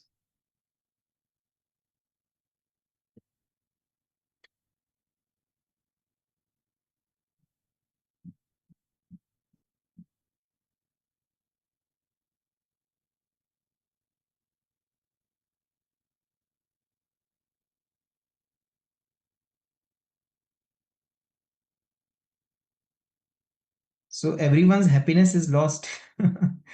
so so we are so happy at that Azure has given a beautiful feature. I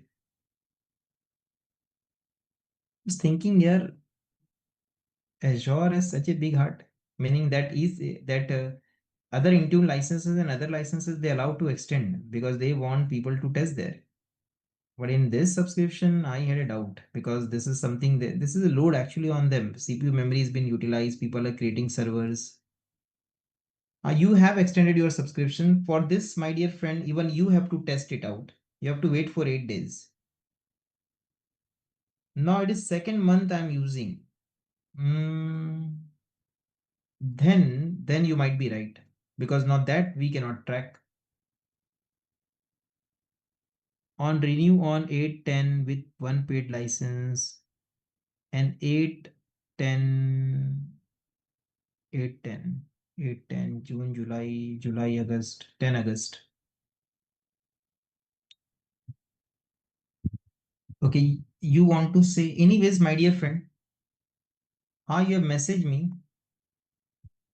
Okay, let's accept that you have done it, but it is challenging for us because we don't have this E365 license. You have something extra. You have something extra that we normally we don't have that. We don't have that. Okay, so my dear friend Sidappa, but that's good if you have extended, that's good. Then you are happy and we are not happy now. So, Sidappa, please click on the green button, share button.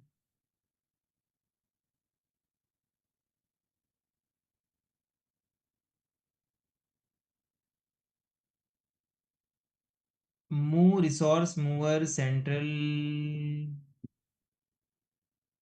This resource mover you might be testing. This resource group now it takes time. You have to delete it via some PowerShell command. So you Google out and you will get some PowerShell command. But after the PowerShell lecture is going to come in the next session. So there is in the next to the bell icon, there is a PowerShell option. You have to click there, Cloud Shell, and run the PowerShell command. I don't have the commands right now, but you have to Google out and you will get some document. This I understand it does not get deleted directly. If you try to delete also, it still says it can be deleted using the PowerShell commands.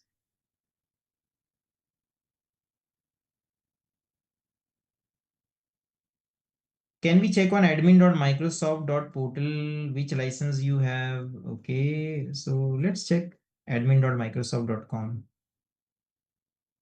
And this is next. I don't have an account here. Meaning I've just created a new account, Zamir 01011986. Then I need to create an account here. Meaning this is normal. Normal people, they won't be able to go here. Then we have to create an account and go. Okay, so my dear friends, I would like to thank you all for attending the session. Let's meet in the next session. You have some extra licenses. Now, my dear friend Chandra Prakash, you can ping me up. Okay, any queries, any doubt, you can ping me up. I'm on WhatsApp. Okay, so let's end up the session and let's meet in the next session. So bye.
and live.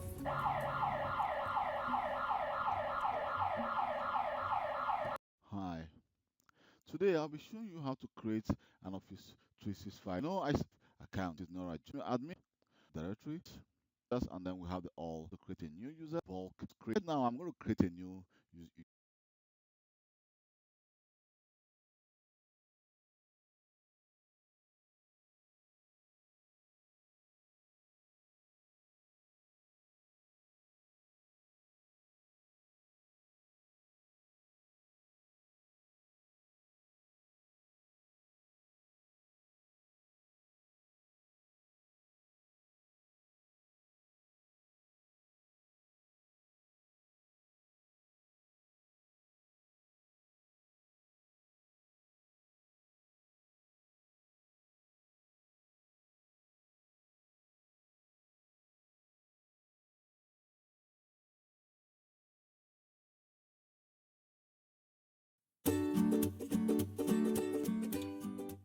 Hello and welcome along to the channel once again. Peter Rising here, Microsoft MVP. In this video series, we are going to take a look at Azure Active Directory and Microsoft 365. These are terms that as we go along, you will find are often interchangeable, along with an older term, Office 365, which still gets used a lot today. We're going to look at learning these technologies from the ground up, starting with things like how you set up your first Microsoft 365 tenant, how you introduce a domain, how you license your tenant, and so on and so forth. And as we progress through, we'll get into more complex subjects like managing users, groups, security settings, compliance settings. We're going to go all through how you learn Azure Active Directory and Microsoft 365 and how you administer your tenant.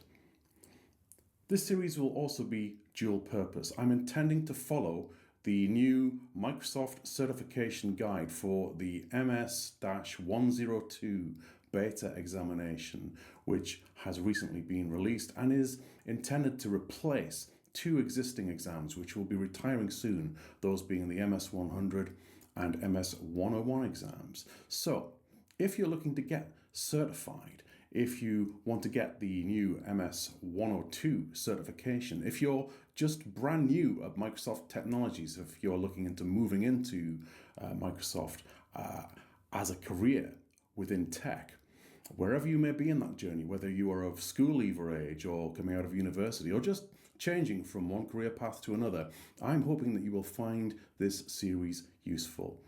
We're going to follow the exam outline quite precisely as a guideline for the upcoming videos, but we'll go at a very, very slow and easy pace to begin with and ease you in. So we'll get started in a moment with setting up a Microsoft 365 tenant.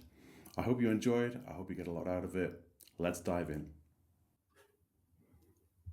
So we're going to get started by taking a quick look at the study guide for exam number MS-102, the Microsoft 365 Administrator.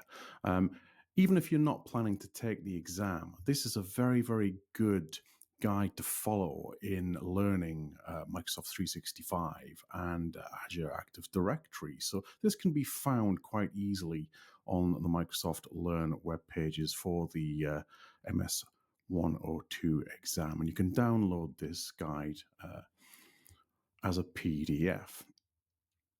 So let's take a little look through this guide.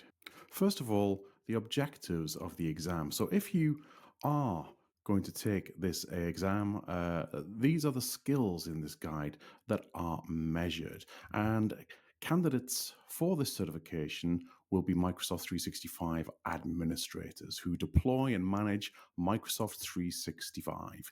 They will perform Microsoft 365 tenant level implementation and administration of cloud and hybrid environments. So, there are four key headers that are part of what make up the score for this exam. And when you take a Microsoft exam, you are required to get a certain number of points to successfully pass. It is normally 700 is the passing grade to pass the test when you sit it. And it's broken down into these 4 sections here. Deploy and manage a Microsoft 365 tenant. That's going to account for 25 to 30% of the score. Implement and manage identity and access in Azure Active Directory, which is going to account for 25 to 30% again. Then manage security and threats by using Microsoft 365 Defender. Again, same percentages there. And finally, it looks at compliance and managing compliance by using Microsoft Purview, which will take about 15 to 20% of your overall exam score. So we are going to look at this first section here, deploy and manage a Microsoft 365 tenant. And within these sections, we actually have subsections. So the first of which is implement and manage a Microsoft 365 tenant. And as part of that, we will create a tenant, implement and manage domains, configure organizational settings, including security, privacy, and profile, identify and respond to service health issues, configure notifications in service health, and monitor adoption and usage. So think of this as our first section. So without any further ado, let's get started and we will create a tenant. So the first task we need to complete in implementing and managing a Microsoft 365 tenant is to actually create a tenant. But what exactly is a tenant? Well, a Microsoft 365 tenant is a dedicated instance of the services of Microsoft 365 and your organization data stored within a specific default location, such as Europe or North America or Asia. And that location is specified when you create the tenant for your organization. But what is the first step in creating a tenant? Well, you may already have a subscription that you've purchased, or one may have been purchased or provided for you from a Microsoft partner. But if you need to get one set up, then the easiest and quickest way of doing so is to create a free 1-month trial of some description. And you can very easily search for this option by searching for Office 365 trial in your favorite web browser search engines such as Google or Bing. And here we can see we have an option to try 1 month free of Microsoft 365 or Office 365. So now I'm ready to make my selection. I'm going to try the Microsoft 365 Business Premium for 1 month for free. So if I click onto that option, it's going to take me into the screen that you can see now.